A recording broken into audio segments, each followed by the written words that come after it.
Hello and welcome to the very first event of the WR Women's Chess Tour. We have 2 action-packed days of chess ahead. Rapid today, Blitz tomorrow, featuring some of the world's best female players. And here to talk us through all the action is my co-host, Chess Andras Toth. I'm Jan Gustafsson. Andras, are you excited? Yeah, very much indeed. It's, as you mentioned, the first leg of a very exciting tournament series, which is going to travel around the globe in the coming month. And it is the first leg here in Tokyo. And we have got a very exciting field with some qualified players, some invited players, a very healthy mix of, up-and-coming talent and some former world champions, no less. And, of course, a world champion challenger in the mix as well. So, boy, are we in for some entertainment. We are in Tokyo. I'm challenged by the jet lag, but we only have 9 hours of chess ahead of us, so nothing could go wrong. This is the first event. What is this format?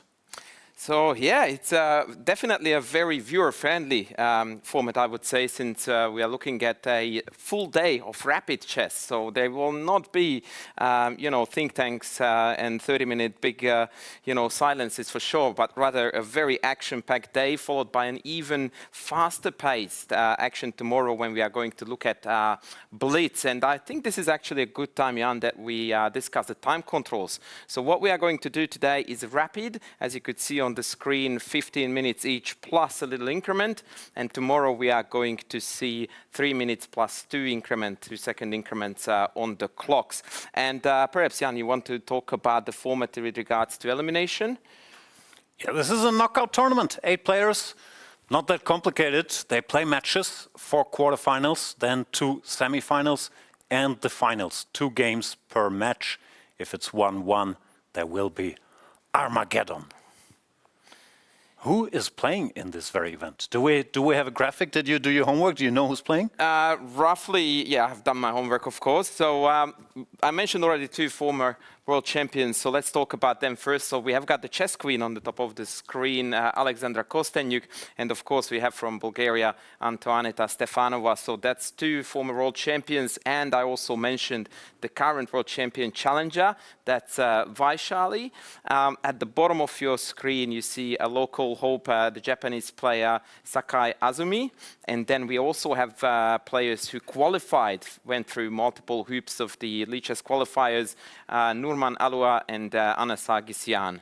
And I think I omitted 1 player, so I will complete the list now, and that was another invitee, Irene Sukanda from Indonesia. Yeah, and chess legend Katerina Lachno facing Sargsyan. It is a star-studded field here. We see the matchups for these first 4 quarterfinals. Alexandra Kostenyuk facing the local challenger, big rating difference there, because I've been told shogi is more popular in Japan than chess. We'll see if that changes, but yeah, Kostenyuk with a healthy rating edge in her matchup. All the other ones, much closer. Yeah, I would say so, yes. I'm very much excited to see the Lachno-Sargsyan match. I did have a look at the qualifying series, a few games I browsed through very quickly, and it seemed to me that Anna Sargsyan is in top form. So I expect her to potentially cause some upsets for sure. Speaking of upsets and expectations, Jan, if you had to put money down on the final or, the last 2 to make it to the final, what would you say for the rapid event, at least for today? Spurs and 7. Anna in the chess stuff. Let's have a look. I believe in Lachno. She's so experienced at this stuff. No matter how good Sargsyan's form is, Kostenyuk should make it past the first round. Stefanova Norman could be very interesting. Alua Norman has been playing well recently, qualified, took a selfie with Magnus. Antoaneta Stefanova is a legend, former world champion, but she'll have her hands full. And Vaishali against Irene Sukanda. Vaishali, coming off a candidate's win, has to be a favorite in that matchup. Yep, couldn't agree more, barring for the Spurs in 7, that will be in 6, but other than that, you got the rest, I think, absolutely correct there. There we see Vaishali. Her brother Pragnanda just won the Norway chess tournament yesterday, defeating, among others, certain Magnus Carlsen. And Vaishali, the candidates winner, could complete the series of dominance from this chess family. Irene Sukandar, very focused there with the white pieces. Hailing from Indonesia, but based in St. Louis. I think we have 2 players based in St. Louis, no? Indeed now, yeah. So there's a little chess gossip, I suppose. Maybe it's not gossip, but of course Irene is married now to another very well-known and well-loved chess personality, Eric Rosen, who lives in St. Louis. And so now Irene, I understand, she flew in from St. Louis alongside, indeed, Anna Sargsyan. So there's a strong representation of one of the most popular chess clubs in the world, I suppose. And on the screen now we see the other players. Katarina Lano was there for a second. Alua Norman is ready. No phone on her to take any selfies with world champions. And I've seen Antoneta Stefanova there. She arrives at the board. Brought some Coke. I'm not sure if the players are also struggling with jet lag, because in Europe it is now 3 a.m. maybe? Yeah, I'm giving you this look of your problem, Jan. You're from Australia, you don't care at all. One straight line in the time zone, friend. What jet lag? It's all fine. Yeah, definitely I think that it could be a factor, and hopefully the players have had enough time to recover from traveling across from Europe. And we will switch to the playing hall, where I think Fiona is here to welcome us, the players, give us some impressions. Let's have a look what's going on there. Hello and welcome to the first leg of the WR Women's Chess Tour 2026. We are here at the wonderful Tokyo Edition hotel in the capital of Japan. As you can see, the players are all here. It is almost 11 o'clock. We are ready to start. I'm looking at our chief arbiter. Everyone is eager to get started. Today, we will see the rapid portion of the event. I know it's a fast and furious introduction, but since the players are eager to get started, we will pass it on to our chief arbiter here in the playing hall, and I will send it back to you guys in the studio. Thank you, Fiona. We've heard it. It is 11 a.m. Players look ready for action, and so are we. We should briefly mention this is just the first event of a 4-legged tour. I keep forgetting, but it's touring the whole world. It's going to Dominican Republic. Indeed, and then on to Mozambique in Africa, and then closing the circuit in Europe in Saint-Tropez. Wow. Before a big final also set in Europe in Germany. So that's going to be on home turf for you, Jan. I don't know. It's southern Germany that's far away. There we have the first move. 1d4 on the board of the Japanese player Azumi Sakai. Let's see if that move stays. No, she takes it back, saying, just kidding, e4 will be. Alexandra Kostenyuk, seasoned pro. Oh no, there is 1d4 indeed. Haha. Doesn't seem rattled. We have liftoff. We have 4 games going on simultaneously, so we'll figure out where to go when. This is the Bogo Indian opening of my childhood. G3, knight c6. Let's see if Kostenyuk feels similarly. No, she takes on d2 directly, trying to surprise Sakai here, but queen takes d2, that is correct, allowing the knight to come to a more central square. And looks like Kostenyuk might be freestyling a little bit here in the opening phase. Very strong theoretician, but maybe trying to get a game ASAP. Yeah, steering towards some Catalan-esque structures now with d5 instead of the perhaps more standard d6, e5 setup, which would obviously allow that c8 bishop to be a little bit happier. But of course, nothing untoward about d5.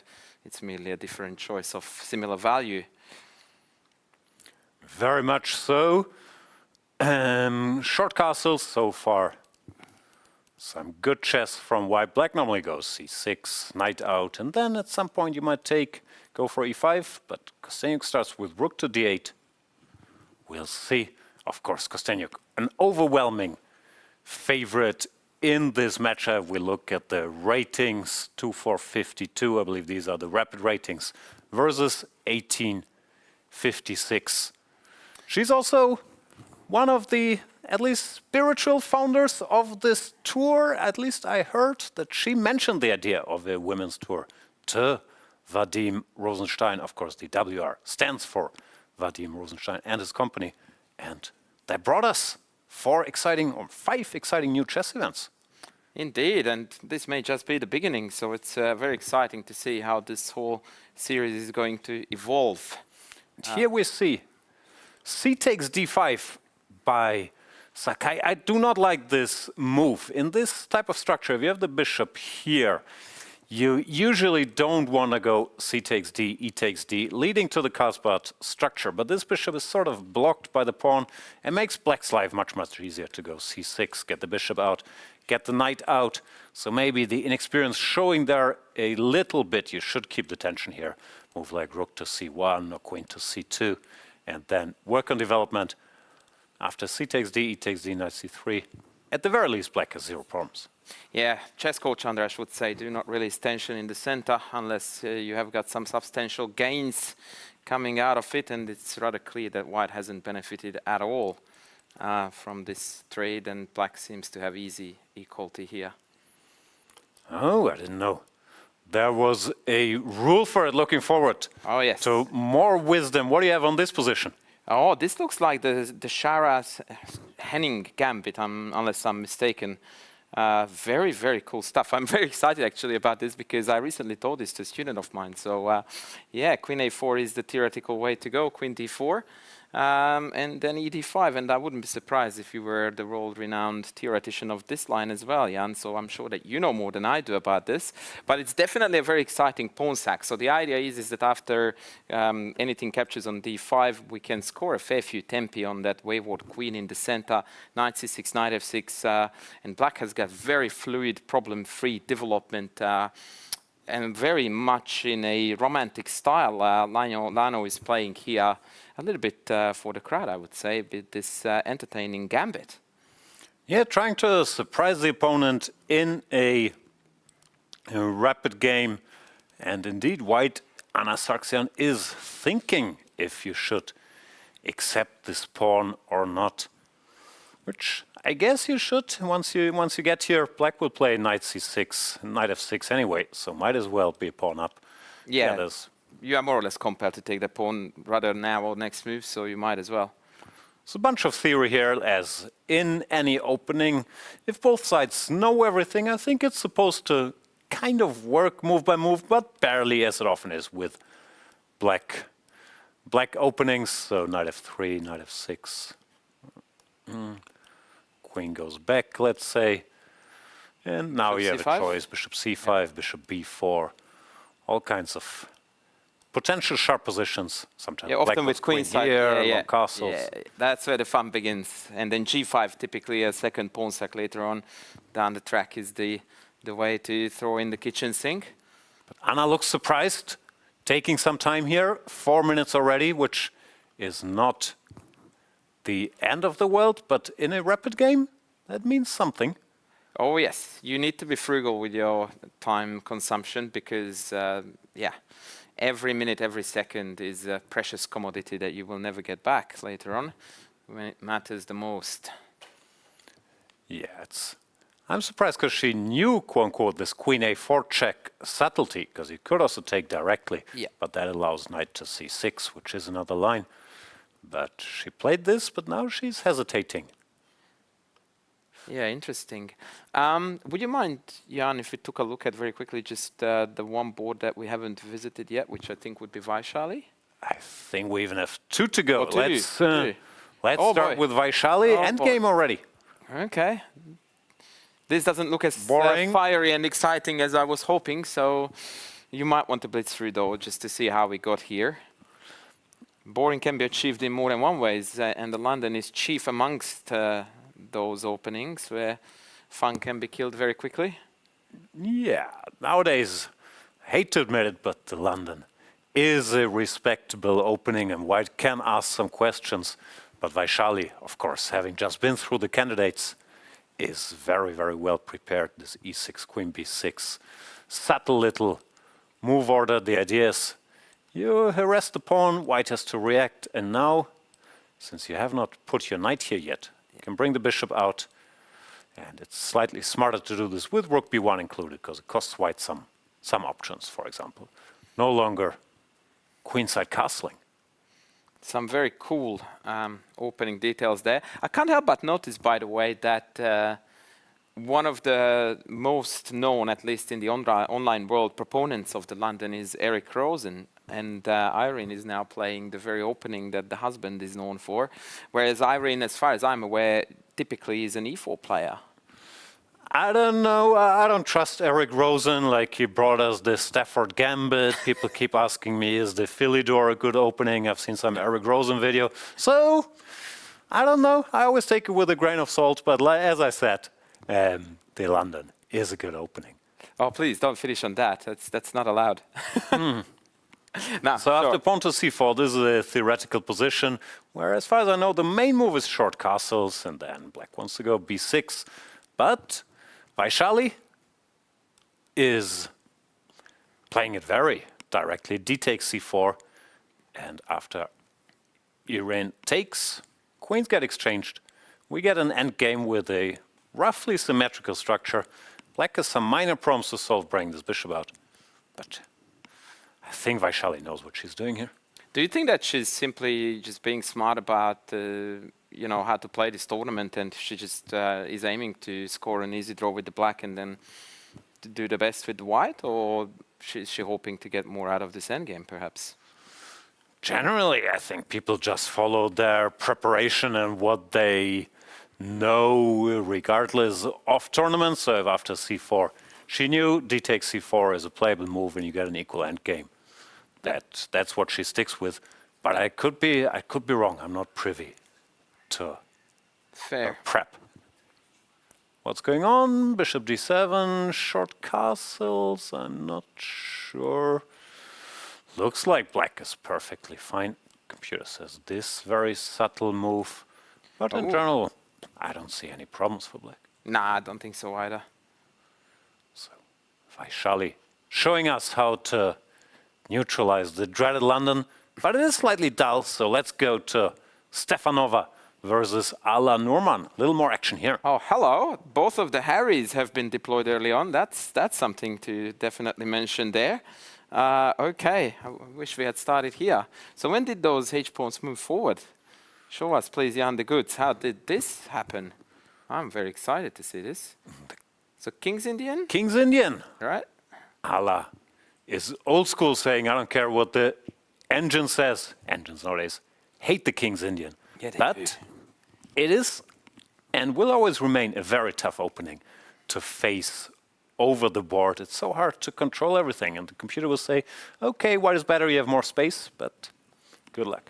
Antonetta, never shy to play a little attacking line, bishop e2, followed by pawn to h4 here. We see h4, of course, creep up in all kinds of positions. But it's still not the most popular move, bishop e3 and knight f3. A little more common here. Actually, bishop e2 typically is played to prepare g4. That's also an outlandish, wild idea here that I've seen a number of times. And I'm not saying it's, there we go, the engine loves me big time, but the engine can't change history. So this was played a number of times, as far as I'm aware.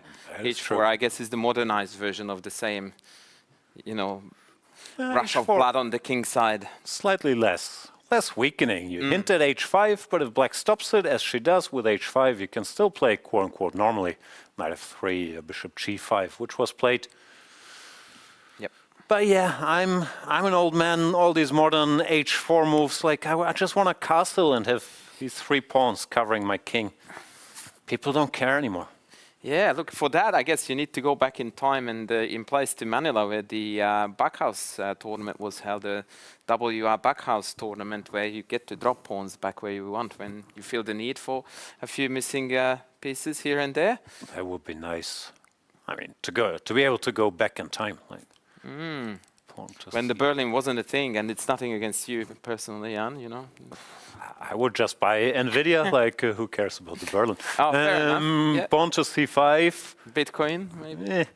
Pawn to d5 looks normal. And yeah, we have the usual situation where white has the space, black has to find a way for counterplay. How do you do it? e6, b5, a6? All of the above. b5 right away is an interesting way to invite some Benko type of structures. Is that absolutely outlandish to chuck it in right away? No, looks normal to me. Like you profit from knight takes b5 running into knight takes e4. After that, c takes b.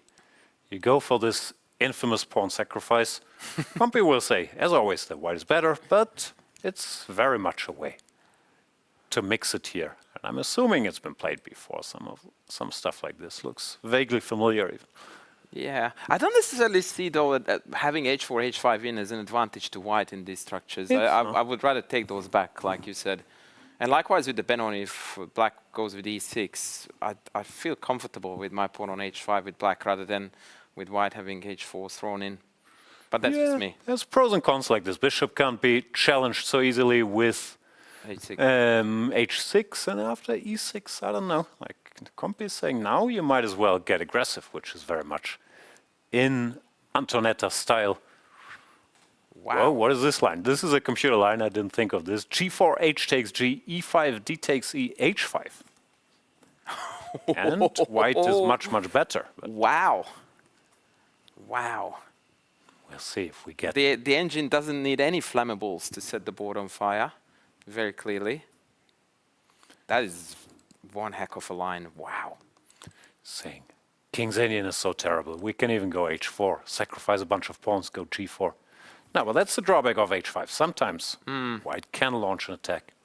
And if after e6, g4, I take on d5 first, then you could take h5, and then once again, welcome to Chaos City, or what's going on here? Or knight d5? Yes, just knight takes. Yeah, okay. And again, if take g4, then h5, and h4, h5 checkmate, someone said before, right? Right, they were. Yeah. And Alua looks surprised by this turn of events, but she hasn't played e6 or b5 yet. Everybody's taking a moment here. Stefanova also down to, I think, 7 minutes 39, which I didn't even realize that. 8 moves in the King's Indian that's quite some time usage, half her time. Yeah, it feels like the players are warming up to the new time conditions as well.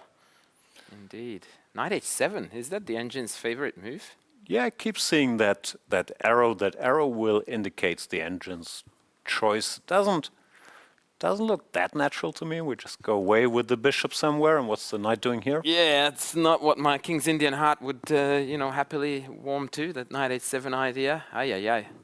Nah, just chuck it in with b5 and let's have some party time. We will see if that's Alua's idea. Wouldn't be surprised. She's quite a dynamic, aggressive player, so yeah. Taking her time here.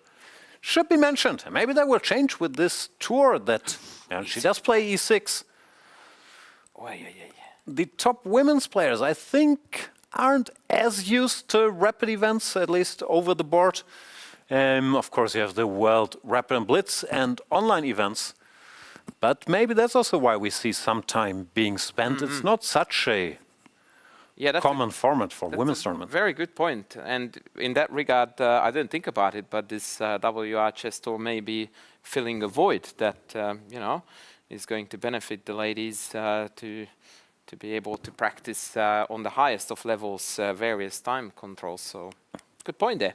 And we did miss g4. In fact, Antoinette applied very quick knight f3 here, transposing into normal Benoni territories. And then she took with the c, if I'm not mistaken. Oh, that's surprising, or at least my instinct would be e takes d, but maybe with the pawn on h4. That's different. Generally, if this capture gets delayed by black, white is usually happy to take with the e-pawn, but here, I don't know, might not be anything special either. Yeah, so in this ED structure, sometimes black struggles with developing the c8 bishop, despite the diagonal appearing to be quite long, because when you put it on g4, you get kicked with h3. When you put it on f5, you sometimes can get kicked with h3, g4. But having played h4 means that that bishop is now like a fish in water. Yeah. So Having said it, after CD, I'm still contemplating b5 here. Is that legal, or am I dreaming here? I don't know. If we Maybe. take it. Yeah, okay, queen a5. Yeah, queen a5 is too slow. No, never mind. Never mind. I was... Yeah, knight d2. No. Yeah, I don't think it's playable.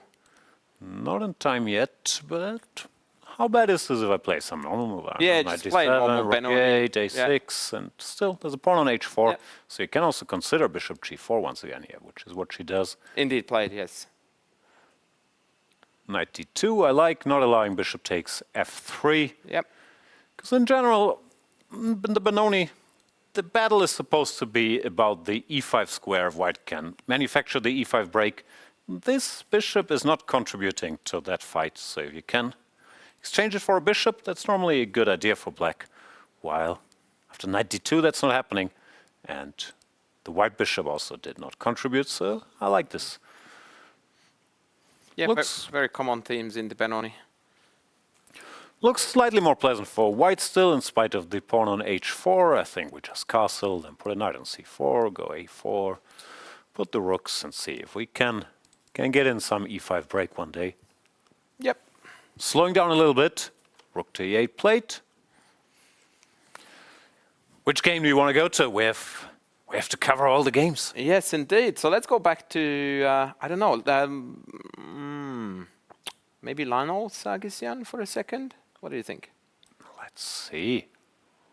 Oh, Stuff has happened. every time we come here, there is some major events. Now the queens have been exchanged. Don't know if that Sure. sounds as exciting or bad news, but let's have a look. What happened here? We shall catch up. Queen takes d5 was played after a break. Knight to f6. That is a modern idea. Black is saying you can't really take this pawn. That's a bit too much. And if the queen goes back, then black can play without knight to c6 by castles, queen to e7, and a quick rook d8. So Lachno, showing she knows what she's doing here, was joined to the candidates by Daniel Dubov, who is, of course, very sharp and very exciting theoretician. Maybe he had a hand in this line as well. So queen e5 check. I'm not sure about this move, because you still run into knight c6, if that helps black developing a bit.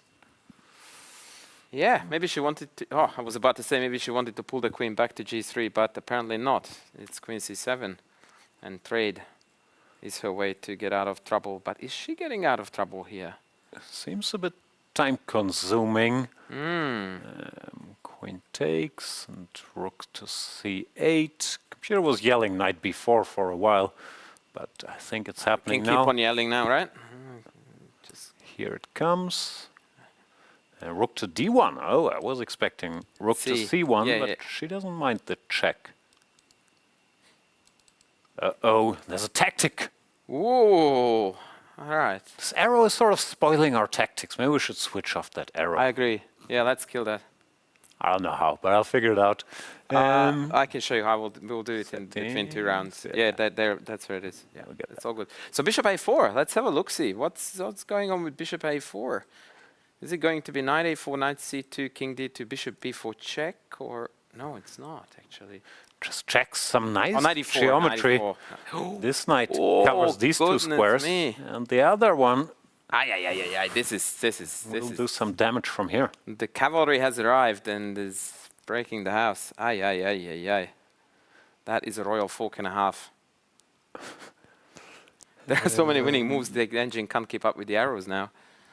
Yeah, funny, because I thought the idea was to take a rook, but apparently computer has his own ideas. Knight back to b4. That's too much.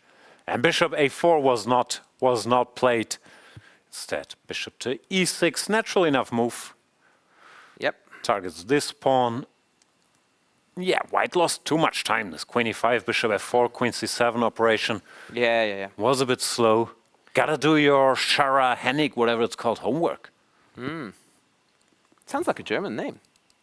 I have no idea. Is that I one? didn't mean to put you on the spot, but Henning certainly, right? And Shara also with the SCH. Yeah, it sounds German. I don't know if it's one guy or two guys who teamed up for that opening. I have no Similar idea. to Karo Khan and some other openings named after two dudes or ladies. Yeah. By the way, just very quickly about the blunders. So obviously with the limited time that the players have, I think a lot more moves are played on general gut feelings rather than precise calculations, because simply you do not have the time to conduct those calculations. And of course, the double question marks don't pop on the players' boards, so it's easy to walk past a move like Bishop A4. Oh yeah, for sure. That's a complicated tactic. What shows is that good old opening knowledge or surprise value being taken out of your opening knowledge normally works very, very well in rapid, because it is so hard to find your way through And unexpected turbulence. Yeah, and on that note, actually, added to that is that this gambit style of play, I think, has an increased value too, because you have to problem solve. And problem solving typically takes more time and more precision, so it's easier to be the aggressor with limited time. So it's actually going to be interesting to observe it throughout the 2 days ahead of us, how dominant the more aggressive, potentially on the gambit side style of play is going to come to the fore, or perhaps not at all. But so far, I think we are being entertained. Yeah. Bishop to e6, pawn to e3. Anna's ready to give a pawn back to develop some pieces. But I'm not sure if Katarina has to oblige. Could just deny castle. But she does take. Not a gambiteer at heart after all. Now bishop b5 check, and black has to go king f8. Then why is black better? Or black is not better. Yeah, it looks like it's more fun to sacrifice your opponent's pieces after all, right? Yeah, because now white gets to stabilize more or less. I guess black is all right. Of course, the king is not ideal, but it might find a home somewhere here later on. And there's still some concrete stuff to do. a6, b5 takes. So was there anything untoward with not taking the pawn and just castling to avoid this mess and just maintain the momentum? No, I think that was the way to go. Probably she wasn't sure what happens after Just pull back the d5. a3. Check is even good. Yeah, knight d5, I guess. No, not 92, but I guess she was worried that white would So did you think knight stabilize. c2 check was the way to go and then go for complications? Apparently, but that's, of course, once again, easier Said and read done. from the engine than done, like here, wherever. Give the knight and black will be all right. So, Yeah, that's very far from obvious. Yeah. no, it's an understandable decision. She wanted the pawn back, but it allows Anna to finish development and get back into the game, I would say. Oh yeah, for certainly. I feel like now black has the problem solved actually, because the king on f8 is a bit of a problem piece that sticks out like a sore thumb that, as you mentioned, may need some extra moves to come back. Bishop does retreat. White is one move away from castling. Yeah, white stabilizes. I agree. I'd rather be white here, so good comeback for Anna. Yeah, it's quite interesting, by the way, how quickly in chess something super exciting can turn into, well, I wouldn't want to say mundane, but it's definitely not the most exciting position now out of the four, whereas it certainly started like one, so yeah.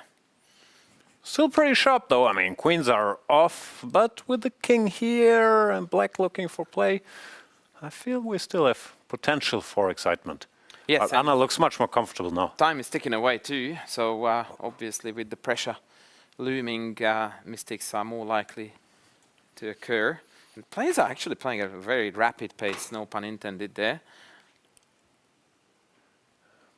Yeah, both sides seem to sort of know what they're doing, but yeah, we're white. Now it's much easier to play. You stabilize, you castle. So black, you worry about this king.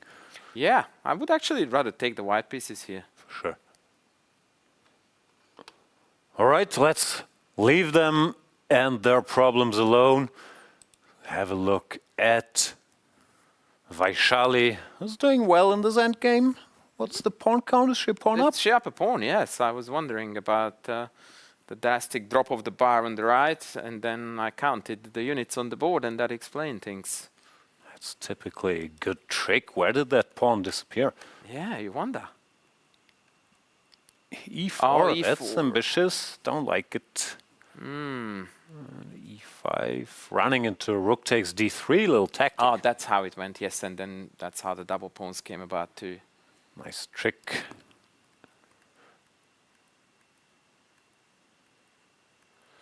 Yes, pawn up for Vaishali, still some work. Rook c3, or rook e3 also strikes me as... I understand it's threatening this, but Vaishali is not going to miss that. And Unlikely. to remove your rook from the open file, not a fan, but of course white is in trouble here anyway. Knight b5 I like, hinting at knight d6. Maybe making Vaishali reconsider her last move, king d8. Yeah, it does look like the piece activity on white side is, yes, is definitely a source of trouble for Vaishali. I think she just needs to take some care, find another square for the king. King f8 Why are we not or going king to f6. And yeah, now after knight b5, this pawn is covered, so black can do whatever really. a6, knight e5, a5. Yeah, perhaps swing the rook back to c3 and try to infiltrate on c7. Now that the king on f6. Yeah, I guess so, but there's also Rook d8. the d file. Yeah. Like black should be borderline winning here. And knight e5 and the rook d7 sorts out problems. If Any arrows push to comes draw? shove, yeah. And the engine always annoys us with superior arrows. Engine is smart, but no engines allowed in this tournament. It's 15 minutes. Mano a mano. Iran is in trouble here. Yeah. All the London system studies did not help Vaishali. Yeah. Playing very confidently. King f6. Now, yeah, she does go the other way. Should be a big favorite to win this. Yes. Slightly behind on the clock, but it shouldn't matter that much given the fairly simple position. Also, with 10 seconds per move, it's not like you'll get flagged, and in a technical position like this, I don't think Vaishali is very rattled. Oh yeah, rook c3, Irene keeps fighting. Rook d8, knight e5 looks good. Let's check in with the local hero. Indeed. And she's doing well against the former world champion. Azumi Sakai here with only an 1856 rating, a women candidate master. But I believe the top Japanese female player hanging in against the legend Alexandra Kostenyuk. Yeah, very interesting pawn structure, by the way, and material imbalance. So all kinds of fun is to be had here. I think despite the engine's 000 eval, I think absolutely all three results are on the board in a position like this. And I'm still busy counting the pawns. Black is a pawn up. For now, she is, but some weaknesses. Yes, and the FE combo for white is always a potential pass pawn with f5, e6 rolling in. I would like to note the time discrepancy, though. That may be a problem here. Rook b4 is also a problem. I'm assuming king e3 was intended, but now there's knight takes f4 as far as I can see. Yep. Picking up another pawn, and that might be too many pawns. I think what she had to do is throw in king e3 first. Before this knight takes f4 happens, force the knight somewhere, and then we can go back to chasing pawns. Indeed, very fine endgame technique there.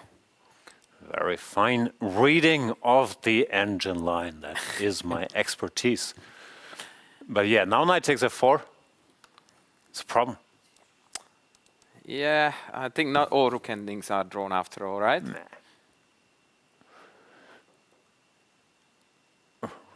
And now it's double question mark is a bit harsh, but Yeah, I I was think black about to was in say. trouble. White was in trouble anyway. But yeah, knight e6, this rook endgame should be easily winning. F takes e6, double question mark. Come on, computer. All right, Check this is first. more Yeah. accurate, but still, That's hard. go easy on me. Yeah. We are getting a fair bit of beating from the machine for our misbehavior here, and I think we need to tone it down to a lower level of stockfish, right? Chill a little. Yeah, it's like pour something on the laptop, I reckon.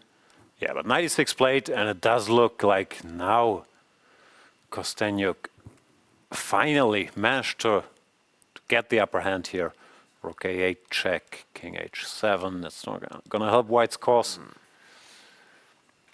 Now this is trouble. Still, good outing for Sakai in that first game.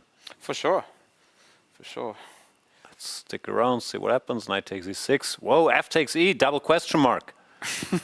Not this time, sir. No, still. Is it? Still, she had to start this. Okay, no. she only gets question mark exclam. I do this, I get double question mark. That's so unfair. Give the check first to stop F4. Or F3, I think F3 was actually more tenacious. Now, I guess check and G5 should win. Apparently, even on GM level, the automatic recaptures are punished severely, if by no other means a double question mark. Yeah. Go. I guess G5 is a good technique. F takes G and Rook E5 or King G6, building these two pass pawns, which should win the game. Let's see if Kostenjuk agrees. That's what I would do for sure. She's taking a moment, but she does have almost 8 minutes plus increment. Crucial moment, making sure G5 is winning. I'm sure that's what she's considering. That's another chess coach Andrasism for you, that in rook endings, connected pass pawns are your ultimate go-tos if you can help it, as the easiest way to win. Now, why is that a double question mark? Once again, double question mark is a bit harsh, but Rook F8 is a very nice move, keeping the king out and found. Covering the F4 pawn.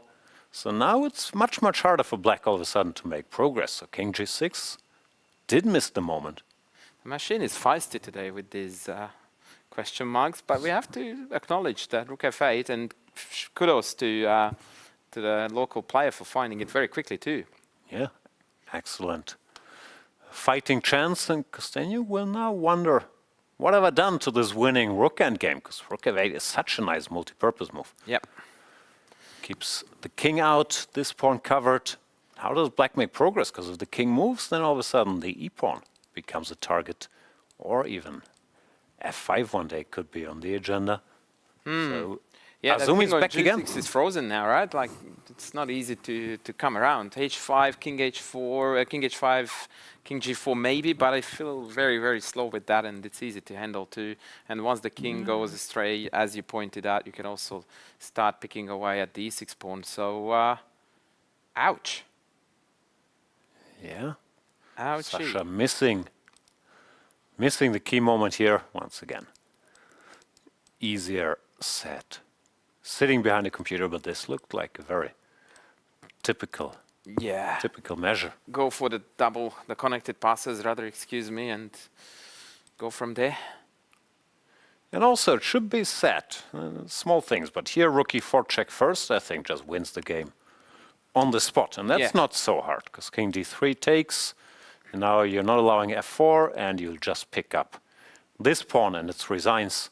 So had she taken a little moment here before this instant recapture, which of course I also did, then the game would be over now. Because check, no matter where the king goes, F takes E, and white resigns. Yep. Well, now?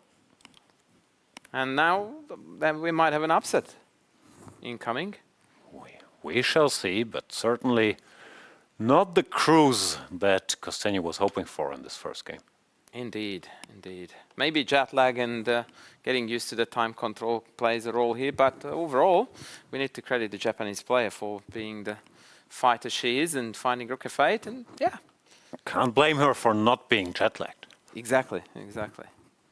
Let's have a look at what started out at least as our most exciting game. Stefanova, former world champion from Bulgaria, based in Spain nowadays, against one of the up-and-coming stars, Alua Norman from Kazakhstan.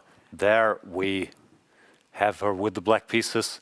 We've seen the opening, this Benoni structure, takes, knight c4, knight b6. White is supposed to be slightly better, but there's always counterplay, and knight c4.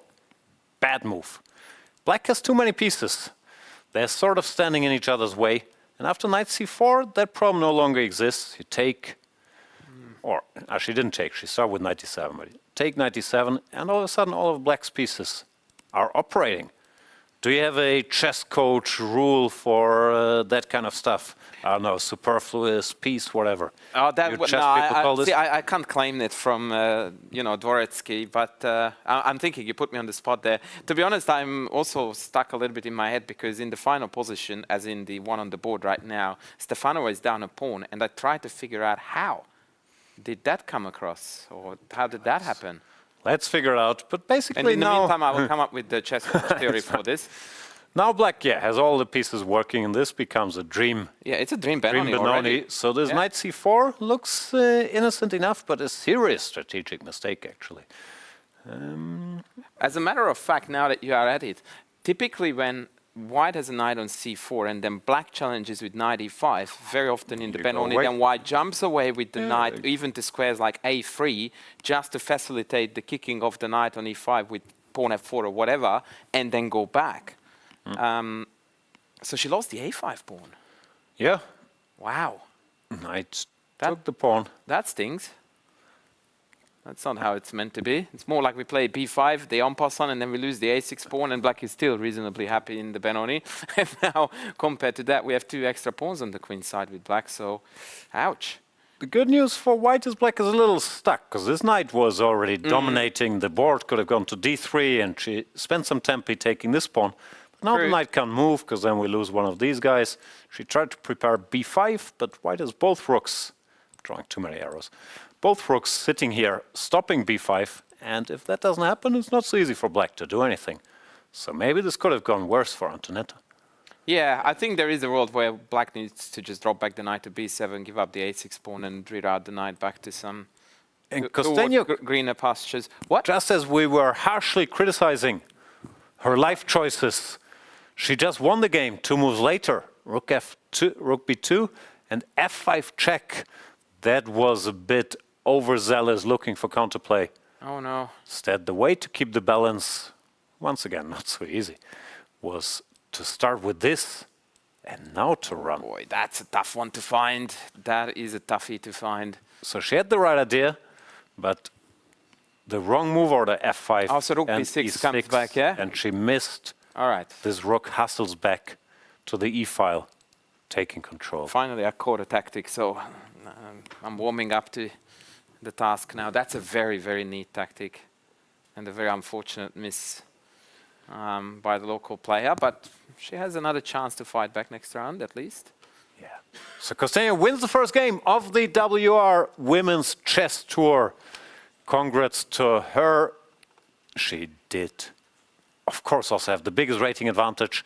And our other 3 games are still going. Let's switch to the time trouble in Lachno versus Sargsyan. Katerina Lachno in trouble with the black pieces. Just lost, basically. Down 2 pawns. This is over. Yeah, 2 pawns, bishop pair. That should be very much over. I don't want to blow my own trumpet, but remember I told you that Sargsyan is the player to look out for based on current form or a potential dark horse of the tournament, and indeed this could be an upset. And when I say could be, I mean at this point she needs a small miracle to not lose with Yeah, black no, pieces there. this should be fairly hopeless. The one thing you don't want to go do is exchange the bishop for the knight. But as long as you don't, and you don't blunder a piece, just improve slowly, bring the king, push the c-pawn. Yeah. This is resigns. The bishops are so strong in such a position. Yeah, it's mere formality now for the rest of the game. Yeah, there comes the c-pawn, knight e7. All you're left to do is attack pieces, hope one of them drops, but bishop b7, carefully dominating the knight. And paving the way for the pawn too. Knight f5, just go somewhere. Yeah.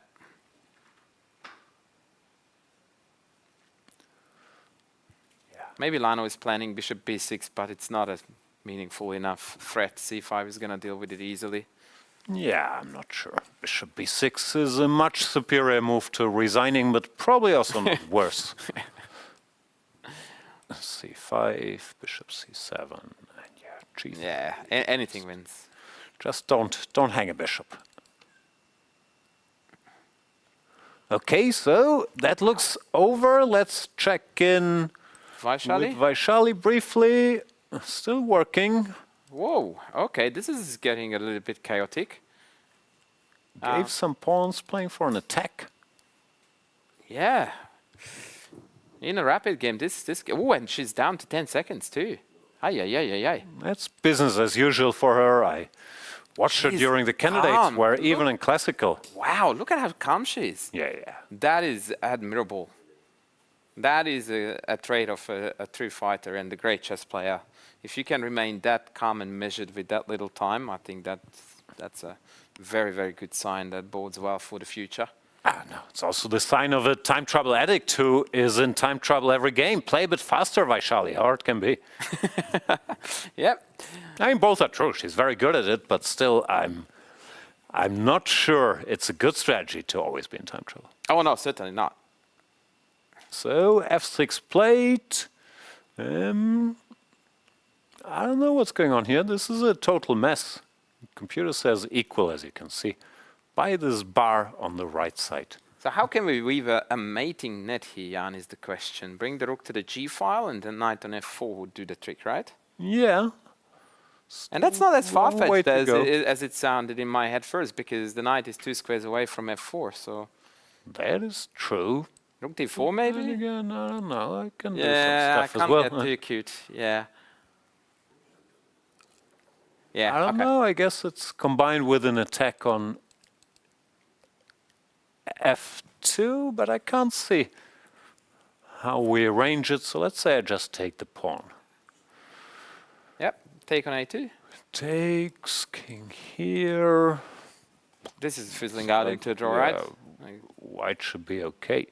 Some sneak checkmates here, like here we're threatening rook a3 checkmate, or checkmate-ish. Yeah. But I guess white should be able to run somewhere. Yeah. Yep. No worries. Yeah. Played. Let's take the pawn. Played. Irene Sukander hanging in there. 92.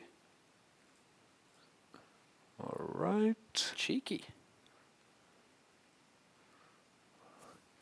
So that at least cuts off the white king from action. Yeah, I guess that's the idea. Also cuts off the rook from f2 though. Check, giving the king some squares, makes sense. Don't go king g4, I guess you don't want f5. No, she goes rook h8. So do you play now f5 to keep the king out? Or is that completely wild?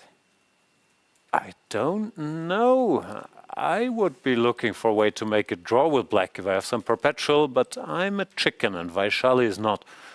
So let's see. Yeah, no, how she I feels don't about think it. that No, she Vaishali goes knight has- d4. No, she's playing for a win. She never had a subscription with the Chicken Chess Club. That's definitely not her jam. King g3. Oh, and she takes a2 now.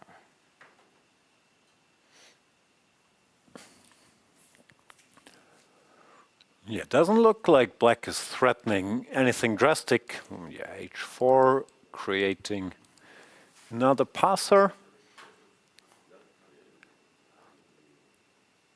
Rook b2, keeping an eye on the b pawn. I guess you go h5 check. King g7 for sure. Yeah, rook somewhere. Maybe not for sure, actually. You can go forward too, but yeah, that's the safest option. Rook d8. Mind you, it's absolutely nerve-wracking for the players with what little time they have. It's a very complex endgame. Yeah, it's messy. It should probably fizzle out, but both sides have their trumps and weaknesses. I'm calling it a decisive outcome. This is not going to be a draw. Absolutely no chance is my bet. And I'm saying it now as Vaishali. No, f5 is still playable. F5, knight d3 I have, no? Like, Rook e2? yeah, rook e2 covers everything, true. Actually, it's an very odd sharp moment to stuff. pause because what else? Yeah, like there was no other move. Goes to the play. f pawn. Yeah. And once again, I don't know, that white king feels a bit funny. Vulnerable. d3 played. Both players in big time troubles. Yeah, down to the wire. We'll stay here for a bit. For sure. Actually, oh no, the other game is still ongoing too, so it's good. Rook e2 played, yep. Has to be done. b5 is a good idea to distract the knight from covering the other pawn. Has she done that? Yeah. Yeah. Irene playing very well here in time trouble as well. Indeed. Hanging in. Very much on the ball. This is also a very annoying move to face for black. f4 check. King Yeah, goes king g4. forward. And now she captures the pawn.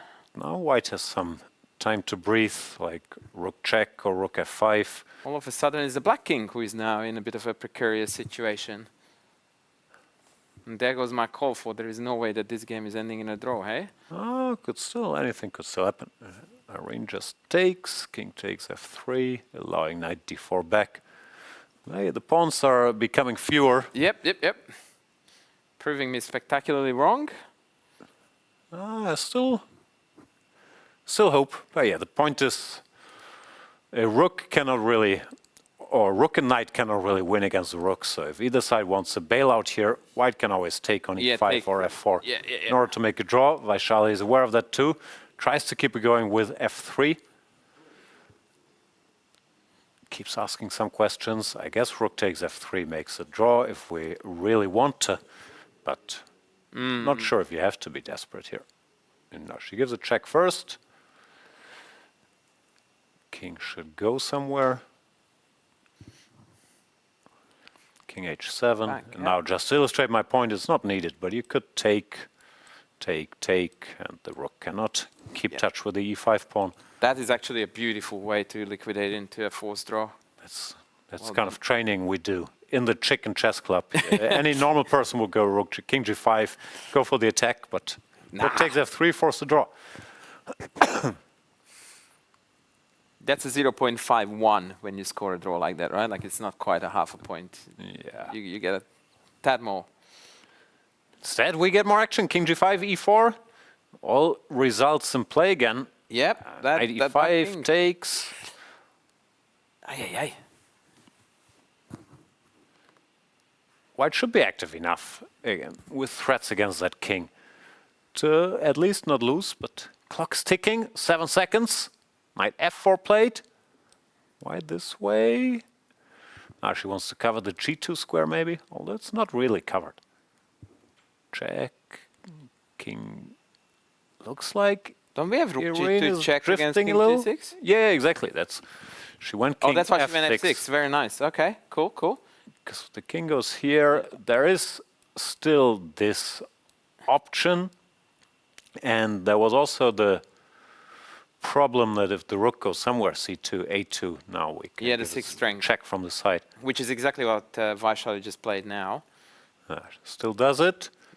Rook f7, rook g7, Oof. king f8. Feels feisty, but no mate to be seen. No mate. I like, and this often happens in women's chess, that both sides just seem to be playing for a win and believing in their capabilities of winning till the very end, where many lesser fighters would have forced a draw long time ago. So as a founder of the Chicken Chess Club, can you tell us, please, the distribution of the male-female ratio of the members? Ignorable, right? It's hard to say. This might be on me, but as we know, male viewers, listeners tend to be in the majority in online chess content, at least for me. But maybe events like this will help change that. Yeah, we hope so. We certainly do hope so. What's going on over the board? Who knows? Rook takes e4, knight e2. Still equal pawns. Still both pawns running. I mean, you couldn't have a better advertisement for this tournament than a first round match like this, where they are just fighting till the very last second and then beyond. Rook In e3. a drawish position. Careful move, keeping an eye on the f-pawn, so f2. There's rook to f3 now. Yes, and knight d4 is whammed by rook d3, I assume. So can't Yeah. really defend that pawn. In general, I think black can win the rook, but this h-pawn should give enough counterplay. Because here we're queening, but But so are they. this pawn saves the day. Yes, and it looks like we're headed for this outcome. Knight d4 also possible, but then the rook can go forward, keeping an eye on the queening square. Yep. Yeah, knight there played, h6. Irene has spotted that as well. And we are headed for a draw with knight versus knight, so we can't blame the players for not trying. Oh, in the meantime, by the way, the other game finished between Alua and Stefanova. Yeah, we'll catch up once this is over, which should be any second. Rook a6, is that... First of all, how did the rook appear there? It's magic. Yeah, they move sideways. This thing's annoying. King forward. Yeah, that's still within drawing margin easily. Good enough, just making sure. Vaishali keeps trying her last tricks, asking.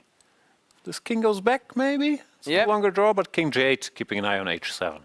Yep. Should secure the draw. And yeah, Well played by Played. Irene. Kudos, she held her nerve really well and she came back from a pawn down endgame, so that's definitely an impressive... Oh, wow. last questions being asked. Rook a6, always looking for more resources. Now rook takes f2, of course, makes a draw, as does king f7. Yep. Yeah, not gonna give up the knight. King f7 played. My kingdom for a horse is not yet on the cards. Yeah, that's the draw for there. Don't know now. Irene looks interested. King back. Will we see a handshake? Always said. Or is there one more trick up Vaishali's sleeve? Nah, handshake it is. I have to be consistent with my very bad calls now. I called it a draw, so now I'm going to go ahead with... Go. The caster curse continues. Is she looking to play rook f6 or? For now, she wants to go knight Obviously, g5. but I mean, if I play something like rook f4, Yeah, so yeah, I managed to blunder it away. Yeah. That can go quickly. Oh, okay. But Irene is not taking any chances. Keeping Irene great goes control for it. here. Very impressive. And Vaishali has seen enough. Bravo. Good defensive job Fabulous. by Irene Sukandar. Tough fought draw. That means all the games are over. Let's do results very quickly. Kostenyuk wins against Azumi Sakai, who put up very worthy effort in that first game.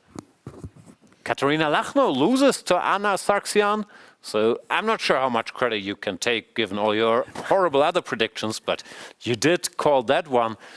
Then Antonetta Stefanova loses to Allure Norman. We see the two online qualifiers, maybe, That had was some my practice. second good call. So give me some credit, but you go on. All Keep right. And a draw in Vaishali against Sukandar, but not for lack of trying. Yes, and now our spectators can see the scoreboard on the screen as well. So very soon we are going to go into round two. Obviously, the reverse colors matches will be seen, so a chance for all those players to fight back. Are we going on a short break, Jan, or what is the schedule now, sir? I think we will go for a quick breather. Jam rounds are supposed to start every hour, but since the players played so long, at least they will probably also need a moment to catch their breath. So we'll be back with game number 2 of this WR Women's Chess Tour, first event ever, live from Tokyo, Japan. Stay tuned.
Welcome back, everybody, to the WR Women's Chess Tour.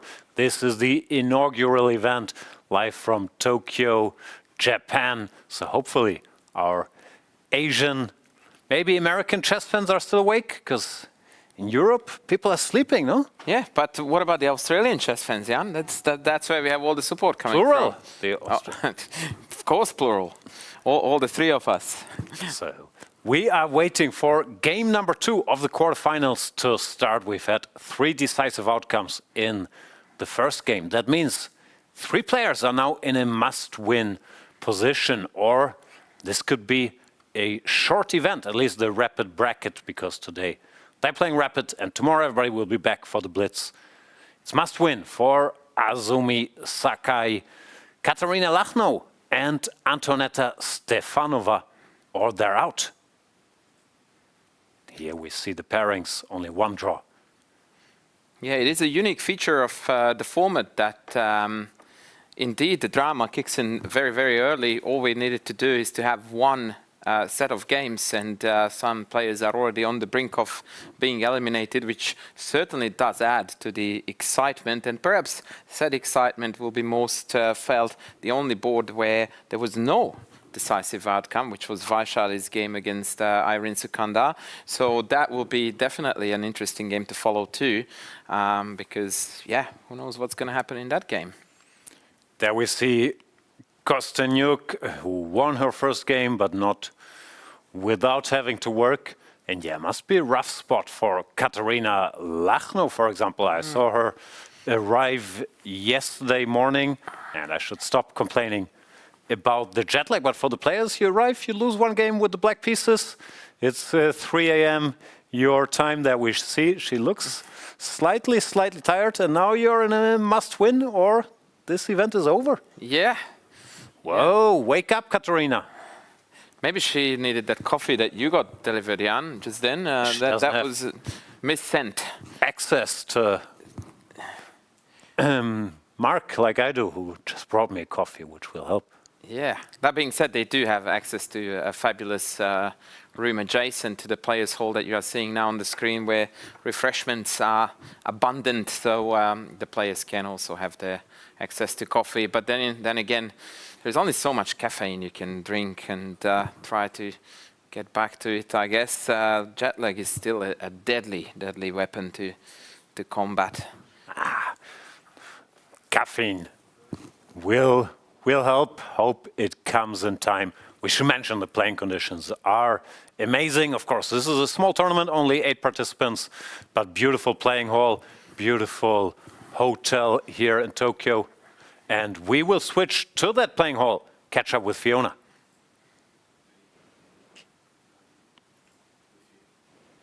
Welcome back to game 2 of the quarterfinals. The players are already in place. In game 1, we saw 1 draw and 3 decisive results. So the 3 players who lost game 1 are now in a must-win situation to force a potential Armageddon game. So this is going to be very exciting. As I said, 3 players in a must-win situation. The players are ready to start. So back to the studio. So if the players didn't know they had to win, now they do. We do have Lachno with the white pieces. Stefanova has to win with black. And Azumi Sakai also facing the uphill struggle to win her game with the black pieces. Maybe let's start with Stefanova, one of our rating favorites, down 1-0 here. Sticks to e4, e5. What are your rules? In a must-win with black, what do you do after 1 e4? You have to touch the c-pawn, and definitely 2 squares ahead, please. c6 counts as a mouse slip in such circumstances, for sure. But yeah, on a serious note, I mean, e4, e5 is definitely a fighting weapon, and you would know that better than most people on this planet, I believe.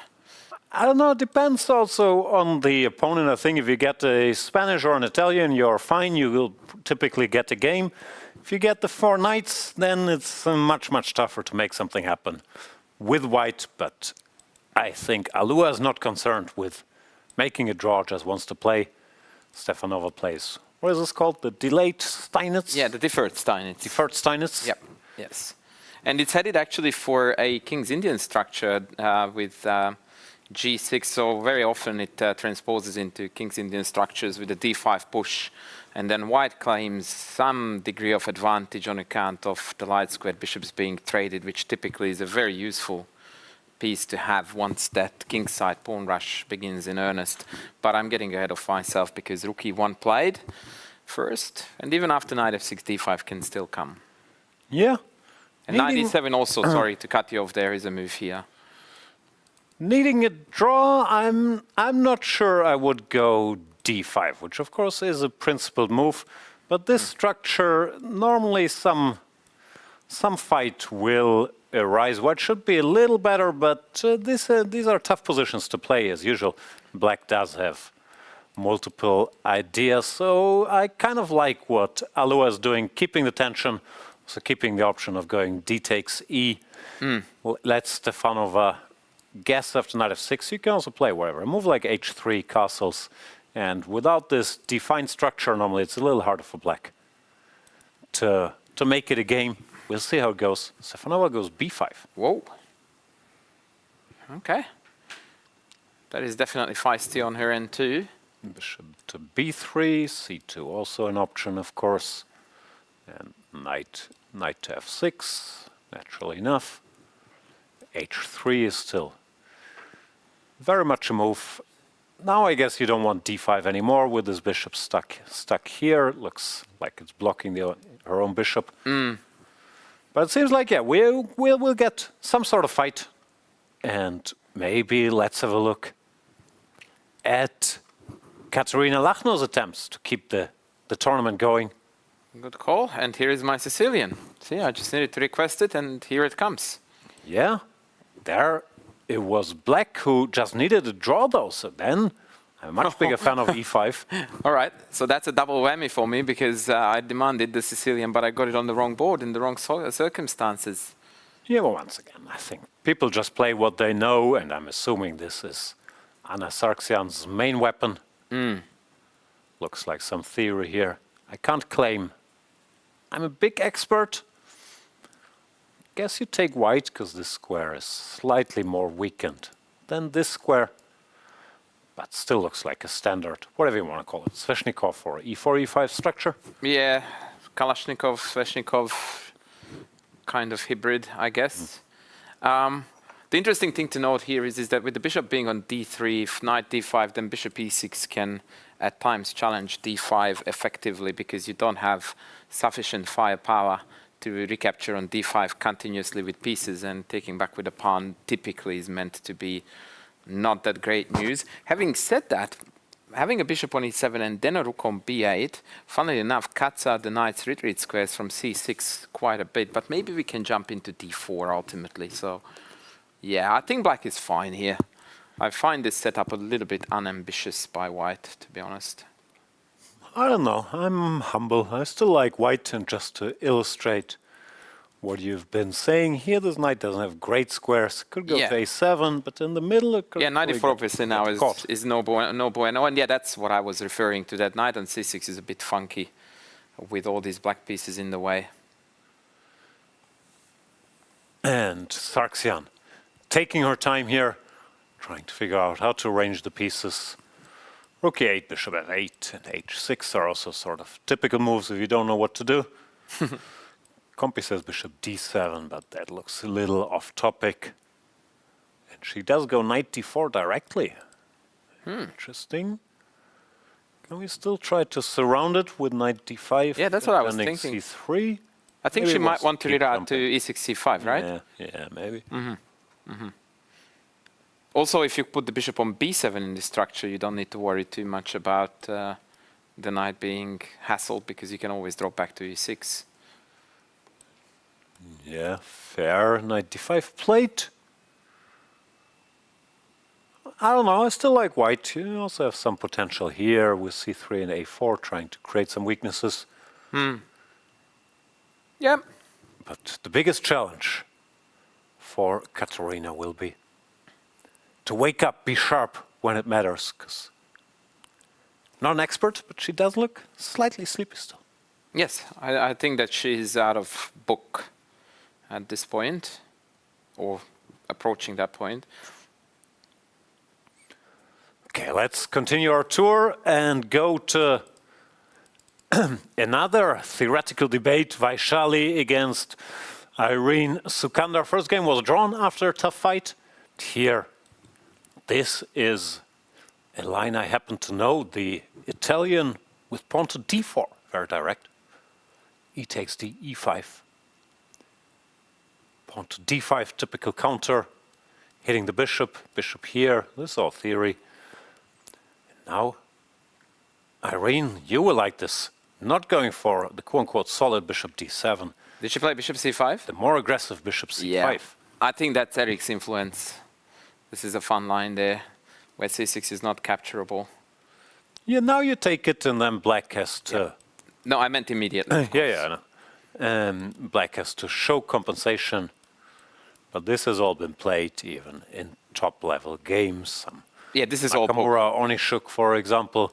So black equalizes here if you know details, but as usual, white can ask question here and there. And Vaishali, 60 minutes on the clock, started with 15.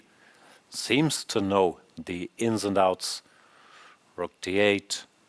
I looked at this once, as usual. My memory is shaky, but knight c3, knight a3, trying to keep the pawn was also possible. White has a little initiative. Black has to be precise to hold the balance here. It's a problem with all these gambits. If white knows what he's doing, still, normally, you have to answer some questions. Never easy. Let's have a look. If Irene manages. Now I was thinking while you were talking that this line is actually featured in one of my courses. So I should be an expert, but I'm an expert at forgetting my own courses. I don't know how you are about that, Jan. You have got a fair share of your work put out in various platforms, in particular Chessable. So are you as good at forgetting your own courses as I am, or? No, I remember every single detail. I remember, if we're plugging our courses, that I gave the move knight to e4 in my e4, e5 course, which is an easier way to equalize than pawn to d5. But, of course, pawn to d5 is not a mistake either. So my course says that you recommend knight e4, just so that you know. And as such, it deserves utmost respect. Absolutely. I'm an expert at clicking that space bar and then writing down what has been said. So they reached this position, rook to d8, queen to f3. Now you should take, because currently black is 2 pawns down, so want to make this one, and then white faces a choice. Knight here or here. Oh. She takes the other pawn. She takes e5 instead.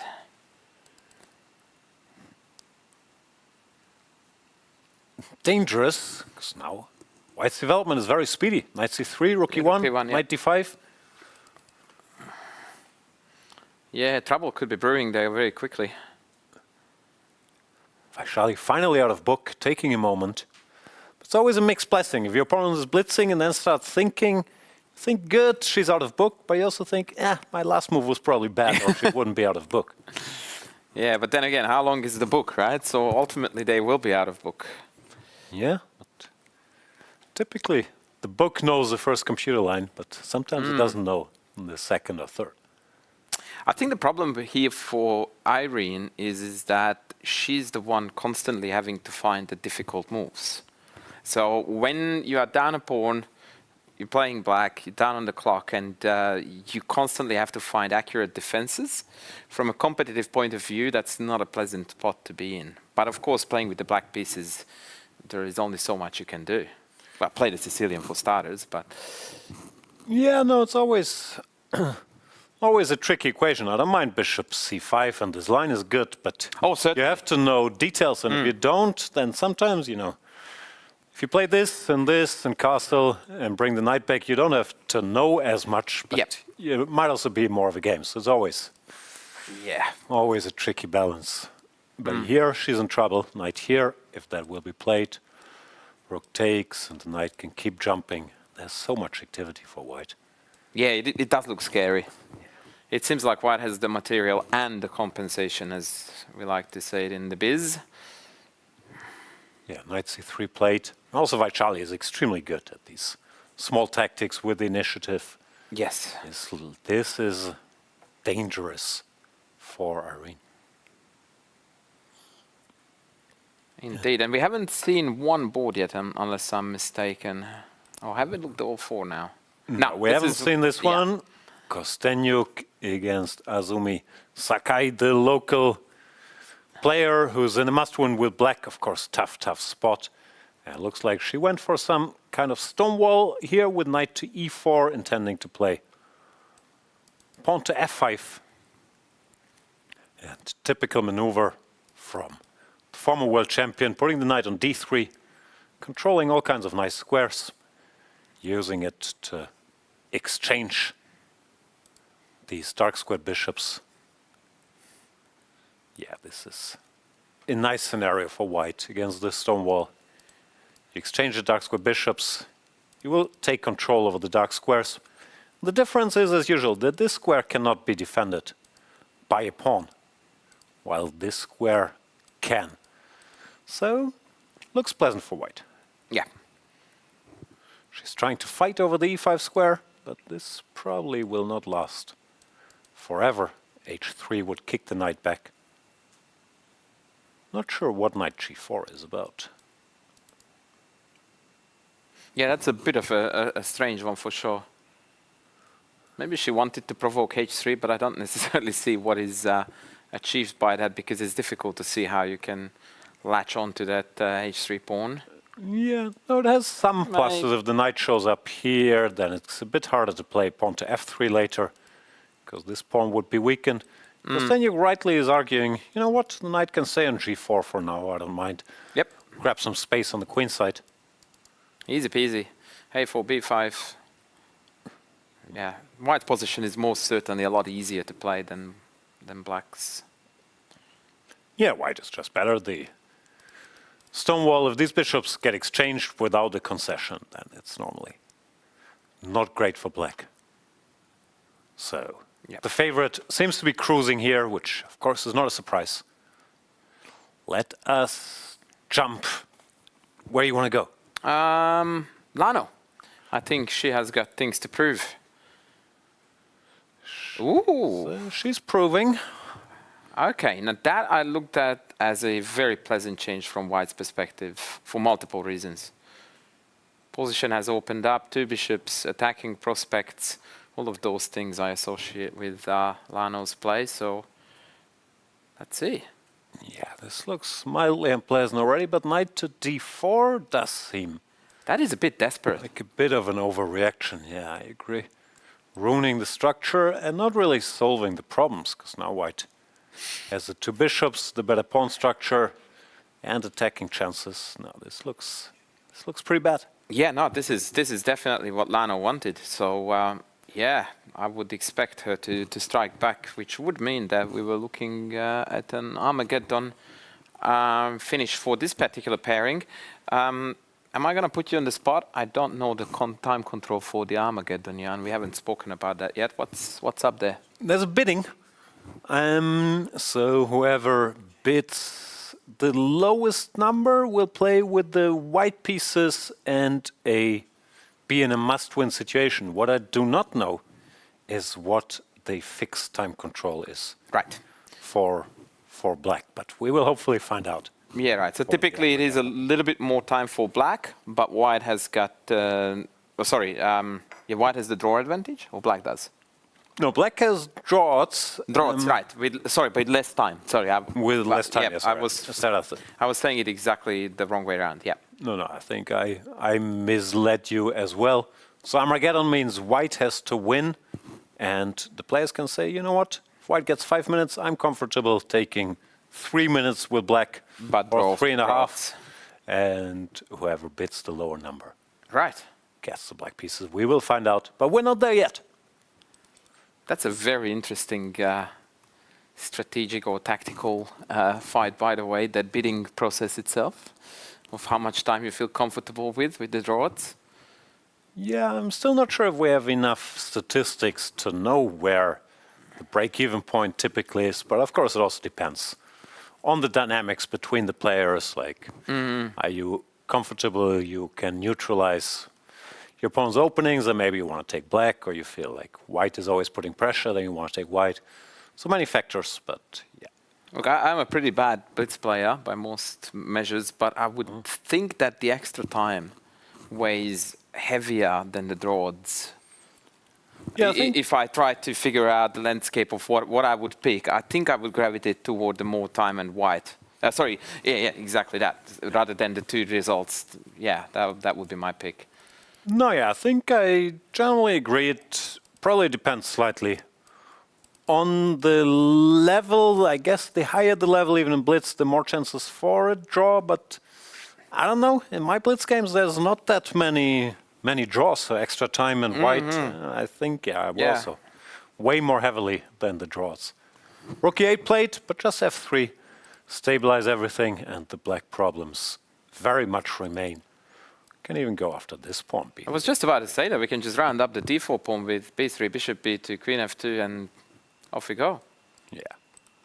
No, this is pretty bad for Anna. And maybe... Time to move on? Yeah. Let's check in with Stefanova. She got what she wanted. Complex position. All pieces, all pawns on board. Didn't count, but it looks like all 32 of them are still there. Yep. Mostly reminiscent of some kind of a Brea, I would say, of all the main Spanish branches. Is that how it's pronounced? Breyer? He's a Hungarian guy, right? Well, we'd like to claim Gyula Breyer to be Hungarian, but it's always a bit of a mess with that particular time in history, because obviously back then Hungary was the Austria-Hungary Empire. And so many of the players who we claim to be Hungarian often didn't speak Hungarian, for example. But we do claim... But he's called Gyula. That sounds very yeah, Hungarian. which is Julius in other languages. But actually, speaking of him, he certainly was a Hungarian speaker. In fact, here's a fun story for you about Gyula Breyer. He wrote a letter, which was about an A4 page long, which read back to front the exact same. So it's a palindrome, which is not like a word, like Anna, right, that reads back to front, but an entire letter. And if you know just enough of the Hungarian language to know that our alphabet is 44 letters and all kinds of weirdnesses going on there, that is an incredible feat. Like, it's unheard of. I read it. Are we sure he didn't have ChatGPT or Claude write it? He was a genius, but I'm not sure that he would have been genius enough to invent those things 100 years, 150 now, ahead of his time. So maybe he had ChatGPT built in. That is... I mean, he came up with knight b8. Come on, like, what else do you need as a proof that the guy was ahead of his age? Yeah. Yeah. No, as for the name, yeah, it sounds like a German last name. We would say Breyer, but since it's Gyula, I'm not sure. Maybe we can agree on Breyer, if that's... Yeah, but don't forget that a lot of Hungarians have German surnames for various reasons across history, so that is not unusual at all, and we have got a fairly sizable German minority living in Hungary too, or their successors anyway. So, yeah, that's completely common that, German surnames are everywhere in Hungary. Yeah. Moving on, Stefanova with the black pieces can contemplate, as this arrow expertly shows, pawn to c4 to create some counterplay on the queen side. Played. Did look like she pushed the pawn. Was it the c pawn? I think it was, hopefully. Maybe it was the b pawn, which I'm surprised too. She says, by all means, lock it up and then have some fun on the a4. But closing the position on the queen side gives white a freer hand on the other side of the board to prepare some f4, like this is a typical plan, rook here, other rook comes, and then you go f4. So I'm not sure I like b4 all that much, like c4. c4 felt more like the way to be. Feels more in the spirit, but here we go, b4, c4, a4. I suppose what black is saying is that I'm going to be able to pose enough problems on the A file / trade heavies so that your f4 is not going to hit on time or big enough on the king side. And it doesn't sound like an outlandish argument to me. Yeah, rook b1. I don't know, I like this, but maybe she doesn't want to exchange any rooks. I guess you take and go rook here and then try to bring the other one keeping some counterplay. But typically these Spanish torture type positions, even if you have the A-file, the bishop will do a good job covering most everything here. One day f4 should ask a question. Oh, most certainly. In fact, it has been asked already. Oh, she's going directly. No endless preparing. A lot of classical games comes to mind seeing this. Spassky Portish was a very, very brutal beating in a similar structure. Main difference being that Portish had h5 in, which allowed Spassky a few extra squares on the king side, whereas Stefanova's king side is a little bit more solidly bolstered, at least for the time being. But nonetheless, this f4 is definitely the thematic way to go. And it's going to be an exciting double-edged game for sure. In fact, it already is. Yeah, I like bishop c8, classy little move, because you need the e5 square. And to get there, you first need to free this square. So the bishop goes out of the way, but it's a priority. Either of the knights can access this square. And now it's a battle. That's why I preferred, you know, waiting for the right moment to play f4, rook f1, rook e1, king h1. And then if black commits to some aggression here, then you can open it. Because now, if black gets a knight on e5, then black is good backfire. Yeah, very, very nice. It's interesting to note that the d7 square is a very important hub of the black pieces in these structures, and it's quite important to retain it for the correct piece. Like the bishop on d7 has done its duty, and now it was time to vacate it and allow the knights, the cavalry, to come around and jump in via d7 to e5. What's up with this ugly knight g8, by the way? I don't get it. Computers. Weird ideas. Ignore it. Rook f1 makes sense, trying to bring the other rook here. And yeah, maybe there's something wrong with knight d7, which is why computer gives this. Because now, A bit of a tactico. tactics. Okay. That's typically how the Spanish torture ends on the king's side, when it ends on the king's side. This is why you play the marshal, right? Yeah. Oh, queen h6 check. Ay, ay, ay, ay, ay, ay, ay. This is brutal. We will see. And knight f d7, or some knight went to d7. Was it the f knight? No, she went with the b knight, keeping an eye on f7. Problem is that this doesn't support knight e5 as much, because now knight f3 keeps control. Yes, she might have knight g8 in mind, though. Now it doesn't look as bad as it did before. Yeah, knight f3 played. You had to stop the knight from coming here. Of course, it could still come here, but now this would ruin black's structure. You don't want this. Yeah, with a knight on d6, it would be somewhat acceptable, I guess, with the blockade. But it's not so easy to engineer, and even then, c5 would be a easy target. Yeah, so she has to find knight g8 find a way. Knight g8 probably is the move to play. And that's not Sad. a move that one plays with an easy heart. No. Antonetta Stefanova, former classical world champion, been around for a while, and Alua Norman, online qualifier,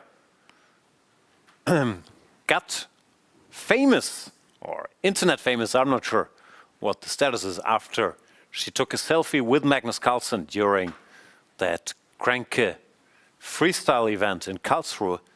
And Magnus happily took the selfie, but then immediately ratted her out to the arbiter, saying, "This girl has a phone, take the phone."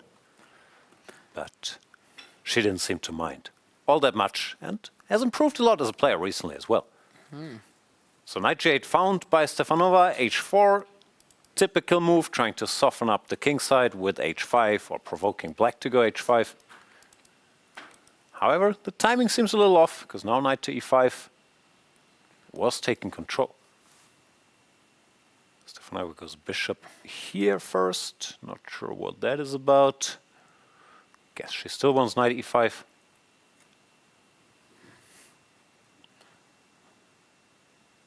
Yeah, h4 was a little bit wayward or oddly timed. Because if e5 can be established as an outpost for black, then none of that is going anywhere. Yeah.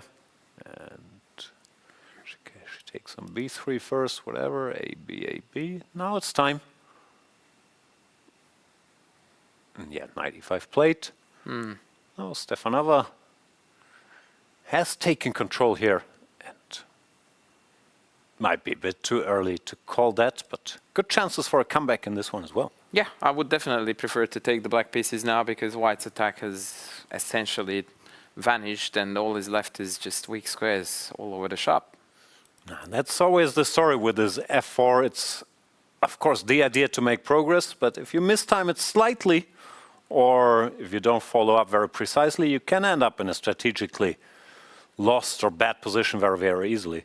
So I like to err on the side of caution and prepare it for 18 million moves to make sure that when it comes. That doesn't sound like you, Jan, at all, erring on the side of caution. No, like I'm a chicken, but over the board sometimes you have to, make good moves. Yeah, there was a bit of sarcasm there for you.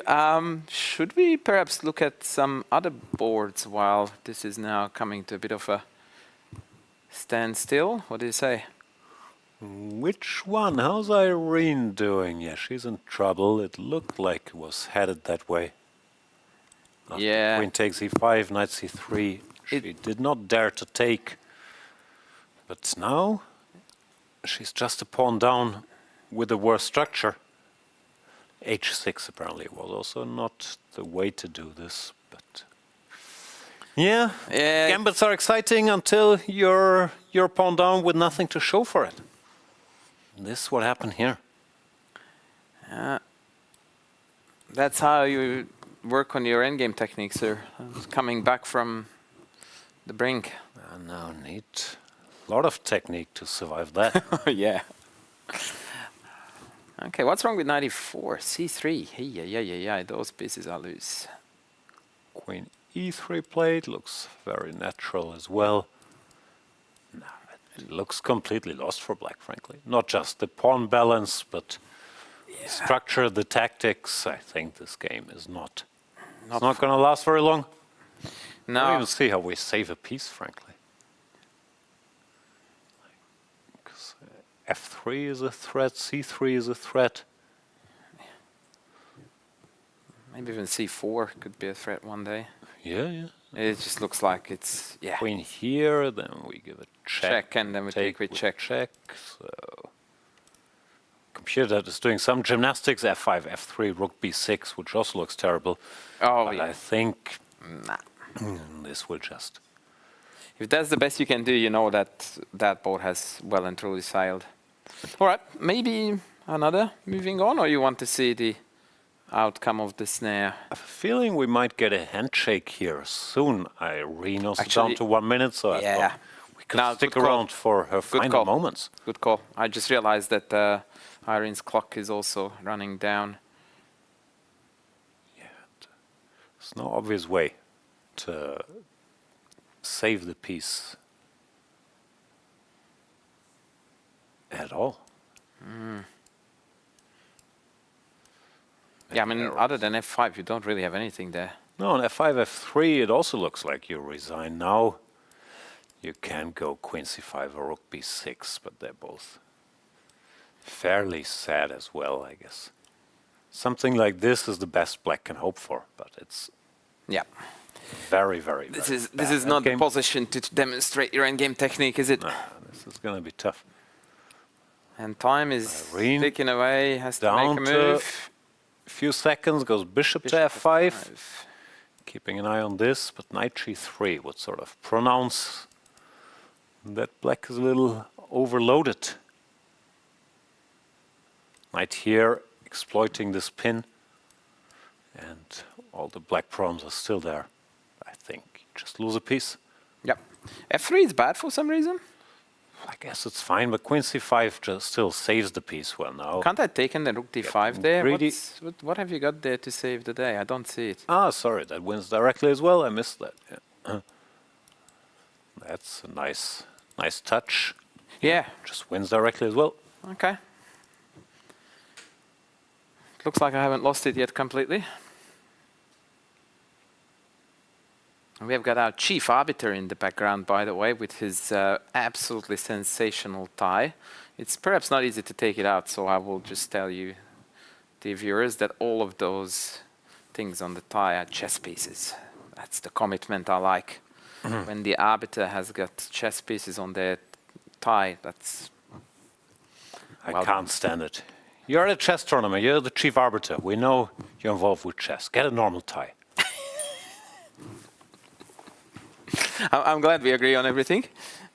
Well, what's on there? I can't see anymore. All right. So bishop f5. Vaishali. I mean, the human move, in my opinion, is f3, but I don't want to toot my own trumpet too much.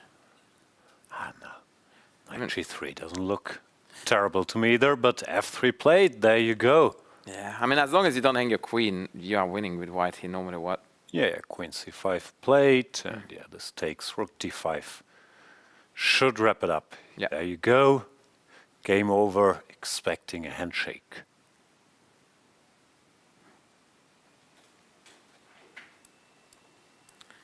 Could we at this point call Vaishali, any point by the way, to be the favorite of the tournament based on, you know, current form rating and all those things, Jan? I guess so. I'm not sure about her results. And there's a handshake. Congrats to Vaishali. Wins her match, enters the semifinals.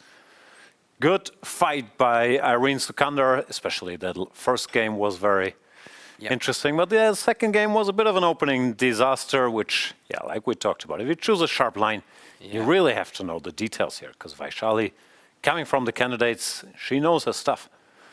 Yeah, she would have been well and truly in book here still, as demonstrated by her time usage. So, yeah, sharp opening, and, yeah, Vaishali's knowledge seemed superior.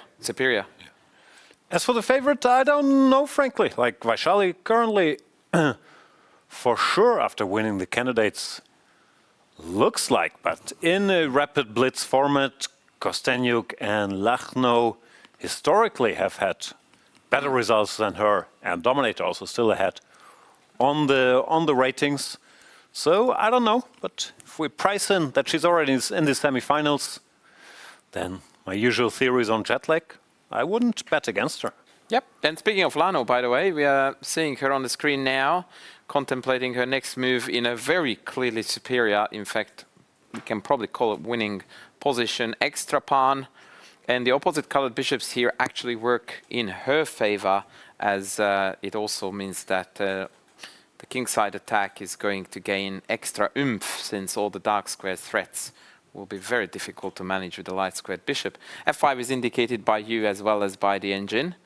And I think that's the most logical move. And just send it, g4, g5 even after, if I really want to go nuts. Also completely kills this. And this bishop doesn't have anything to do. The only way to revive it would be d5, which always E5. runs into e5. Yeah. And now we have rook h3 or g4, g5. This looks like a completely hopeless position.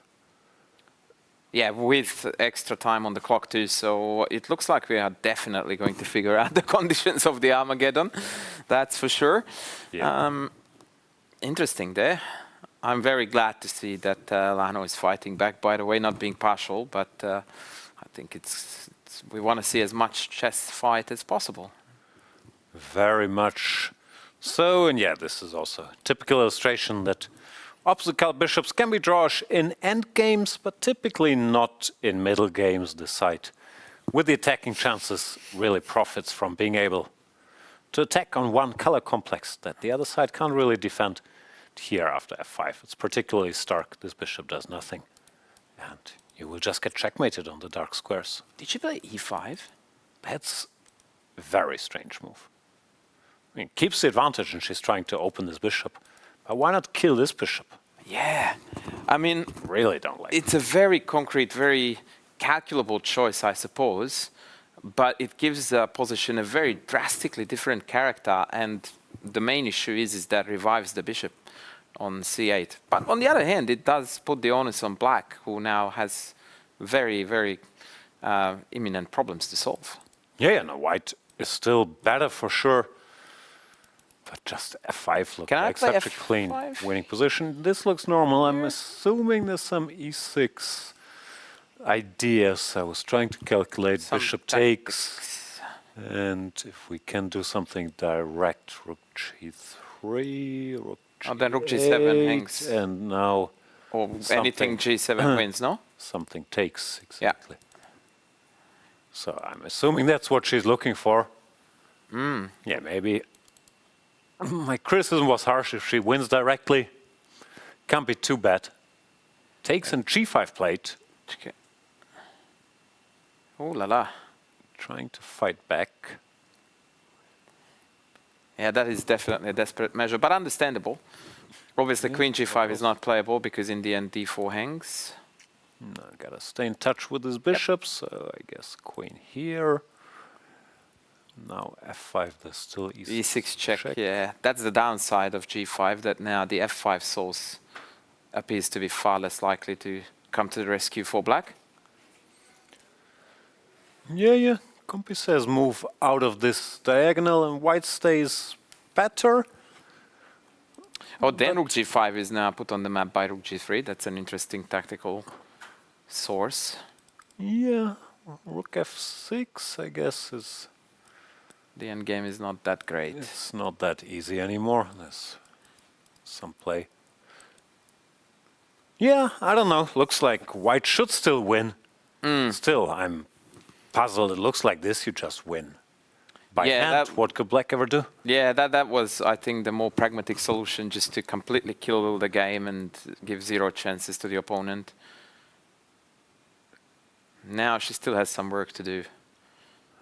2 minutes 30 versus 34 seconds for Anna, who can now at least calculate a little bit, because queen e4 looks, I don't know if forced, but like the logical move. What is Katarina thinking about? Rook f6 or what? No, queen e4 play? Yeah, no, it had to be played. Yeah. Bishop b7 blitzed out. Now, what is the killer? E6. Oh, and she there. immediately She homes in on it. goes. That's very impressive. Well done. So now after taking the queen, EF just, wins the house and she resigns. Or is that a different board? That's a different game. That is the end, at least in the rep portion, for Azumi Sakai, the local hero. Goes down 2-0 against Kostenyuk. Not a big surprise, of course, with the 600 points rating difference. Still, good showing, and good showing. Hopefully she will inspire more Japanese girls to take up chess, fight with these top players. Queen g7 played here. E7? The queen just... Do I have E7? Ah, come on. I want it to be cute. That is fancy, but Yeah. I like the fancy. unnecessary. Still, was also winning, cutting off this connection, and if bishop takes... Oh, no, resignation is on now, so... Sorry. No, all good, all good. Queen g4, forced resignation, so we can't really criticize it. Just attacks f6, and if rook f8, your e7 still wins. A very nice comeback by Lucknow, who hopefully now shows signs of shaking off said jet lag, and now we are going into the Armageddon. Yeah, and that leaves us with one game where Antonetta Stefanova has to win to also reach the infamous Armageddon, but still all to play for. I have a question for you, Jan. Where did white slide squared bishop go?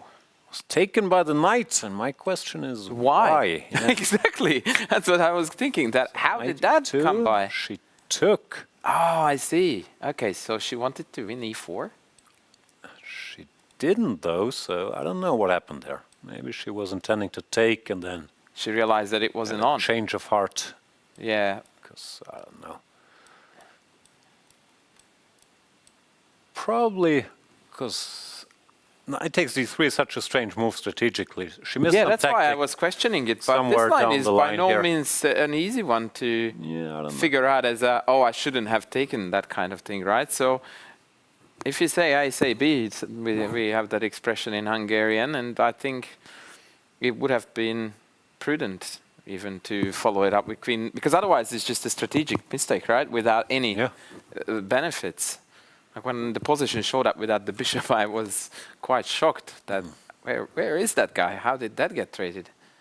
Yeah, that was a bit odd. So let's see where it brought us. Bishop g7. Now the e-pawn stays. Now I'm kind of feeling it for white again. White is fine, yeah, especially only needing a draw. She can offer a move repetition here. And I explained hours ago that the Benoni often is what piece can control e5 and what can't. Yeah. Here we gave one for one that can't control e5. The knight is also far away. Yeah. This looks unpleasant. So, of course, we started off as a Rui Lopez, but we ended up being in a Benoni structure, hence the very apt observation about... A lot of double question marks here by the harsh computer. Bishop d2, and apparently rook takes d2. Once again, showing. Queen g5, or what is this trick here? Oh, even feistier than that. Ay, ay, ay, ay, ay. Oh, ay, ay. Dark square dominance, sir, is the name of the game. Yeah. Oh, ma'am, on the board. Was missed, and now... Ooh, e5, knight e4. Also very classical e5 pawn sacrifice, once again illustrating the fight over for control of the square. Sometimes you can give a pawn just to Plug it in. make it unavailable. And played. And ay, ay, ay, ay, ay. Now this is looking very gnarly for black. Yeah. Very gnarly. Very classical breakthrough.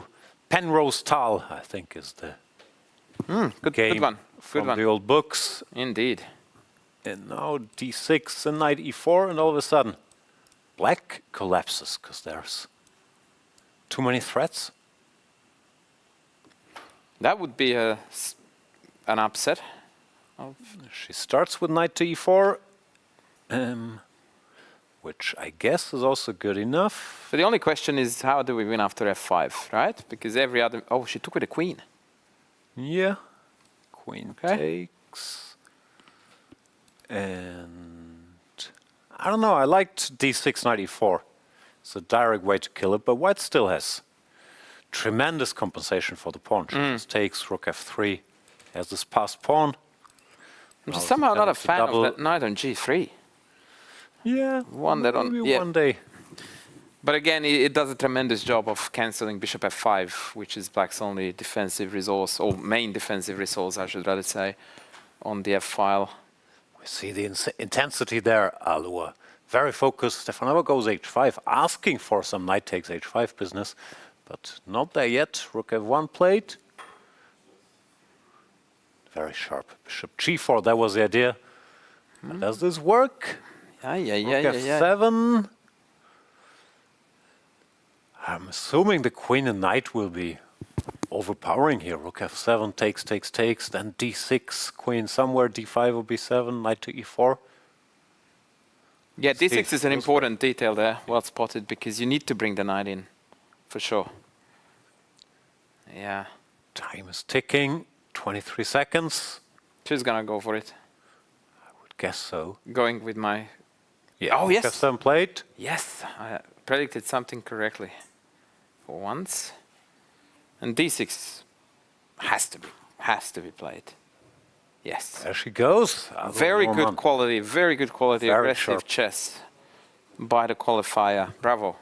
Yeah, this looks very, very tough, especially over the board, but also practically, because the queen comes in, the knight comes in, the d-pawn still kicking, and there's not that much counterplay for black. Rook d2, queen b7 check, and then knight e4 with the tempo should decide, actually. There comes the queen. I just read a very interesting piece of, well, chapter, I suppose, in a book by Tiger Hilla Person, where he talks about when to and when not to trade queen for two rooks. And one of his key points was that queen is superior to two rooks when the enemy king is exposed to attacks and when you have got further pieces to support said attack. And I was just thinking that this is a textbook example when the king is exposed, the queen is infiltrating, and you have additional support to be very punchy. And that knight e4 is indeed going to provide that. Check plate. Yeah, this looks over. Yep. Queen and knight, also infamous attacking tandem, because they can, of course, the strange movements of chess pieces often access different squares. Yeah, this looks terrible. King has to go to the middle, and then Knight the e4. knight comes. Put your pieces in the center, as someone famous said once. Yeah. Once again, this light square bishop is not really contributing much. Cursed piece. There comes the king, the knight. Alua knows she's doing well. I also like that she's very clean with her movement on the board, by the way, in the sense that when she knocks a piece over, she doesn't press the clock, but correctly first replaces it. I like it when... Okay, they're playing with 10 seconds increment. There's no reason to throw pieces around. I still like it. It shows class, it shows state of, mind. It's a good sign in my book. No, I agree. Bishop f5. Where's the win? There is knight takes c5. There's also d7 if she wants to be clever. Rook takes, then knight takes c5. That's probably nasty. But just maybe mowing the board down with knight c5, d7, queen b4, this is going to be good enough.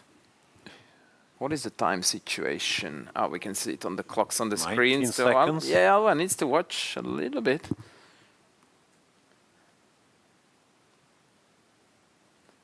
She's very calm.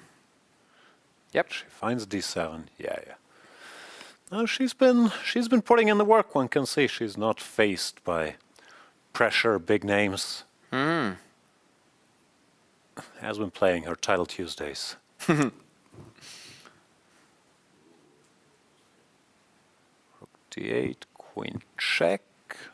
Very subtle, but I guess also winning. King e7. Not sure why the queen check and not just knight takes c5, unless... Yeah, I guess now she has to do the scenic route, right? Like queen f6 check now, or what is the way to go? King d7, knight c5? King d7, knight c5, king c7. I don't see a direct win, at least. Queen e5 check. Let's see. There we go. Yeah, I think this is going to be seen now and played. The good news for her is it draws enough, and probably, at the very least, there will be some move repetitions, perpetuals looming. Oof. In fact, the engine King says it's a c7, blunder. Computer is not a fan. Queen e7 check. The winning move was some strange knight a6 check, but this looks human enough. Let's see if Alva keeps it cool. Goes queen b7, nice touch. King takes c5, queen c7, picking up both rooks actually. Wow. And this is over. That Nice is trap there. brilliant. Yeah. Bravissimo. Antonetta has to resign. Very, very nice tactics. Ignore the evil computer, if we can put it on the board. And that means that Alua Norman, with our first upset, eliminates the former world champion Antonetta Stefanova, moves on to the semifinals. Very impressive showing. Let's briefly go over that finale and then catch up with the action that we missed. Here we have the results. Kostenyuk 2-0, no surprise against Azumi Sakai. Vaishali with the dominant white win against Irene Sukandar, who will be kicking herself for not having repeated that line recently. Alua Norman, 2-0 sweep, of course. Stefanova needed a win and needed to take risks, but still impressive. And we do have one Armageddon in Lucknow versus Saxian. Indeed. Is it going to be just a one game, right? So it's all coming down to one game, and that will determine who our fourth player will be proceeding to the semifinals, actually. So we need to figure out the format of the Armageddon. What is the maximum bid? Let's check. I'm looking at my phone. But the phone does not know. yeah, That's a pity. we'll have to wait and see what that bidding is going to look like. Have you ever done that, Jan, in your life when you were playing? Did you ever have to bid in such No, situation? in my days it was a fixed. White gets 5 minutes, black gets 4 minutes, and white has to win. This bidding is a new wrinkle, adding some excitement. I kind of like it because it also allows the players a chance to strategize and maybe do It's a some. bit more game theory Yeah. involved, right? Like, how do you do that? Also, if someone beats the other by 1 second, reading their mind, you sort of have won before it started. But I don't know what you want. I'm not even sure if it's a success to bid such a slightly lower time and get the black pieces that a reward or punishment. Yeah. So to clarify what we're talking about, Armageddon is the way to do a tiebreaker on these things, meaning the match is 1-1, we want one decisive game, therefore we have to eliminate a draw. And the way this is done is they play one game, and if it's a draw or black wins, then black advances, while white is in a must-win situation. To compensate for that, white gets a little extra time. The way it's done here is the players can bid, I'm willing to play black with 3 minutes. If the other says, no, I'm willing to play black with 2 minutes, whoever has the lower bid gets the black pieces. Very fascinating format. I haven't seen this before, so I'm very curious how the bidding process will go. A bit of a segue, Jan. We used to have a TV quiz show in Australia called The Rich List, where players had to bid about how many certain things they could name on a list of 1 to 20, like how many landlocked countries can you name, for an example, and then they had to bid.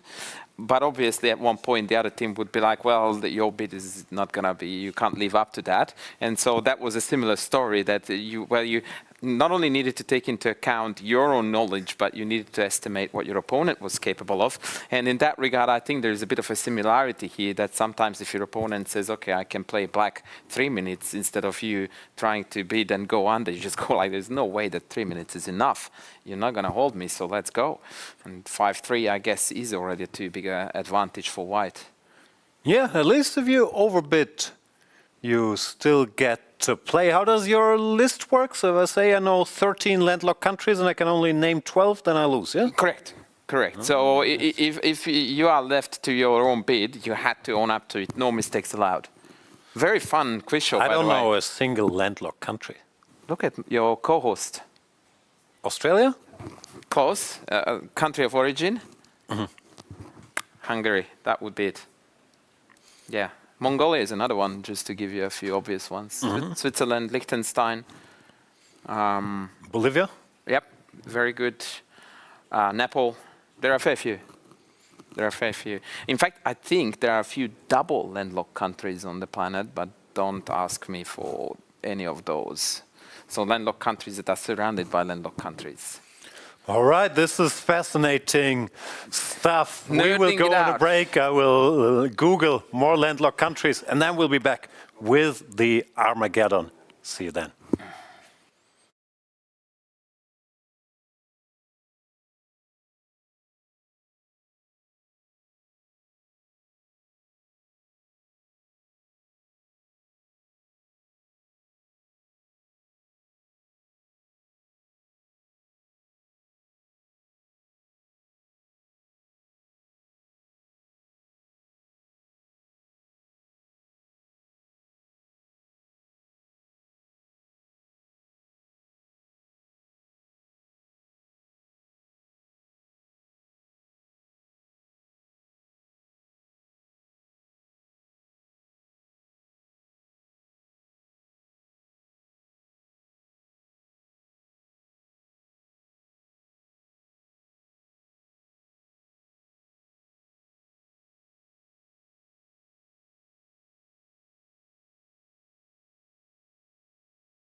Welcome back, everybody. We are awaiting the only Armageddon game of the quarter-finals. And we have learned the rules in the meantime. White gets 10 minutes and has to win the game. And the lower bid for black gets the black pieces. But what happened was both players apparently wanted the white pieces, and they both bid 9.59, which is the maximum allowed bid for black. So how did they determine who gets black? A coin flying in the air, sir, falling on head or tails. I believe that was the final way to determine the colors. And I believe that that allowed Katerina Lano to be behind the black pieces. Not sure that's what she wanted. Apparently they both wanted white. If you go for 9.59, they're saying, I value the white pieces more than the draw odds. So Lachno might feel like she lost that toss. Could also be influenced by how the rapid games went, where white dominated. Yes, indeed. In both. We are awaiting the start of this rapid game. Should be any minute, and maybe we can switch to the playing hall. There we are, pawn to e4 and pawn to e5. It's the good old Italian game. Knight f6, pawn to d3. Pawn to d5. This is a surprise line that Lachno has played before, trying to force the issue. Very risky line, but of course, she has studied this. Typically, you're not supposed to open the center with black that early without being developed. But Anna, once again, looks surprised, as she was by the Shara Hennig in the first game. This time she played e4 and gets surprised by another Lachno specialty. So is theory here bishop b5, bishop d6, sir? Is that the... Bishop b3 or bishop b5 are both testing. Yeah, she plays bishop b3. When bishop g4 is a move. Yeah, this is all still known, but it does look like Anna has to find her own way, which, of course, is a big advantage for black. She can stick to the theory, probably will also equalize. Good start here for Katerina. h3, bishop h5, rook to e1, these are all logical moves. Queen e7, showing that she still knows what she's doing, preparing long castles as well. It's interesting to note, speaking about the bidding, by the way, that white is already behind the clock, so much for the time, right? So the only advantage white has really is the white pieces in themselves, but obviously now we are playing one result against two, so I would claim that there is some psychological edge already on Lachno's side for sure. Yeah, also chess edge. If you know the opening and the opponent doesn't, that tends to help. Pawn to a4, logical move, preparing a5, but that won't happen. Black will also go a5, but at least with these included long castles becomes slightly less tempting, even though I'm sure it's still on the agenda, because what else? Yeah, pretty much send it, right? Bishop e3, hinting at bishop takes b6, but Katerina is not too phased. She's certainly not playing like someone who would be happy with a draw, right? Like black's play is as much confrontational as it can get, and I respect that. Yeah, once again, just playing her prep, trying to surprise, not thinking too much about the result. Yeah, playing chess rather than playing for a particular result, I think, is definitely the smart way to achieve your ultimate goal. That's often the problem. You have to trick yourself not thinking about the result to get the best result, which is a bit of a contradiction. Pawn to f6, stabilizing. Yeah. Bishop takes b6, I didn't like, by the way. It looks like black is in very good shape now. There's no attack. The queen can go. Then the bishop comes out. Black just looks extremely comfortable. Yep. Now there's even knight to d4, jumping directly. Oh, we have some new angles. Yeah. Double board. Our tech boys are doing a spectacular job. I think they deserve a shout out from us for the broadcast. Looks so real. Nowadays you can't even tell which board is the real one, which one is AI. I'm so confused. Queen to c7 played, allowing c3. I'm not sure why she didn't jump, but black is still fine.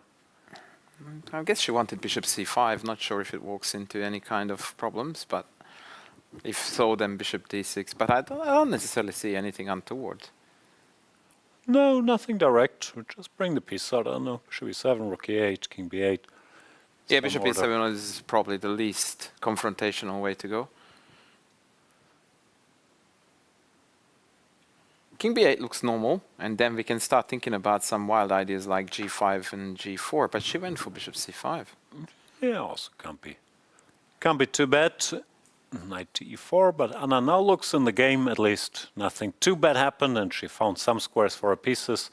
Can maybe go knight g3, finally breaking the spin, which is annoying. But yeah, black still looks very stable. Rook e8, knight g3, bishop g6, or bishop f7. Yep. Now she goes king b8, also decent enough. Prophylactic, just to throw in another big chess word there. Bishop gets taken. I guess queen e3, turn pin. Yeah, logical. No, black is fine, but Anna is now in the game, I think. Given that the opening didn't go well, she can't be too unhappy with this position. Queen to d6, bishop c4 covers the pawn. I don't know if there was a need to defend the c5 pawn on account of bishop takes f3, wrecking the house on the king's side. Maybe not. Queen d6 feels a little off also, Yeah. allowing some potential knight maneuvers. Now it feels like the trend is now in white's favor a little bit. Yeah, maybe rook e8 f5. Yeah.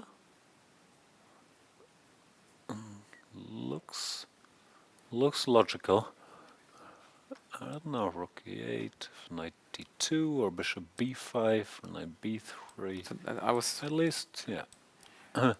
Ah, she went knight we e7. get some play. Let's see what she did. Knight to e7, strange move. Knight d2, knight d5. Should mention, by the way, there was a cute little tactic here, which, once again, not easy. Knight takes e5, f takes e, and queen takes e5. Engine loves those double attacks. Who doesn't? Yeah. But didn't happen. Knight d2 played, and now black is in time to keep shuffling the knight around.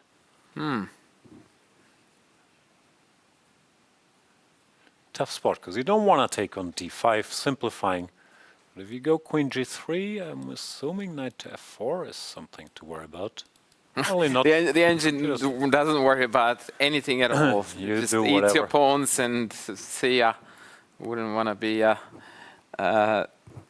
yeah, that's well. The c4 bishop is a powerful defender in that regard because you can never go rook g8. Yeah. Queen g3 played. So what is it then, if not knight f4? g5, Nothing queen direct. c7. Oh god, C7, boring. that is lame. But knight e4 is actually now pending, right? So it makes sense. Yeah, no, it's a she good move, finds and it. she Yeah, does it. well done, good stuff. Black should be all right. Rook e8, knight f4, bishop g6. No obvious breaks for white. We certainly have a worthy game for an Armageddon finish. Very exciting chess. Probably a bit easier to play with black, would you say? Because of the lack of Looks pawn like, breaks. Yeah, I don't see any obvious moves for white. Well, for black, yeah. Easier to draw my arrows. The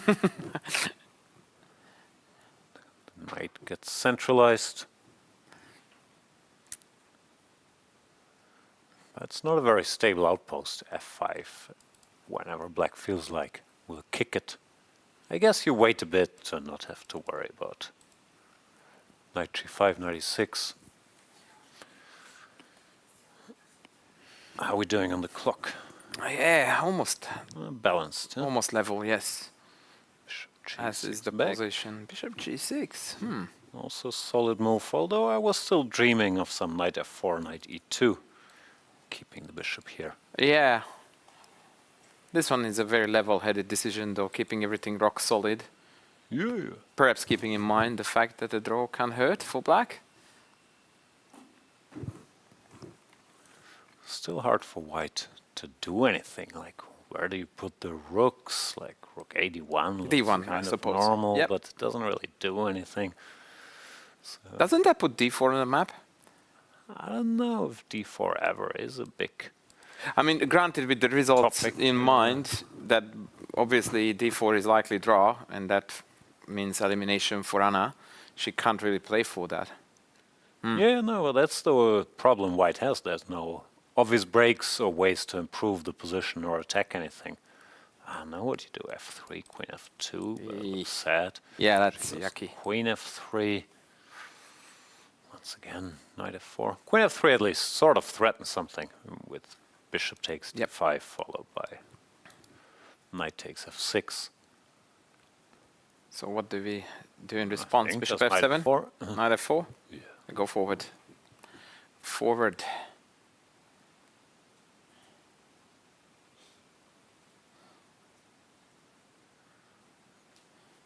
Anna Tal's, Sargsyan. yeah, Tal's coach, Tolush, was known for yelling out, "Forward, Kazimierz," every time he was playing blitz and he moved forward, which is what he exclusively liked to do. So that's where Tal's style came from, partly. Sounds like From good old Tolush. didn't need much coaching in that direction. Yeah. There It's not comes like the he knight. didn't have it in his blood. Tolush was his coach? I thought Koblenz, or probably had multiple coaches. Yeah, Koblenz. But I think Tolush was his first, and then Koblenz was the... Yeah. But maybe he was just influenced by Tolush, and that may confuse the two. Either way, he was definitely a very gifted attacking player for sure. That I've heard. Queen to e3 plate. Targets the pawn. What do you do? I guess just defend it, yeah? I don't know. b6 or rook c8. Neither look ideal. Yeah, she Oh, she doesn't goes either. for a Just third queen choice, which is a c6. very clever tactic on account of the g2 mate and queen c5, bishop e4, netting a piece. Nice move. Yeah, I like it. With bishop b5. What jet lag are we talking about? She's as switched on as one can be. Yeah, looks like she's waking up for sure. Yeah. Hey, see that? I don't know. f3. It never sits me well when I see these moves. What to do? Pair is a threat. I'm not against it. Fair. Oh, a lot of green there. That is a beautiful background, but we prefer now the board.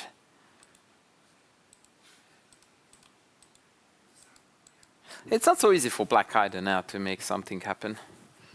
No. You don't really want to go f5 either, weakening your structure apart from that c5 is probably hanging. So yeah, she goes rook c8, but that sort of is admitting Ooh, this b4. operation. Here comes the spice. Yeah, Here comes... too much. Oh, King h2, less spicy. yep. Also a bit random. Why is the king better on h2 than on g1? Like, I almost prefer it on g1. Oh, that's why she did it. She wanted to dislodge the knight, so she clearly G3 didn't is have dead, her yeah. mind on b4 breaks. That Which is a bit sad, because that would have brought about spicy stuff for sure. Queen e2, but Yeah. she's hesitating. So black is now fully developed. The question is what to do next. Queen e2 plate. Ultimately, you do want to play for f5, though, right? She goes h5, but white can just go h4, H4. and keep the tension. And f5. Yeah, looks like neither side really knows how to make progress, which might just be the nature of the position, that it's sort of equal and both have to wait. Now with h5, h4, f5 is off the table, because there's always King this G2. nice square. And that does feel like an inferior square compared to h2 in my book. Yeah, great. Then again, maybe.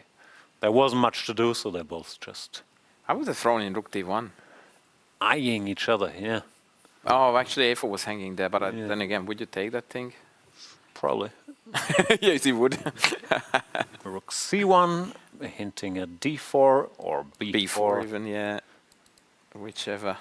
Queen goes away. It seems like some kind of a waiting stance has been assumed by both, and waiting for a tactical blunder to pop. Maneuvering, knight d2, knight c7. Not afraid. To trade.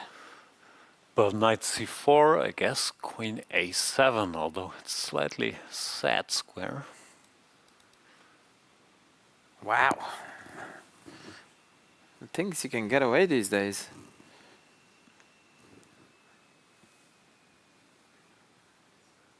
Bishop c4 played, also logical.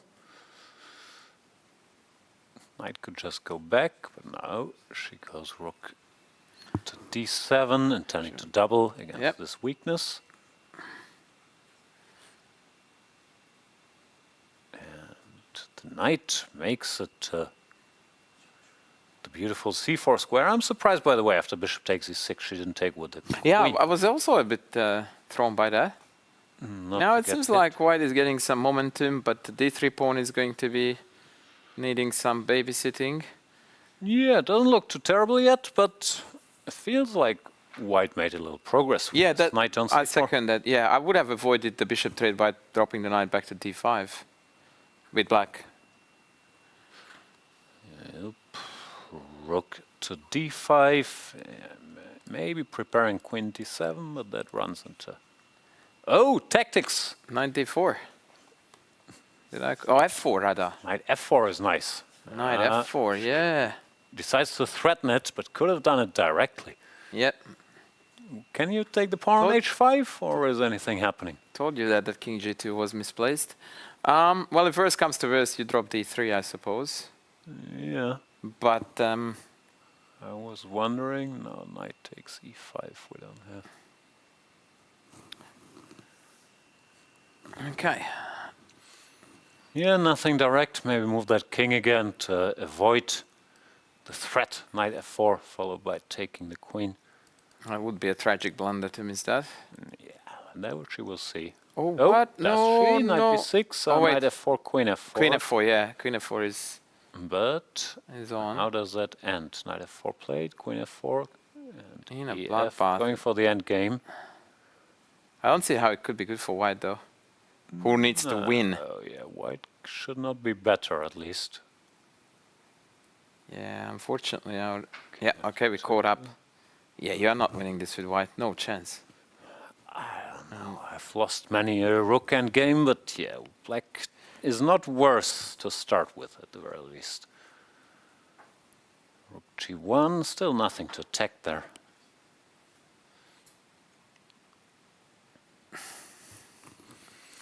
How to play it? Just take and king to the center. Ooh, that was a big drop in the bar. Oh, b5, nice move, creating more play. Because this rook is really doing nothing. On g6 it looks nice and active, but it's not attacking a single thing. And black can use that time. That is beautifully played by Lano. Yeah, and rook g6 wasn't it? That rook is so far away from the action. And now c4, c4, yep. Let's split the pawns, get a pass pawn on a4. Yeah, this plays a5 itself. rather. No, this is it. Yep, almost certainly we have got our final player amongst the top 4. Yeah, Katarina survives this. More than a scare, really, losing the first game. Yeah. Here, even if she doesn't win, like a draw will do. So. Yeah, Anna knows that the writing is on the wall about this one. And I think she will just take the draw and, yeah. bit reluctant, bit aggressive there to say, okay, match is over, yeah. handing the hand. Let her decide. But whatever works, it's veteran savvy, not prolonging the match. Draws enough. Yes. Germany, we have the saying, a good horse never jumps higher than it has to. Oh, there you go. Why win if the draw wraps up the match? Good job by Lachno with the comeback. Very impressive indeed. It looks like jet lag is gone, and now we have got a very serious contender for the rest of the day, really, as far as I'm concerned. She seems very solid. Do we actually have the pairings, Jan, for the next round before we go on a little break? I think you might be asking the wrong too guy. much there, but we will hopefully have the results, and maybe we have a little pairing tree before the semifinals come up. Remember, this is the rapid day. We have semifinals and then the final But tomorrow, all the players will be back to play the Blitz. And Katarina, congratulations. You're through to the semi-finals. What a match it was. After losing the first game, you had to first strike back in the second, and now you just drew the Armageddon game after the dominant game to advance. Tell us your feelings about this match, which is concluded. Yeah, it was a very difficult one, and I didn't sleep well today because of jet lag. So probably my first game I have an excuse. I hope so, but still, yes, I'm very happy to win it and to play another one. Tell us a little bit about before the Armageddon. You both had to bid a time, and both of you bid 9:59. Then it was drawn at random. I guess both of you really wanted to play with the black pieces, with the white pieces. Yeah, but looks like we didn't get the system well, so we wanted to play with the black pieces, but it was dangerous, yes, because she could if she make I don't know. Choose another Any other, yeah. It's me who's gonna play with white, yeah. Yes. So we didn't get the system well, so it was a bit tricky for us. I think she wanted to play with the black pieces. So and you did too want to play with black. I didn't know what to write, and it's my first experience with such a system, so I just decided at least to have more time. In the semi-final, you will play against Aloha Norman. Have you played much against her, and your thoughts going into that second match? I think we played once. We played some speed chess match. I won it, but it was quite a tough one. And also one rapid game. Actually, she won this rapid game. So, and she's a young and very talented player, so it's not going to be easy. We are looking forward to that match. We will let you go and have some rest. Once again, congratulations and good luck this afternoon. Thank you. Back to the studio. Again, you can hear even the players, some confusion about the Armageddon, but all is well. That ends well for Katarina Lachno. That means we have two big semi-finals coming up. Lachno against Aloha Norman. And there you see it, Kostenyuk versus Vaishali. Who you got? I'm going to go with Vaishali on the top side of the draw and Lachno on the bottom side, not taking too many risks there, but I certainly do expect a very feisty, exciting chess. Yeah, those are two big matchups. I will be a contrarian and pick the complete opposites, Kostenyuk and Norman. We'll see. Maybe we each get one of them right. Who knows? We will be back after the lunch break. The players hopefully will have some time to refeed themselves before these stressful semifinals, and the action will continue 3 p.m. local time, which means in roughly 80 minutes. So gives you some time to wake up in other parts of the world. Thank you so much for watching, and we'll be back with the semifinals. Stay tuned or get some food.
concluded.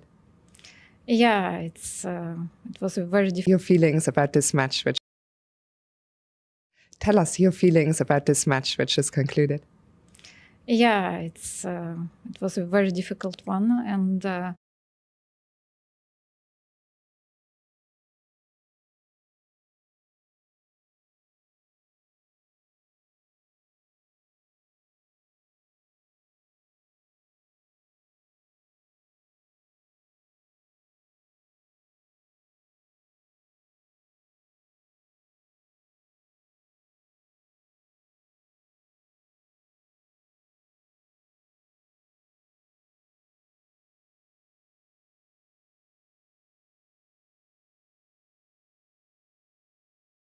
also we wanted to play with the black pieces, but it was dangerous, yes, because she could like if she make like I don't know choose another Any other. yeah, just it's me who's gonna play with white, yeah.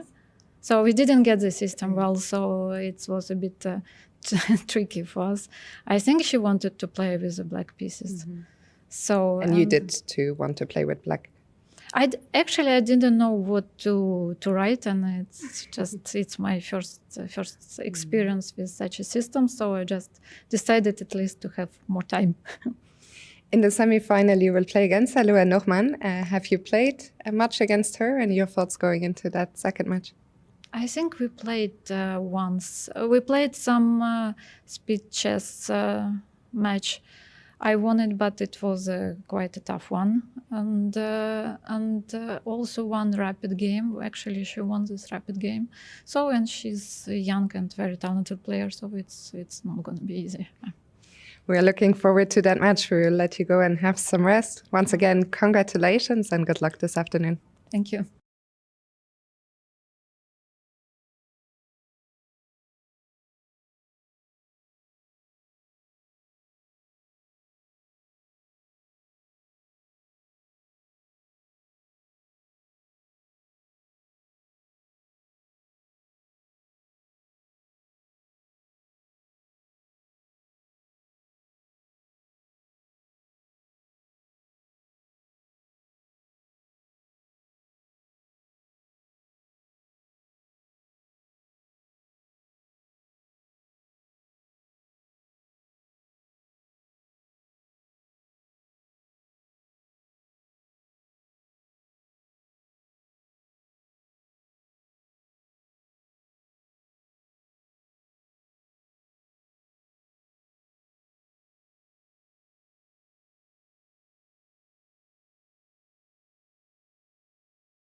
Irene, unfortunately, this rapid leg of the tournament is over for you, but you came up against a great opponent, Vaishali. And in the first game, you made a draw, which was a heroic defense. So I'm sure that's a positive takeaway from this match anyway, right? Yeah. The first game was very interesting. I think at some point I was overestimating my position. Of course, like towards the middle game, like after the opening, I think I misplayed something that I felt like I had to sacrifice a pawn in order to get more activity, which I think was a good decision. I really haven't analyzed it. But then towards the end, when we were like playing on seconds, basically, I thought my position was pretty good. My king, my rook, my knight, and there is a pass pawn on the H file that was also kind of attacking the king. It feels like everything was so tricky, but we didn't really have much time on the clock. I wouldn't be surprised if I had some winning chance. That's what I thought after the game, but my husband told me, no, you were never better actually. But there were some tricky lines all over the game that both of you had to be careful. But and also like both of you played like a very clean end game, so draw was a deserving result. You mentioned your husband. For the people watching us, they will know him as International Master Eric Rosen. He's here with you. Have you guys prepared together quite a bit for this tournament? To be honest, not really. I've been very busy with my work stuff, and we just came to Tokyo from Washington D.C. and we just came last night. So I feel a bit jet lagged still, but it's not. Of course, it's not an excuse of my result. Vaishali is a very strong opponent, and she's a deserving winner. And so. We didn't really prepare much, but of course there's some lines that we talk about before the games, just to get ready in case the game went that way.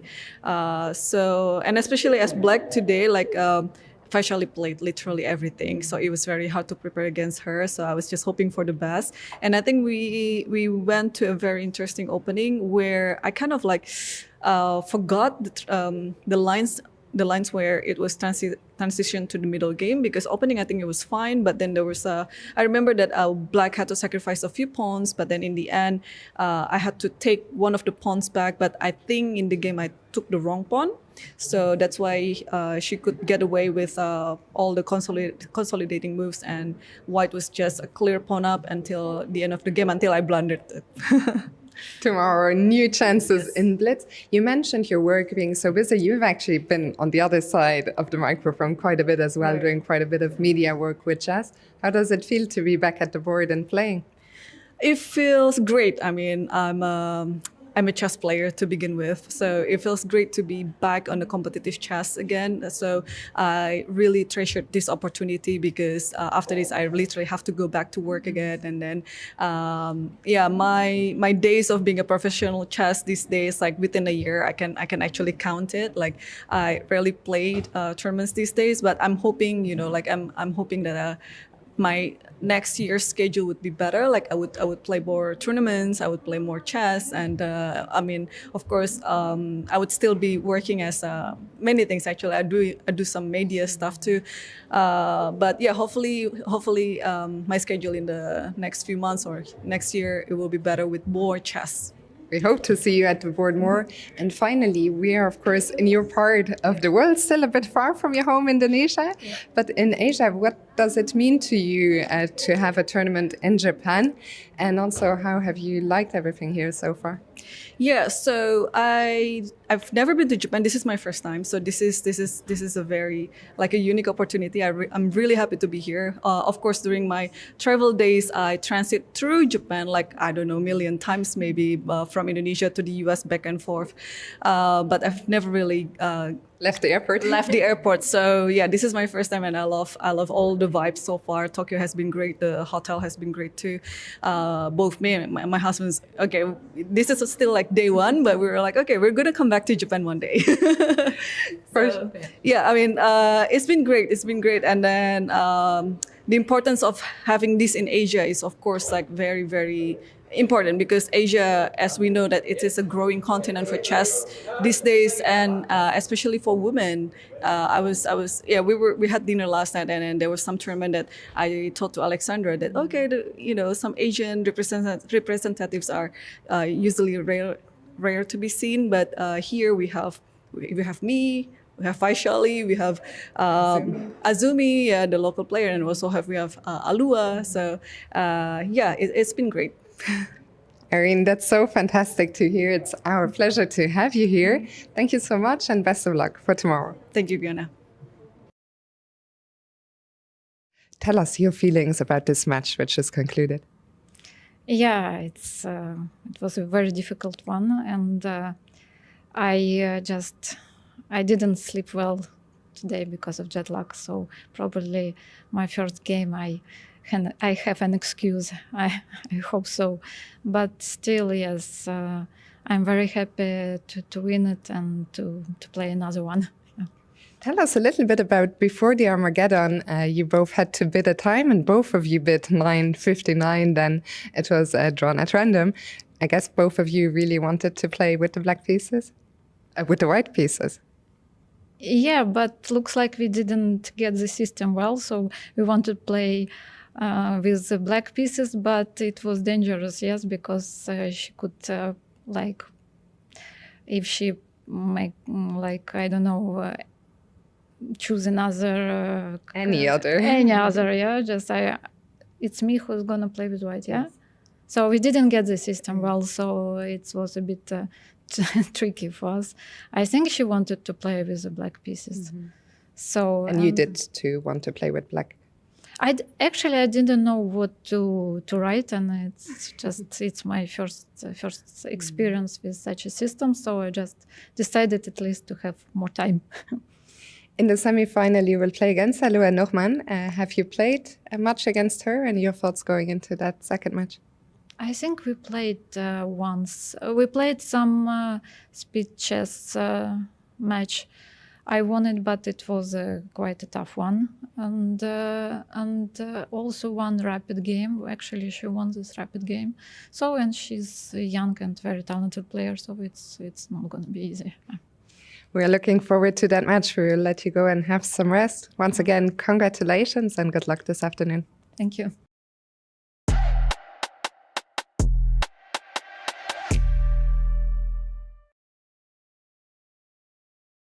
Welcome back to the WR Women's Chess Tour. The semi-finals are coming up on our first day here of rapid chess action. I'm Jan Gustafsson. I'm joined once again by, how do I call you? Chess coach Andra? What do you go let's go with that. Let's go with that.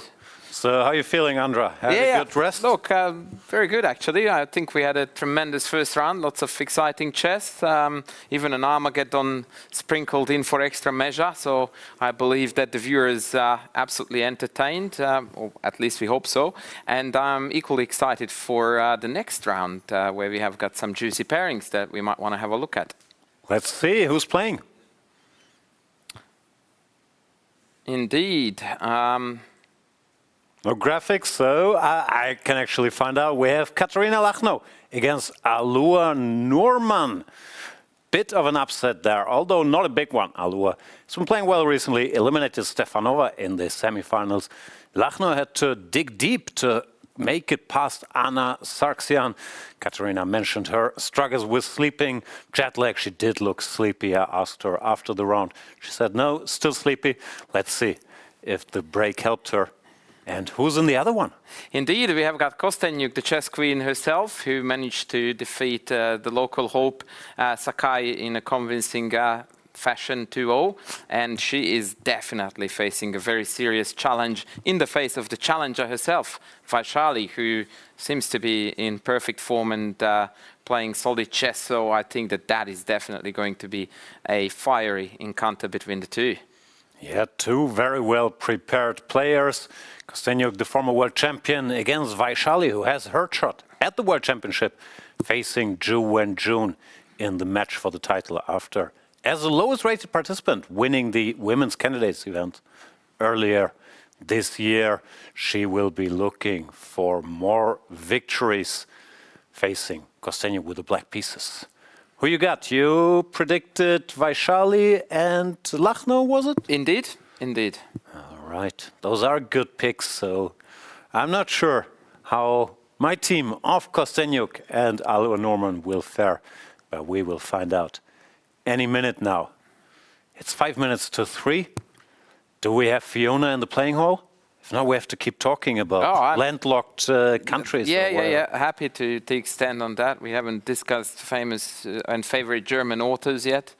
So there's plenty to talk about. And chess even, God forbid, is a potential topic while we're waiting for Fiona, who, by the way, does do a tremendous job. And shout out to our colleague and co-host Fiona in the other room. Always a pleasure to have her on board. Working multiple jobs, also as a fair play officer here, but it does look like play will be fair and fast. 50 minutes plus 10 seconds and then a potential Armageddon. I'm doing a Donald Trump here. I'm trying to think of any authors I could name to appear cultured. Hesse, I like Hesse. Is he German? Right. I was wondering about your take on Thomas Mann. I tried. Der Zauberberg? Yeah, I did read. That got me. That one. That hit me real hard. That one. That's for sure. Here we see the prize fund. First place, $7,000. Second place, $4,000. The semifinalists make $2.5K. The quarterfinals, $1,000 each. Of course, also, I'm assuming all expenses paid in this beautiful hotel that we're staying in. A trip to Japan. Is this your first time in Japan? Indeed it is, and I understand the same goes for you, sir? Yeah, never been here.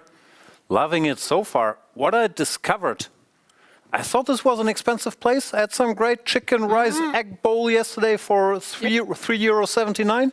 It's not that expensive. What's there not to love? Yeah, I'm told too that good quality food can be, had without having to dig too deep in the wallet, and that's certainly a pleasure in any part of the world, really, but especially here in Japan. Food is amazing. Here we see the system. Today is the rapid event. Tomorrow we have the blitz event. The winner in each of these events, those are technically separate events, gets 10 points. Second place gets 8 points. Then you get the idea. Third and fourth, 5 points. And 2 points for the bottom 4. And that means at the end, our top 2 seeds after adding the rapid and the blitz points will qualify for the final of the tour, which will be held in Stuttgart or near Stuttgart in Germany in a castle appropriately named Rosenstein. There we see Alexandra Kostenyuk and Vaishali both looking focused. Vaishali looking fresh, won convincingly in her white game and the quarterfinals. Kostenyuk, very experienced. This tour was her brainchild. Let's see if she can make it to the finals today. So work cut out for her. Pawn to e4, I'm assuming. Oh, that's compulsory. Best by test, someone said once. I don't know. Like d4, gaining some momentum. No Petrovs, no Berlins, no slow Italians. Has its pros as well. Yeah, I am with you, by the way. Lately, I have been playing more d4 than e4 whenever I get around playing the odd game. It appears to be now the more fun way to start the game if you don't want to face too much symmetry and boredom. Yeah, Kostenyuk very well prepared, typically a 1 e4 player. And in the other matchup, Katarina Lachno against Alua Norman, e4 also. Yeah. Favorite to happen on the board. There we see the fair play officer doing her work. Looks like no bugs found on Katarina Lachno. And we are about to go. Let's switch over to Fiona to welcome the players. Hello and welcome back. It is already the semi-finals. We have here on one hand Alexandra Kostenyuk taking on Vaishali, and in the other semi-final Katarina Lachno against Alua Norman. We are almost about to begin and we have a special guest to make the ceremonial first move. So I'm going to come over to our chief arbiter who will introduce our guest. Yeah, it's an honor to have here Ms. Rika Mitsuyama. She's 2 times women champion of Japan and also 3 times member of the Olympic team. And also this year, I think you will play in the Olympiad. So now it's your time. You can make the first move here with Alexandra Kostenyuk against Vaishali. Please.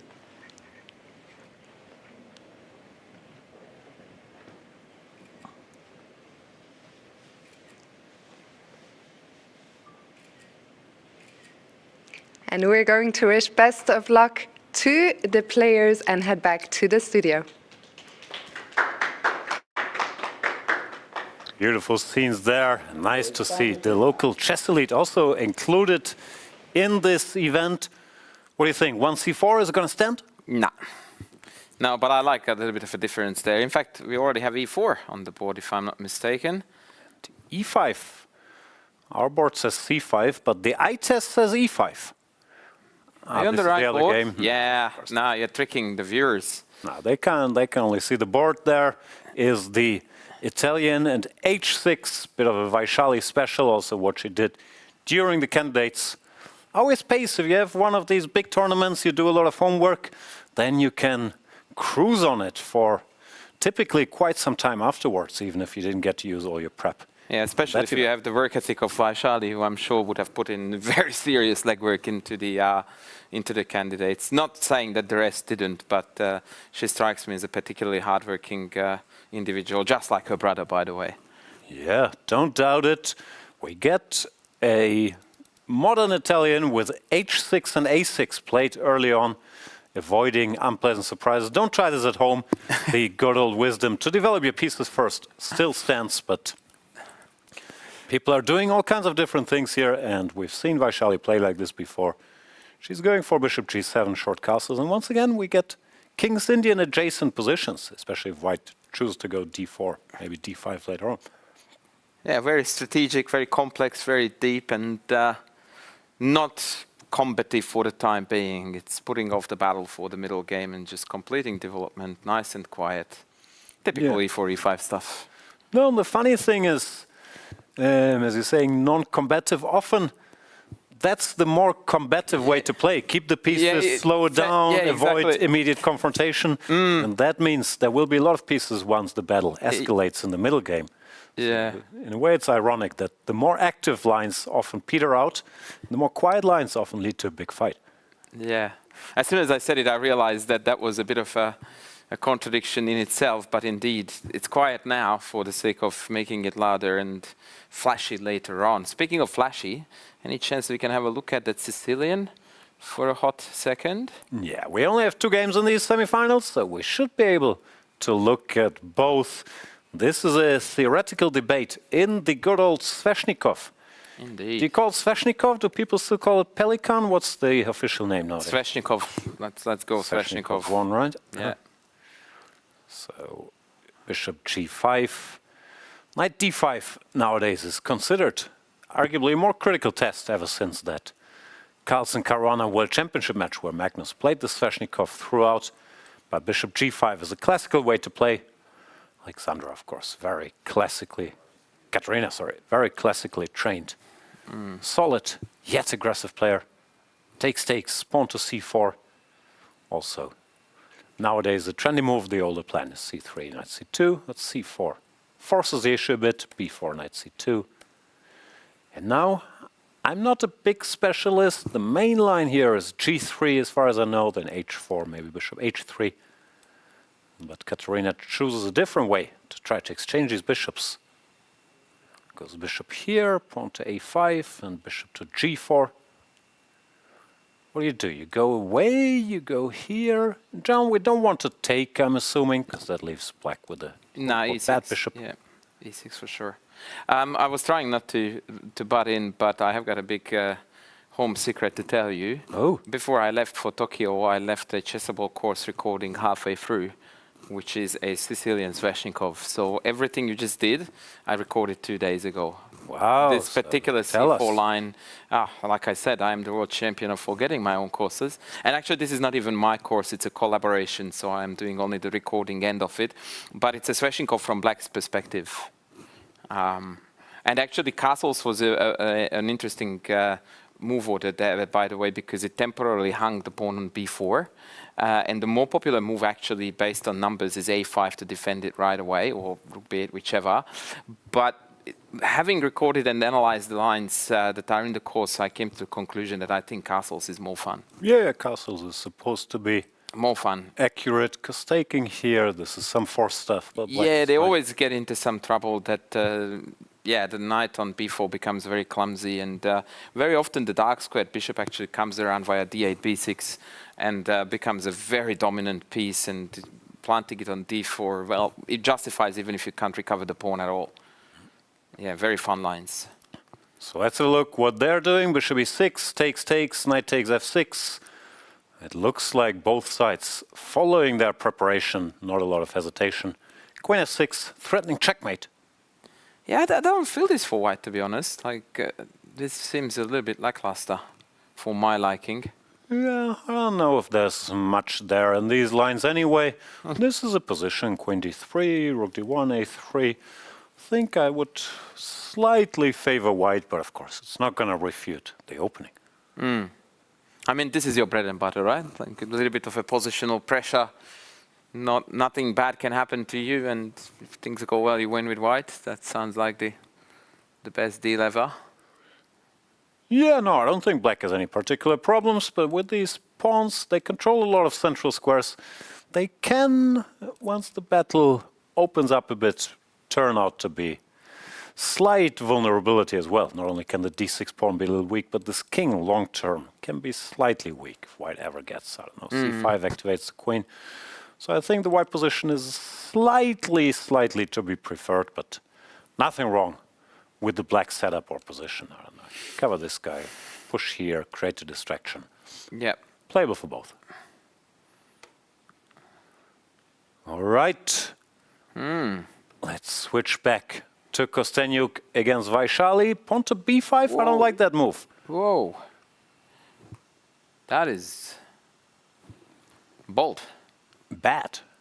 Oh, that's a different B word. I didn't want to go as far as that, but yeah. Bishop e3. She goes knight e3, also logical. Both very focused on this square. But knight e3 allows d5. Yeah, I don't like that either. Because it looked like, just briefly, bishop e3 targeting this pawn, and if b5 now you b6, jump, yeah, and we establish control. and a6 pawn is hurting too. Yeah. So knight to e3, tending knight d5, but pawn to d5 looks possible. Should solve all black's problems. It's more than possible. It's good, right? Yeah. No, this So was what do you think Vaishali was planning against bishop e3 there? Because that seemed almost like a gimme. I don't know, but she dodged a bit of a bullet, because now she's in good shape, while after bishop e3 she was suffering. Here it looks... I don't even know how white equalizes, frankly. This seems... Yeah, no, I dream for totally black. agree with you. I'm surprised about knight e3. I think she just missed. d5 was trying to occupy this square, but the pawn just goes there. Spot Yeah, for the queen. that's what pawns do. Hey. Big miss for Kostenyuk. Instead of putting pressure, now has to deal with Yeah, some pressure that herself. facial expression says a bit, right? It's like, dang it. What have I done? Yeah. Painful. What have I done? Not the end of the world. It's not like white is lost or anything, but you have to switch to trying to equalize this. Yeah. This position. I don't know. Knight to c4 maybe, target the pawn, but Yeah. computers say... Compy is not our bestie today. Oh, tactics. Knight takes c3. This is just random analysis. But a very spectacular line for sure. Oh my god, bishop h2 is even on the map now. And if takes h6, then queen h4 or bishop h2 was also good there. So Yeah, there's no easy way out for white here. Yeah. And if not, d takes e4 is a threat, so could pawn to d4 be. So yeah, that... It's also not so easy to find a useful move if you don't take on d5. No. One misstep, knight e3, let go of the momentum. Well, yeah, she had to go here, target this pawn, and b5 looks more or less forced. Rook b8, rook a6, then jump here, and white. This is a keeps- very healthy advantage to white, right? Like, Yeah, no, something to d5, keeping a grip. So, big chance missed there for Alexandra Kostenyuk and Vaishali. I don't know, computer says equal, but eye test wise, she's in the driver's seat now. Yeah, for sure. Like if you had to pick a color here, you would pick black every day of the week, no question. Even knowing where the bar is.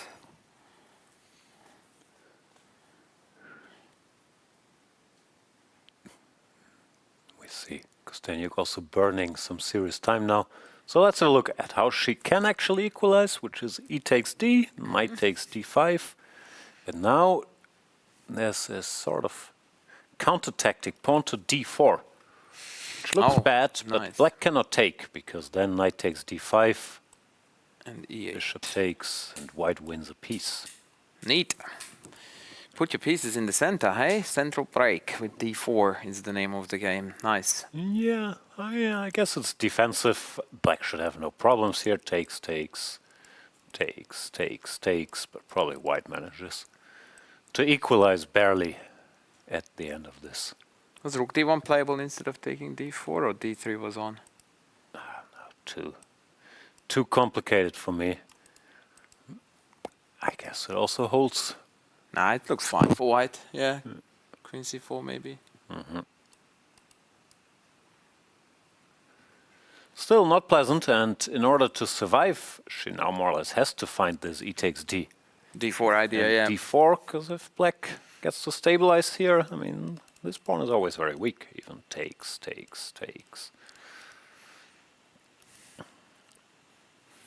That's an impressive set of arrows there. Well done. Yeah, no. Hikaru-esque. Impressive work. E takes d, still not on the board. What else could she be thinking about? Bishop c2 looks too sad. So does queen c2. Yeah. I think you have to take. She's just coming to terms with having missed this d5 move.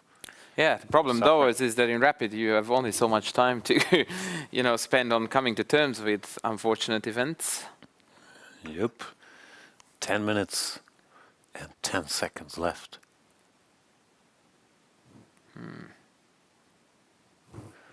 Okay, we will let Alexandra think a bit, check in with Katarina Lachno. Yeah, black looks alright, but I still prefer white a little bit because of this sort of eternal weakness. And this knight doesn't have an easy path to d4. So I guess white can follow up with knight d3 at a convenient moment. Keeping modicum of pressure. No, I like how she's handled this. Easy to play. No unpleasant surprises, and long term it can be a bit tricky for black. Yeah, and she's building some momentum on the clock too, which is, as we have discussed already many a time, is definitely a factor to keep in mind. Yeah, some interesting knight maneuvers here from Alua Norman. I'm not sure I like them, but still very nice reshuffling. The problem is the knight here can still be bothered with knight to d3. I think the one benefit of having completed this knight reroute to c5 is that on some rainy days she might have an a4 push. It's very double-edged because b4 then becomes very weak. Sure. I don't necessarily mean it right now, but if the white knight somehow goes somewhere else, which is hard to define where else it would go, but for a theoretical discussion, then a4 may become a bit of a nuisance. But you're right that knight d3 is always there in a timely fashion. Yeah, that's important, relieving the pressure against this guy, and now a takes b3. Can just take. Yeah. And this is sort of white stream where Yeah, d6 now I just and made b4 weak as are well. both targets. Yeah, good call. So it's going to be unpleasant slightly for Alua to defend this. And I'm learning here.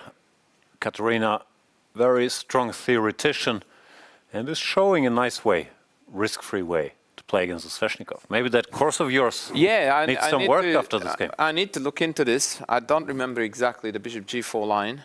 So it might be the bishop b7 move that you mentioned now. If memory serves, because I also spent some time on this stuff. Yeah, I usually didn't want to allow this structure, but wanted to keep this bishop on b7 and then In an ideal world, you get bishop g5 followed by knight e7. Yeah, it does ring a bell. It does ring a bell.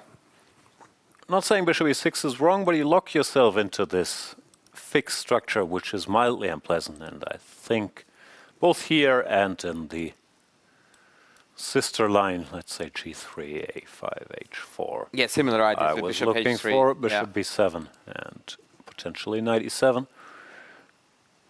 Anyway, queen h4 played. The problem is black has this sort of fake activity for a moment, but white just goes f3, knight d3 against anything. And then the problems did not disappear. Yeah, black's position is a bit more stale than what we would like to have in the Sveshnikov. Like, at least one pawn break would be nice. And as you put it very aptly earlier on, those middle pawns cover a lot of squares, that's for sure. But the downside is that they are unable to move. And so when you have 3 mobile pawns, that's a few too many. f3 played. No, yeah, this will just be suffering. It might look like, what's the big deal? This pawn can be covered. But if white can gang up on it, then work on her own pawn break, either f4 or c5 or a3 in the distant future, this won't be easy quality for black at all. Knight d3 takes, I guess rook takes, yeah. Of course you want the queen behind the rook. You can build even a Yechin's gun if you want. Queen a7, asking for the endgame, no thank you. Because I guess endgames are more tenable if the king comes. Yeah, that rook ending looks actually almost fun for black compared to what we have now on the board. She puts the queen here, which makes sense, physically stopping pawn to c5. But I'm not done dreaming about future breakthroughs. I don't know, h3, king h2, and either rook a1, a3, or f4, on a good day. Yeah, f4 could be the way to crack this.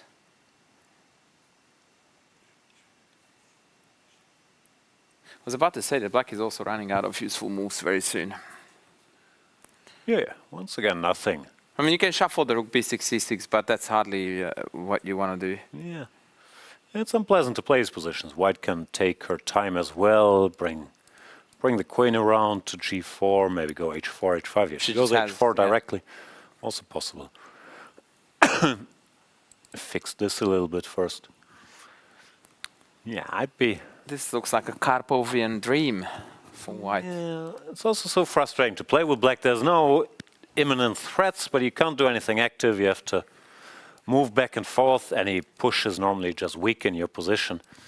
While even if white doesn't make progress, the illusion of making progress can make you nervous, and maybe you go a4 at the wrong moment. So these defenses are typically unpleasant. King h2, queen e1. Yeah. And queen a7 is a pass, essentially. Yeah, any move will be. Maybe she's preparing queen e7 to target the pawn, but it's easily covered. Queen e1 directly. Keeping an eye on the guy and preparing whatever we want to do here. Yeah.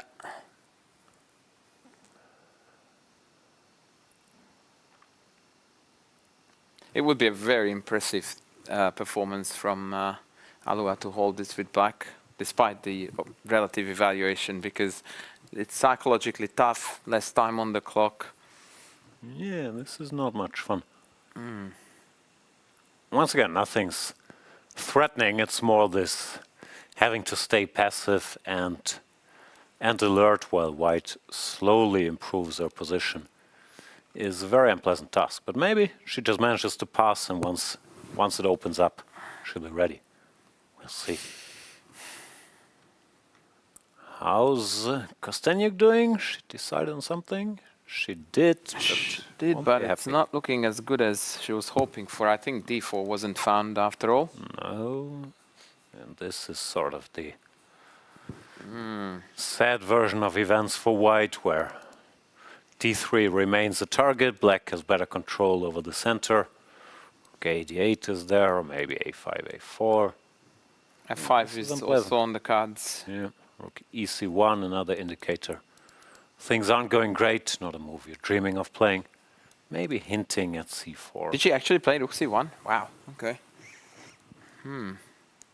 I mean, it makes sense to keep one rook on the a file, to keep the rook tagged, and f5. Vaishali doesn't hesitate to seize the initiative.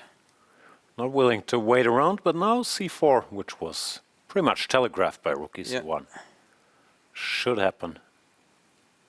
Do you think that she should have done some preventative measures first and then commit?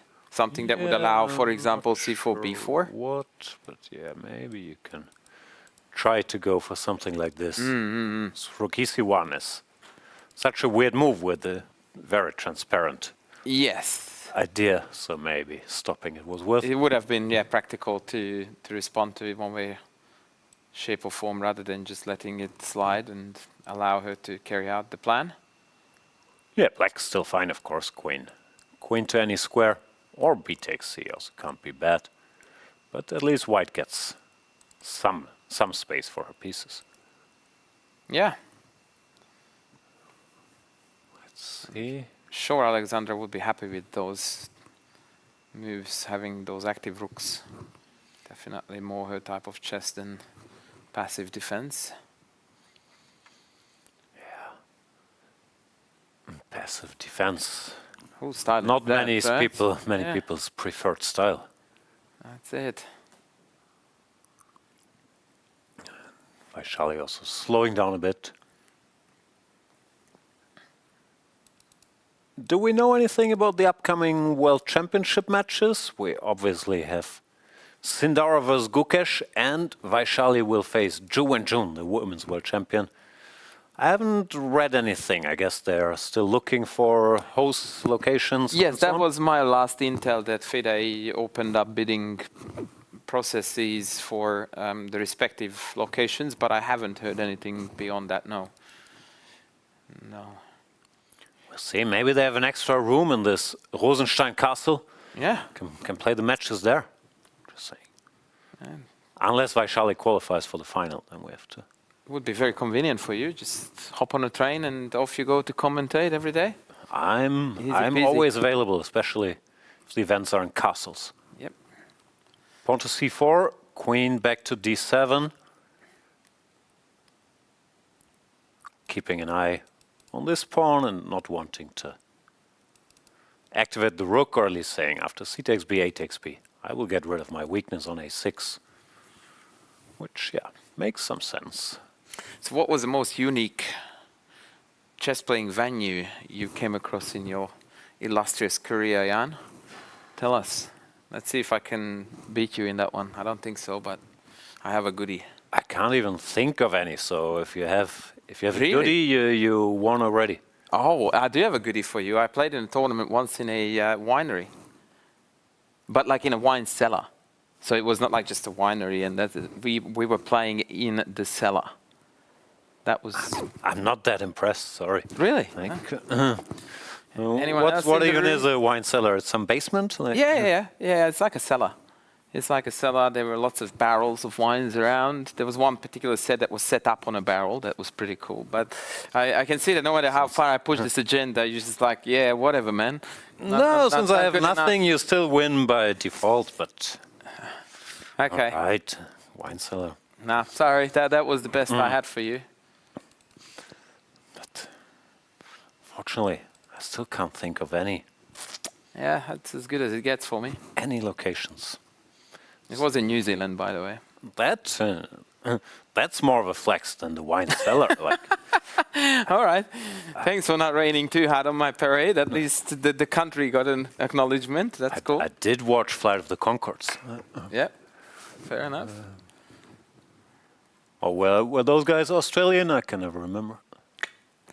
I don't know, actually. But that's I'm something teasing. That's I'm not, teasing That's Flight of not the something you want to get wrong. Let me tell you that. I am teasing. They're very New Zealand. When are you not teasing? No, I never know myself. So takes, bishop to c5. What is going on here? Still looks better for black, but is there much going on? I guess white gets b4. She sort of stabilizes. Yeah, I'm still not a fan. No, neither is Kostenjuk, but what can you do? Knight e3 was such a big turn of momentum. And it was for played very quickly too. Yeah, that's true. 4 seconds? 5?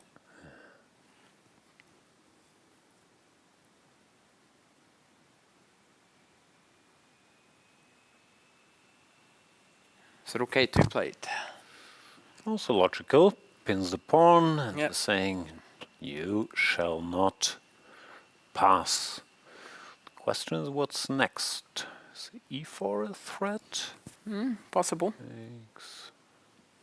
If I pass, I don't know, h3. I guess it's not winning. Looks more like Yeah, after rook b2, bishop e3 is on, simplifications. yeah? Yeah. And then I'm also tagging your knight on c6, so you don't get to be too happy. No, not too unhappy either, but No. let's draw. So let's see what. Of course, black is not forced at all to play e4. I was just wondering. Yeah. I mean, rook a2 obviously warrants that you want to look at e4 ideas, but you can build toward that in various ways.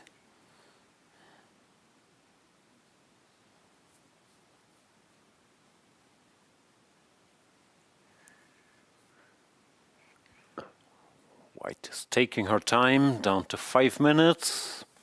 Yeah. So far, this match is going Vaishali's way, so your pick looking good. And Katerina Lachno also looking in the driver's seat.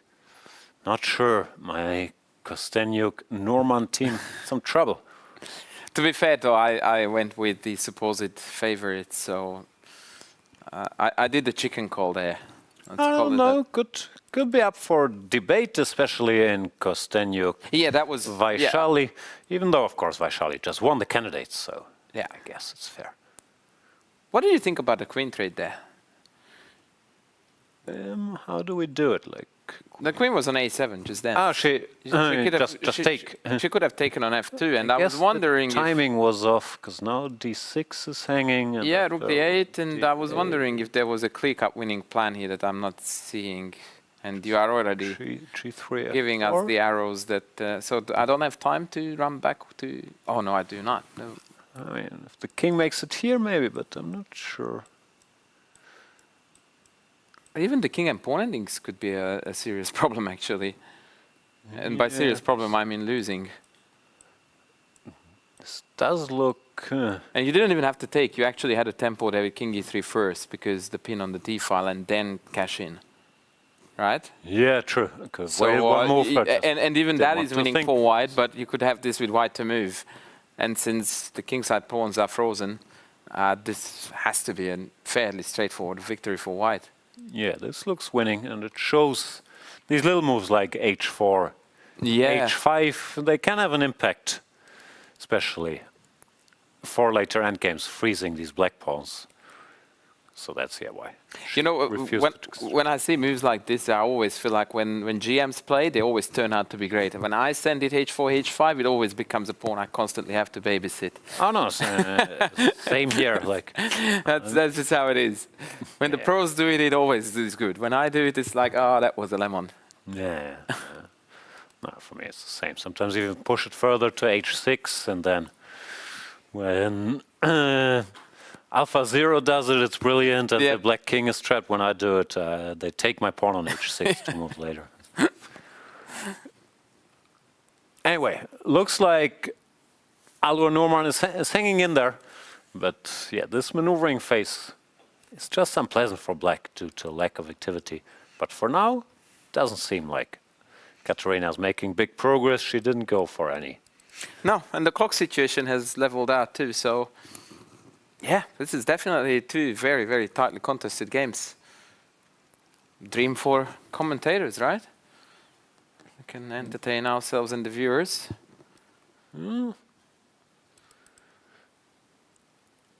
H4 played once again. I was suggesting h3, but Kostyniuk probably correctly plays h4. Don't have to worry too much about this weakness and stopping g5 forever. Maybe one day h5 is an option. In general, I noticed, it's similar to what we just talked about, that in positions where my generation used to play h3 directly, nowadays they just go h4, and same with h5 for black. Yeah. I do teach this though to students, but more so in positions where there is less pieces on the board left, that when you can go h3 and h4 as well, sometimes h4 is just worth it because you can utilize the pawn later down the track. But you're right that there is almost a generational gap, like in the 60s, 70s, 80s. If you play those moves, you would have been asked to leave the room and probably not come back again for a while. Whereas now it is more the norm. Yeah, and it's not just fashion, just computers have shown us h4 is often worth it. This extra king safety is less important than the added activity / space h4 gives. But I still struggle with the timing of when to advance a 1 and when to advance a 2 square. It's one of those that is easy to regret. Yeah.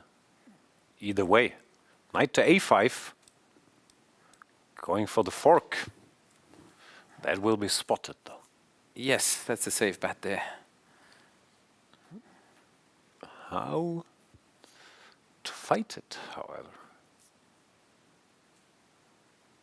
Yeah, there are a few too many pieces in the fork. Yeah, the problem is it's not such an obvious way to sidestep it. I thought. Yeah, I was looking at that too. E4 is a bit of a is maybe annoying. problem. It's actually a quite clever move in the context of clock situation as well, because these are the moves that generate problems that you probably could handle quite well in a long time control game. But when you have got 3 minutes ticking away, there's not always enough time to figure out the ins and outs of these. Yeah, queen c2 plate. Annoying How does she react to e4? I know the answer, I just think it's not pretty. humanly not that obvious, because the line I'm being shown is bishop to d4, e takes f3, bishop takes g7, queen takes g7, and queen to c8. I know. Good luck finding that. I know a person who would request a certain procedure upon seeing this. Many people. Yeah, for sure. But if we don't see this, what do we do against e4? I don't know how bad t takes. E is rook takes, queen d1. And trying to hang around. It's not exactly fun. Rook d7, yep. With this. No, it depends on random tactics. I'm not sure how much Kostyniuk has seen. Thought knight d2. See, my problem again with her plays is that she played a move very quickly when her opponent's responses are given. And I'm not so sure if she dedicated enough time to deciding how to deal with depending e4. Similar was the case when she played a very quick knight e3, and all of a sudden after d5 that was a big thing. Yeah. No, I'm completely agree on knight e3. Here I'm not sure, because it's hard to find a good move, and she's down to 3 minutes, so maybe you roll with the punches. But yeah, it's certainly tricky. Vaishali spending her time now, but I'm assuming e4 will be played. Yeah, there it goes. D takes e, blitzed out. Yeah, this bishop d4 was not a And she human pulled move. she pulled back to d1. So yeah, everything goes according to plan, so to speak. The question is after f takes e4, where the quote-unquote natural move is knight d2, but rook d7 is there, and yeah, she's blitzed it out, I think. So that was seen well in advance. Good job by Alexandra Kostyniuk. Indeed. Now bishop d4 is a big threat, so this might even be A problem. tricky for black. Not sure if you lose, but I guess you don't want this. Yeah, this is not what the doctor ordered, that's for sure. So what do we do alternatively to that? I guess king g8 is fine, but then... hang on, no, takes is not great, yeah. I've got No, I don't takes, think but so, yeah, no. Don't want this endgame. Nope. Here, the B pawn is powerful. Yep. So, So this is it, yeah? Check. G8 and then draw. Another check. And Oh, there. Okay. I don't know. And King J8 is a draw, but I'm just wondering if black can play. I mean, now I'm picking off stuff. Can't I take G7 and G6? Also possible. Or you're trying to checkmate me? I don't know what I'm trying to do. I'm trying to figure out who's Who is doing what? running more risk here. No, this is of course also possible. Takes. And I wasn't sure who's better and why. I think that's generally the safest chess assessment. I like to run with that. I don't know what's up. No, I guess white shouldn't be in much trouble, but maybe neither should black. So we'll see how this goes. King J8, Rook D8 on the board, and now Vaishali can decide. King H7 is pretty much a draw. King F7, Rook D7, King J8 is a draw again. Yeah, no, it looks like she's already Looks committed like to playing the white pieces. draw it will be, but now she can take him in a moment to at least think about King Yeah, she F7. built some clock. Very smart. Still way behind though. Yes. Yeah, no, King she, H7. that is the smart call. That's the draw offer. And Costenyo, Yep. professional, And- will claim the draw instead Yep. of just playing Rook D7. So yeah, that claim will be granted. Handshake. Draw agreed. Bit of a dodge bullet. Not that she was ever lost, but after knight e3, Costenyo was struggling a bit, so she can't complain too much. And there's a bit of a post-mortem right away after. Always good to see. I totally missed d5. And Yeah. So our other game has progressed a bit. Yeah, but F4 was played in a way that I don't think. Yeah, I was You still in would have favor of approved. preparing it for the next 5,000 moves and then maybe playing it. But once again, it happens directly. Queen F6. Yeah, I don't think this is it. This doesn't feel like the maximum. Black has some counterplay now. Yeah, the rook on c5 is a very potent customer.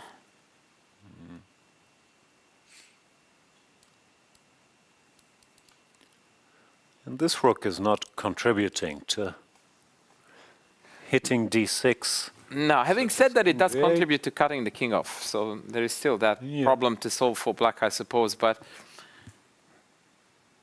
is there a winning plan at all available to white if I just sit around with black and don't do anything?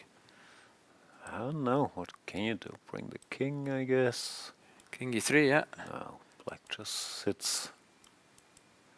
Yeah, I don't see any obvious way to make any progress.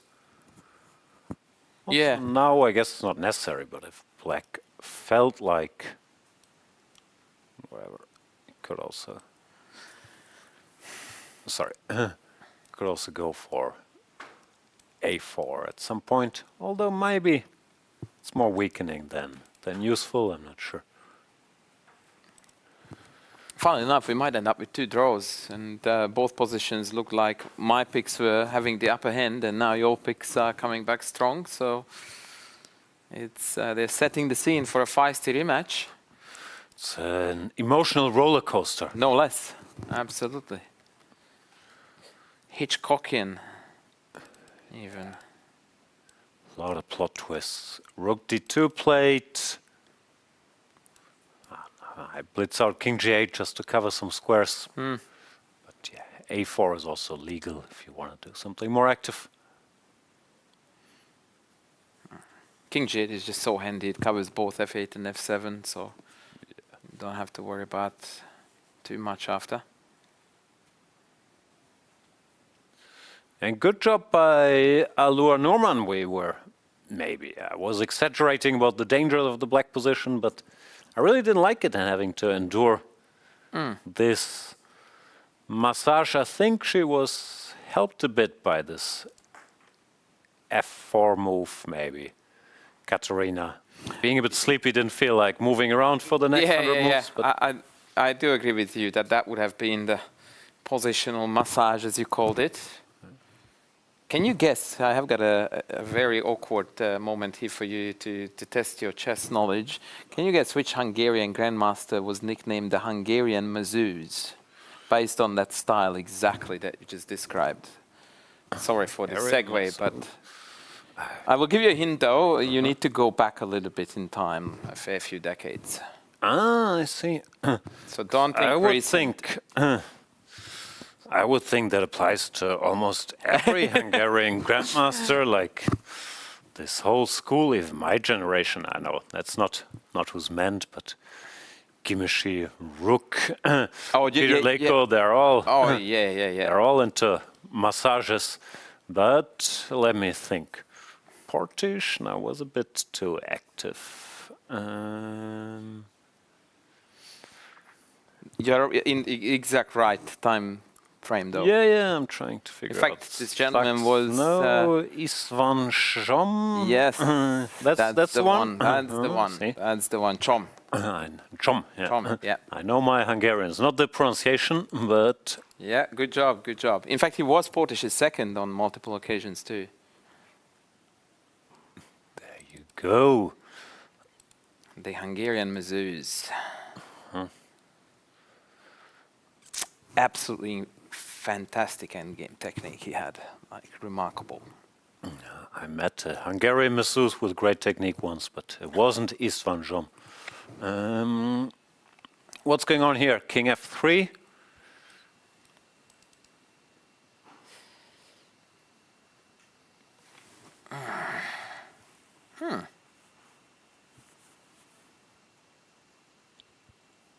Looks equal. I'm surprised, but I tend to err on the side of the more passive moves by this G5 operation, but it also looks legit, freeing the king. Fewer pawns, fewer problems, they say. Yeah. If they can say it, which I clearly couldn't. It's like notorious BIG set. More Ponzi's, more problems. Yeah, I guess it's just balanced, this d6 weakness, and these guys cancel each other out. Black can't really activate this rook, but she doesn't have to. Yeah, and if rook h2 to be a pest on h5, I guess we can just slide back and no worries, yeah. What did she just play? d4. Whoa. I thought I saw it right, yeah. Always wanting to do something. Whenever I'm happy with doing nothing, Yeah, she does something. Alua does something active, which also seems to be fine. Just It's the perfect time to do this, though, because of the king loss position on f3, which means that we can take on e4 with a check. Because otherwise, she just would have self-pinned. that is true. I was worried about takes, rook d4, but then there's rook f8 check, also unpinning. So I guess it's just fine. Takes c5, then d4. Yeah, it's fine. I can't marvel enough at her bravery, though. Like, playing such a move with 45 seconds on the clock, it just feels incorrect in terms of, you know, how you play the game versus how much time you have. But if your moves are best, irrespective of, you know, how much time you have, and you keep on playing best moves, then you will be rewarded. Yeah, also I think it's just how she sees the game. She's looking for active choices, and if they work, yeah, no, that's exactly what I I wanted to comment her for, that she's not willing to change her play style just because, you know, she has got a bit less time on the clock, and I think it's great. If she believes that that's the best move, then play it. Rook f5 is interesting, though. Yeah, So takes, rook f5, takes, h5 looks normal to me, but as usual, that is bad. Oh boy, rook h2 and the Tarrasch rook prevails. The king runs over, and this is unpleasant. So still some problems to solve, and h5 was played, takes king f5. Now it's troubles, king e3. Yeah. Oh yeah, So yeah, maybe yeah. That would be old tragic. grandmaster doing nothing Yeah, would have done the trick better. was the way. But in fairness, I also missed this rook f5 idea, which is very nice, especially since h5 is bad. And the way to hold d4 doesn't look so natural. So let's figure out why this is such problems now. Yeah, I wish I knew. King e3 played, king g5, and rook h2. And no, Dr. double question mark. Tarash, no. The German Mazuz definitely is wrong. It's the Hungarian one that is correct, right? Yeah, here should have given up the pawn and entered with the king. The black king is so far away. That I is guess you just beautiful. lose. That is such a lovely liquidation. Wow. Did not happen. Rook h2 also looks very natural. I still think, actually, whatever the computer says, that practically This looks very you good, win right? this with white. Yeah, Yeah, you just win. Bring it. The computer doesn't understand rook endings. No, it does, but it doesn't understand human Behavior, yeah. behavior. Not that it cares, it would still win even. But apparently now So this what is- folds. I don't is the fully draw? understand how. I'm dying to know this. Okay, somehow the rook is active enough. But how? I just pull back to d2, no? Yeah. Oh, and then you swing across to h3. That's it. Okay, I'm being a potato. Barely, Yeah. barely surviving. But Wow. practically it still looks lost. Still, I mean, if she finds that, she deserves more than the draw. Wow. still every line looks lost to me. Frankly, even like rook c2 here looks winning. But apparently it's not Yeah, they always swing around to always the in time. so desired h file, and yeah. And this is begging to be in my endgame course, that's for sure. That's for sure. And Katerina realizing it's not so simple. Taking a moment here. So what is the normal move? Rook h4 does look completely normal.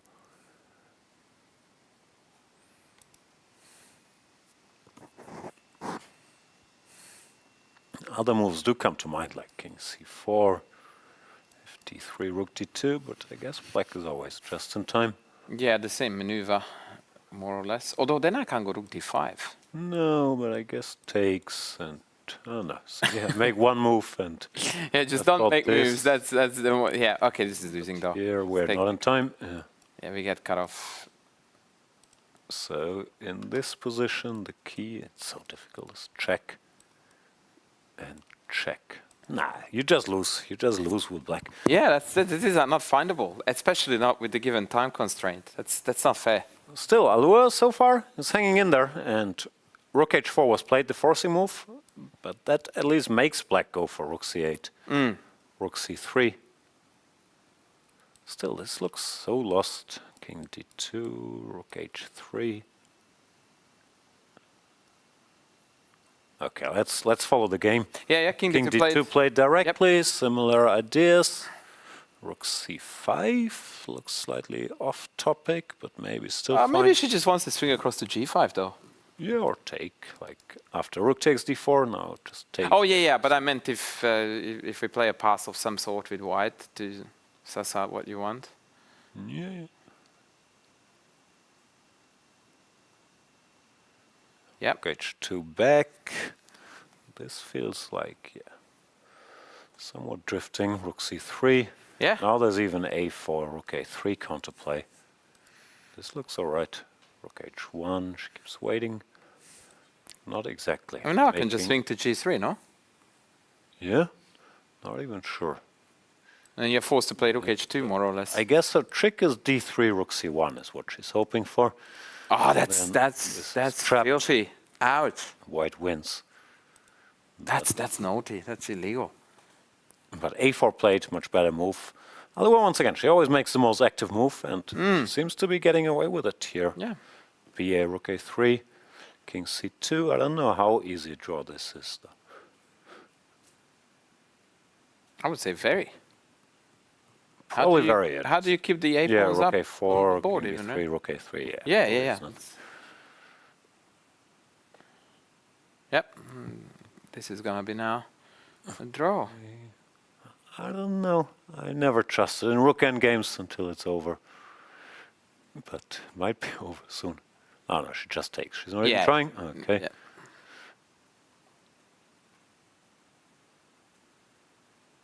And draw agreed. Wow. Oh, two draws. What a round. Yeah, it wasn't for lack of trying. Both Norman and Kostenjuk dodging a bit of a bullet, but it wasn't like, especially Alua was ever in big trouble except for 1-2 moments down the stretch in that rook endgame. Still, I would guess Katarina senses that she had a chance there near the end. Will be slightly disappointed. Yes, and the big difference between the two is that I suppose Katarina now will have to find a way to prove that she was the favorite of the match by winning next round with black. Yeah, I mean, if it's a draw, it's Armageddon, and I think she also knows she's dealing with a young, underrated, dangerous opponent.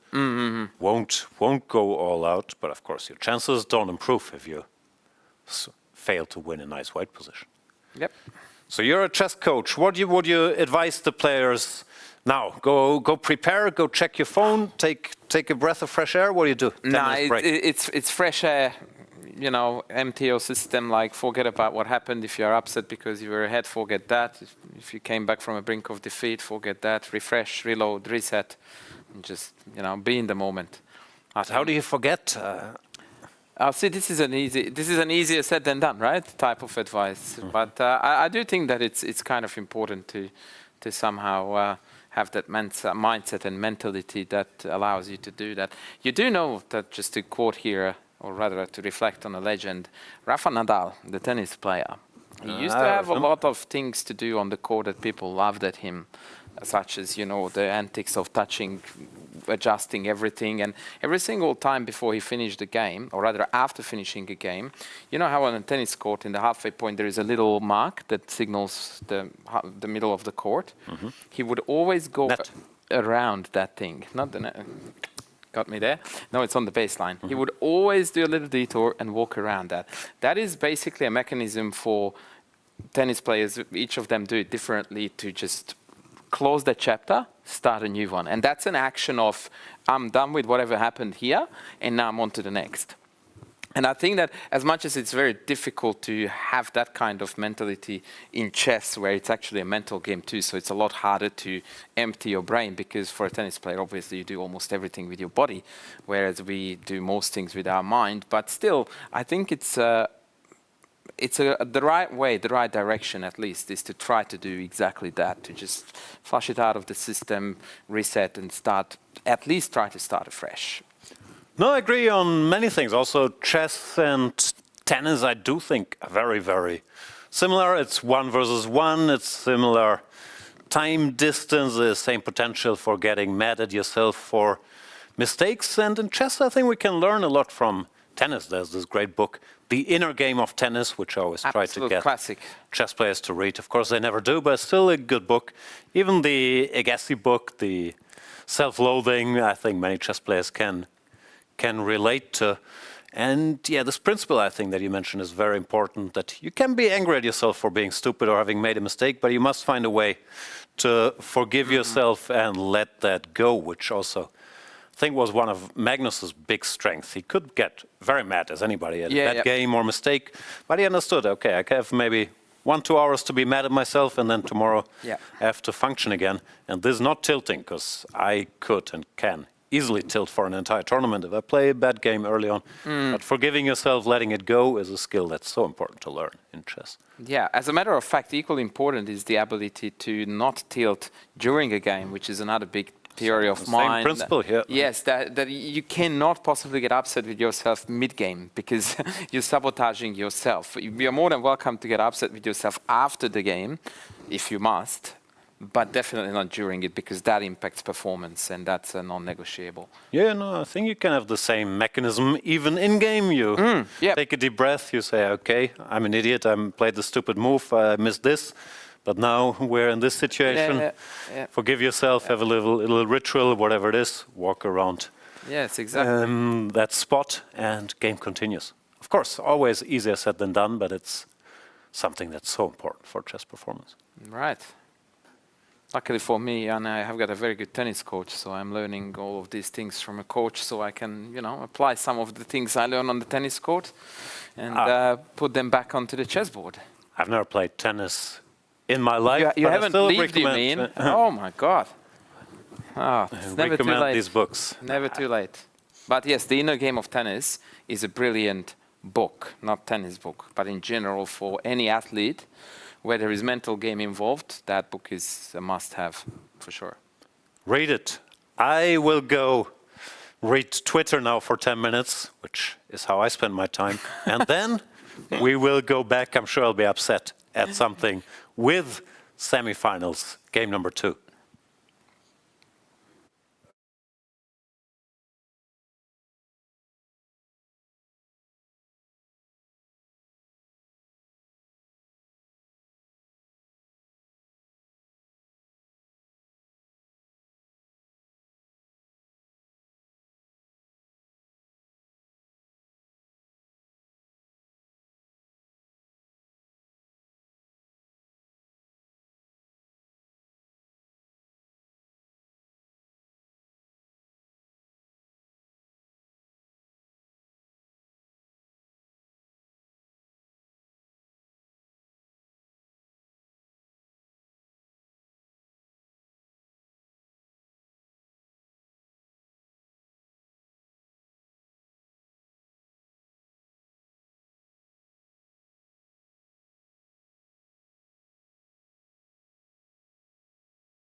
Vaishali, congratulations. You're through to the semifinals after beating Irene Sukandar 1.5-half. Let's start from the first game where you were pressing, probably close to winning, but in the end it was a draw. What were your thoughts after that game and going into the second, especially in such a short format? Yeah, thank you. I think first game, was pawn up throughout and I was better, but I think it was not so easy. I could not find clear way where I could convert it. Both of us were in less time. I think she defended really well. Towards the end, this H pawn gave her a lot of counterplay, and we ended in a draw. It was fine. I think we played a fighting game. It was fine result. So I thought, okay, I'll just focus on the remaining white game. So the second game was a bit smoother. I think she should just take the b2 pawn instead of bishop e6, and she allowed me b3, and then I was a full pawn up, and it was a bit tricky. She played a5 rook b4, and after knight e4 the piece got trapped. So yeah. And your opponent for the semi-final is already clear. It is Alexandra Kosteniuk, who just won her match. What are your thoughts going into that semi-final this afternoon? I'm excited. She's always tricky. We have played a few chess.com speed chess matches and lot of games in Rapid and Blitz. It's always exciting to play her. We both have very similar playing style, and I am looking forward to the match. And finally, let's talk about the venue here. You just told me it's your first time in Japan. What does it feel like to be playing in a country that we don't get to visit very often with chess? Yeah, exactly. Thanks to the organizers for making a tournament in Japan, and also thanks to the Japan Chess Federation for organizing it very, very nicely. I'm really loving the place. I've not gone out of the hotel yet, but I just love the hotel, and I think we see here everything is great. It's hard to complain, and thank you very much to the organizers like Vadam for getting this tournament in. Fantastic. That's lovely to hear. Vaishali, thank you very much. Congratulations again, and best of luck this afternoon. Thank you. Irene, unfortunately, this rapid leg of the tournament is over for you, but you came up against a great opponent, Vaishali, and in the first game you made a draw, which was a heroic defense, so I'm sure that's a positive takeaway from this match anyway, right? Yeah. The first game was very interesting. I think at some point I was overestimating my position. Of course, towards the middle game, after the opening, I think I misplayed something that I felt like I had to sacrifice a pawn in order to get more activity, which I think was a good decision. I really haven't analyzed it. But then towards the end, when we were playing on seconds, basically, I thought my position was pretty good. My king, my rook, my knight, and there is a pass pawn on the H file that was also kind of attacking the king. It feels like everything was so tricky, but we didn't really have much time on the clock. I wouldn't be surprised if I had some winning chance. That's what I thought after the game, but my husband told me, no, you were never better actually. But there were some tricky lines all over the game that both of you had to be careful. But and also like both of you played like a very clean end game, so draw was a deserving result. You mentioned your husband. For the people watching us, they will know him as International Master Eric Rosen. He's here with you. Have you guys prepared together quite a bit for this tournament?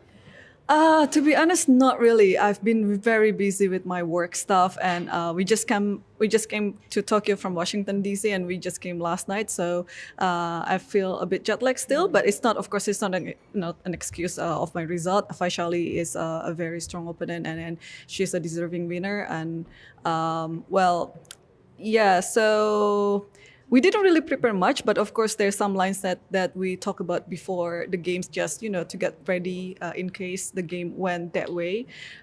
So and especially as black today, like Faishali played literally everything, so it was very hard to prepare against her. So I was just hoping for the best, and I think we went to a very interesting opening where I kind of like forgot the lines where it was transition to the middle game, because opening I think it was fine, but then there was I remember that black had to sacrifice a few pawns, but then in the end I had to take one of the pawns back, but I think in the game I took the wrong pawn, so that's why she could get away with all the consolidating moves, and white was just a clear pawn up until the end of the game, until I blundered it.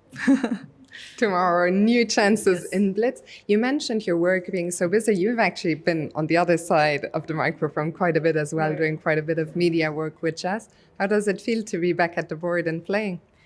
It feels great. I mean, I'm a chess player to begin with, so it feels great to be back on the competitive chess again. So I really treasured this opportunity, because after this, I literally have to go back to work again. And then, yeah, my days of being a professional chess these days, like within a year, I can actually count it. Like I rarely played tournaments these days, but I'm hoping, like I'm hoping that my next year's schedule would be better. Like I would play more tournaments, I would play more chess, and I mean, of course, I would still be working as many things. Actually, I do some media stuff too, but yeah, hopefully, my schedule in the next few months or next year it will be better with more chess. We hope to see you at the board more. And finally, we are, of course, in your part of the world, still a bit far from your home, Indonesia. But in Asia, what does it mean to you to have a tournament in Japan? And also, how have you liked everything here so far? Yeah, so I've never been to Japan. This is my first time, so this is a very like a unique opportunity. I'm really happy to be here. Of course, during my travel days, I transit through Japan like I don't know, a million times maybe, from Indonesia to the U.S. back and forth. But I've never really Left the airport. left the airport. So yeah, this is my first time, and I love all the vibes so far. Tokyo has been great. The hotel has been great too. Both me and my husband's okay. This is still like day one, but we were like, okay, we're gonna come back to Japan one day. So, yeah, I mean, it's been great. It's been great, and then the importance of having this in Asia is, of course, like very, very important, because Asia, as we know, that it is a growing continent for chess these days, and especially for women. Yeah, we had dinner last night, and there was some tournament that I told to Alexandra that okay, some Asian representatives are usually rare to be seen, but here we have me. We have Faishali, we have Azumi, the local player, and also we have Alua. So yeah, it's been great. Erin, that's so fantastic to hear. It's our pleasure to have you here. Thank you so much, and best of luck for tomorrow. Thank you, Fiona.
Welcome back, everybody. We have lift off for semi-final game number 2. Both our first games ended in draws, so we now have Vaishali with the white pieces and Alua Norman with the white pieces. An interesting opening in Vaishali versus Kostenyuk. The exchange French, which used to be considered sort of a drawish weapon, but nowadays many people play this quite seriously, trying to gain an advantage. Knight to c6 and knight to c3. Once again, looks weird. I always tell people, don't block that c-pawn. You need to reinforce the center. But modern chess, computers disagree, too many rules. Knight c3 has turned out to be the critical move in this position, keeping options open, tending to go bishop b5, maybe for a quick knight to e5. As far as I know, even a6 is a move here that was played in Nepomniachtchi Pragnananda, but Kostenyuk goes bishop b4, goes for the pin. Now white changes plans, saying, with the bishop here, I'll just develop, quote-unquote, normally, bishop d3, short castles. It's very strange, because it doesn't look like white is doing anything serious, but there are some questions to be asked. It reminds me of the, and maybe it's a random thought, but there is in the Panov, there is this line in the Panov Nimzo with bishop b4 where black retakes on d5 with a pawn. So without the pawns on the c2 and c7 squares, we would actually have an identical scenario to that. And I'm wondering who the presence of the c pawns favor. Yeah, both sides have blocked. There's a c pawn, which is awkward for both. But bishop b4, if black has to take eventually, then the white pawns at least make some sense. And if not, maybe this knight can go, and the problem will solve itself. So knight g7, short castles. Wondering what black wants here. If you want to castle, if you want to go bishop f5 looks risky because it's losing so much time. Check. Yeah, maybe castle with the plan of bishop f5. Yeah, castle if allowed. Looks normal. Then I would be very motivated to go knight e2, c3, knight e3. You want to undo the damage. For sure. Yeah. Fair enough. But these positions can't be much. But sometimes, now that black is still stuck with this problem, this can be slightly unpleasant for black. Bishop f4 or bishop g5. So playing for nuances. But looks like Vaishali once again knows what she's doing. She's not playing this to make a draw. Maybe she noticed, because her brother also had a bunch of exchange Frenches, that these lines aren't so simple. Yeah. It's interesting to know that somehow the French is again back on the menu of a very serious way to play against d4. I mean, Ding Liren played it for the World Championship, and yeah, you do see it now recurring every now and then quite a bit. Yeah, especially the Indian stars, Pragnanda and Erigaisi, have added it to their repertoires.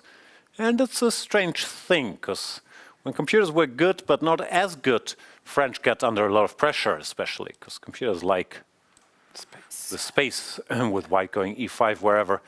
But with them becoming even stronger, probably they realized, okay, it's not bad enough to lose, and you can solve your problems move by move. So many openings are sort of back on the map, because chess should be a draw, and if you're well prepared, you can get away with playing the French, mixing things a little bit if you're tired of e4, e5, all Sicilians. For sure. And it's also a decent weapon to play for a win, because if they try to beat you, then the positions tend to be rather imbalanced. For sure. In it. Have you ever tried your hand with the French? Never. Yeah, never will. You did. I promised my first coach I'll never play the French. Right. Honoring it to this day. May we know who this lovely person was with this beautiful piece of advice? Yeah, his name was Vincent Kolanowski. He passed away way too young, but when I was 11, 12-year-old learning chess in the Hamburg Chess Club, he taught us to love the game. That didn't last, but the hatred for the French opening did remain. Oh, well. I'm sure he would be happy to take that little win. Okay, so we have that. Let's see if the other game is even more unbalanced. Certainly looks like. How did we get here? E4, I was about to say that would be a puzzle in itself. And it looks like we are getting listeners Knight to the E4. broadcast, because knight e4, Some as very I bad advertised, author did that, right? Do you know who the guy is who popularized knight e4? it's a very good move. Like d5, we've seen in the quarterfinals, but knight e4 might look slightly strange. Keeps d5 in reserve, puts the knight on an active square. And this line is interesting. Queen to e2. This is one of the main moves, kicking the knight before black goes d5, because now d5 takes and you're pinned. So knight c5. And this knight to g5, very aggressive option. I first saw it when played by, who was it, this Ukrainian player who ran into some controversy with phones on the toilet in Spain. I'm blanking on the name. Oh la la. But I saw him play this line, and it's a pawn sacrifice. Knight g5, knight e6 takes, and both f takes e or d takes e are possible, but white has some compensation. So very aggressive idea, d takes e, knight to d2. Normally the solution was some weird-looking move, which I'm not sure if Katarina knows, is bishop d7. No, she doesn't. She plays bishop e7. But the solution, quote-unquote, was bishop d7, intending knight a5 and c5. Very strange looking. Bishop e7 was played, but now white was sort of in time. And if white manages to arrange her pieces here, knight f3, bishop d3, queen e4, bishop f4, even though black is a pawn up, there's very unpleasant potential kingside attack with these guys not getting up. Yeah, the c8 bishop is very passive. In a way, it reminds me of the Vienna gambit, the d4 version of the Vienna gambit, where we sack the pawn on e4 and then black goes back to f6 afterward. And there is a line in there where white plays knight e5, the knights get traded, and then we have this pawn structure. In fact, I almost prefer this for white to that, because there black seems to have a little bit more freedom and liberty as far as developing their pieces. If black goes castles here, knight f3, bishop d3, queen e3, as per your Hikaru-esque arrows already indicate, I think white is having a jolly good time. Yeah, no, this is a dangerous position. Yeah, the solution was this very direct, bishop d7, castles, knight a5, bishop d3, pawn to c5, and white wasn't in time to do all that stuff, because black is not committed to castling as counterplay. But bishop d7 is a very unnatural move if you don't know this. So now Katarina is in a bit of trouble. Also very typical for this new generation. People have their pet lines where black has to make one or two surprising moves, and then black is fine. But if you don't, especially in blitz or rapid, where you can't prepare for these things, this is a very dangerous weapon. When in classical, if you played a line like that a couple times, then okay. It's easy to anticipate and check how to react to it. But yeah, in blitz, this is nasty. Or in rapid. Yeah, this is gonna be a fun game. This is definitely gonna be a fun game. Maybe not for Katarina. Yes, but for the viewers who are here for some fireworks and kingside attacks and checkmates, this could be one. Yeah, this is quite unpleasant. She hasn't solved the mere problems. And it looks strange. Black is a pawn up, no weaknesses. But it's just so hard to get the pieces out while white. There's very obvious ways to improve. This is a very modern, very dangerous situation. Yeah, nice. Just for the record, knight e4 is still a good move, but you have to know this. She played queen e8, by the way, so is that putting some f-pawn moves on the map? Is that the idea? It has to be, but for starters I can go rook e1. Stopping those. And secondly, even let's say... Do you stop it though? Can't I still do it, jettison the pawn on e6 and just go like intended sack?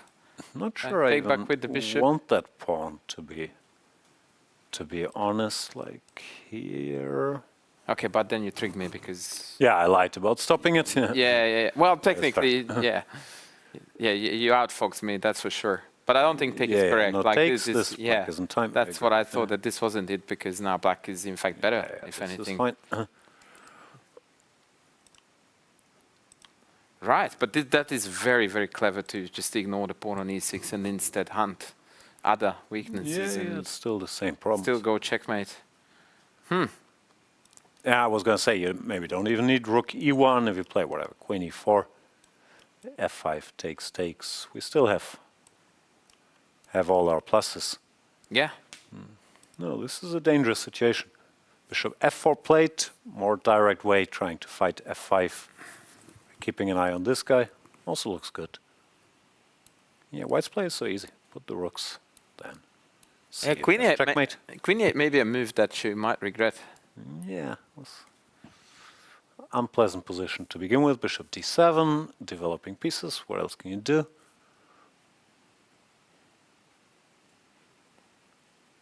Yeah, queen e4, right? Or rook d1 even, but queen e4 would be the very direct Yeah, way to go. Or is not that knight sure. b4? What order? Yeah, maybe we want to keep an eye. Yeah, On I any. just refuted my own nonsense there, at least. Yeah, knight b4 is nice. Yeah. But even a3. What is black ever doing? You know that you are in trouble when random a3 not only keeps, but in fact increases your advantage, right? Yeah, just rules out knight b4 and there's no other active setup. The alternative was this business always, but here But you are one move might too be late late. to the party. Yeah. Did you play Yeah, rook let's see d1? what she's doing. Rook d1, also good. I'm sure rook d8 will be Hinting at played. knight takes d4. Yeah, rook d8 looks normal. Would you take d4 after rook d8, or would you just I don't maintain really the status want it, quo? frankly. Like No, I didn't think so. takes, bishop c6. Looks like black gets some space. Just play a3, rook e1, h4, queen e4. Eventually, not sure white should be in a hurry to take that pawn. Yeah, yeah. In fact, rook d1 might be contemplating some rook lifts at times. Yeah, later. Might as well swing it over. That's a hefty attacker to have. Some trouble for Katarina Lachno. Let's check in with Vaishali and Kostenyuk. Castles. She went a3, begging for this capture. Yep. I would have moved the knight, but this also principled. Bishop pair is... Oh, okay, there goes the bishop pair. c4, d takes c. Don't like it. Nah. Leaving the bishop Take there the alive. bishops, yeah? Take the bishops. Oh, That's now you right. can take Kill the game. Here, there's no problems. Queen d5, yeah. I mean, this looks like a Petrov that Yeah. went really well for black, Good right? Petrov. Yeah. Yeah. But d takes c played, bishop takes, queen out. What do you call the Petrov in German? Petrov is widely accepted, but russische Verteidigung, the Russian defense. is That's what we call more- it in Hungarian too? Yeah. Yeah. I was wondering if that was only the Hungarian lingo there, but yeah. Russische. Yeah. And this now looks like a very good Russische for white, right? I'm not sure. 'Cause queen d6, rook a d8 is slightly awkward to meet. Isn't it the time when Judith Polgar would play rook b5 and win with all kinds of tactics? Maybe, but where are the tactics? Well, I go when Judith is A6 playing, and they are on then- the board. When I Then am, the it's rook like- goes back. Yeah, we need Judith for that, I'm afraid. But at least rook b5 would allow me to play c3 when you hit me with rook d8, right? Yeah, but rook b5, I just go a6. Oh yeah, okay, so I don't have any cool tacticos. Yeah. Dang it, No. drained on the parrot too hard. Here. Bishop g5, maybe that's the solution. 'Cause this pawn is not yet hanging. Yeah, might as well use your bishops if you have them, right? Yeah. No. Yeah, d takes c was very, let's call it ambitious choice, allowing the bishop pair to live. Yeah, I would go as far as calling it counterintuitive, but yeah. We'll see. Kostenyuk, once again in deep thought, maybe was another one of those where she makes a move. bit too quickly. Yeah, to only follow it up with a big thing. I'm surprised she's such a cultured player. And bishop takes d3, queen takes d. Frankly, just looks any so move, d easy, takes right? c, but even if we want to be more ambitious, knight a5, fighting for these squares already looks like black is better to me. So to pass that up for d takes c4, yeah, surprising. Rook e1 played, good move by Yeah. Vaishali, not panicking.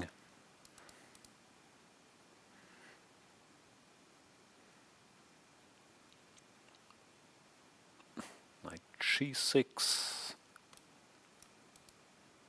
But now is your time for Yes. your Judith move. Yes, bring on Judith.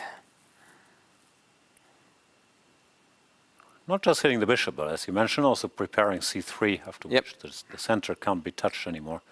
It's a very important move that White wants to play in order to ensure that that center is not falling apart. Especially because bishop g4 is also now a possibility for black to pester us.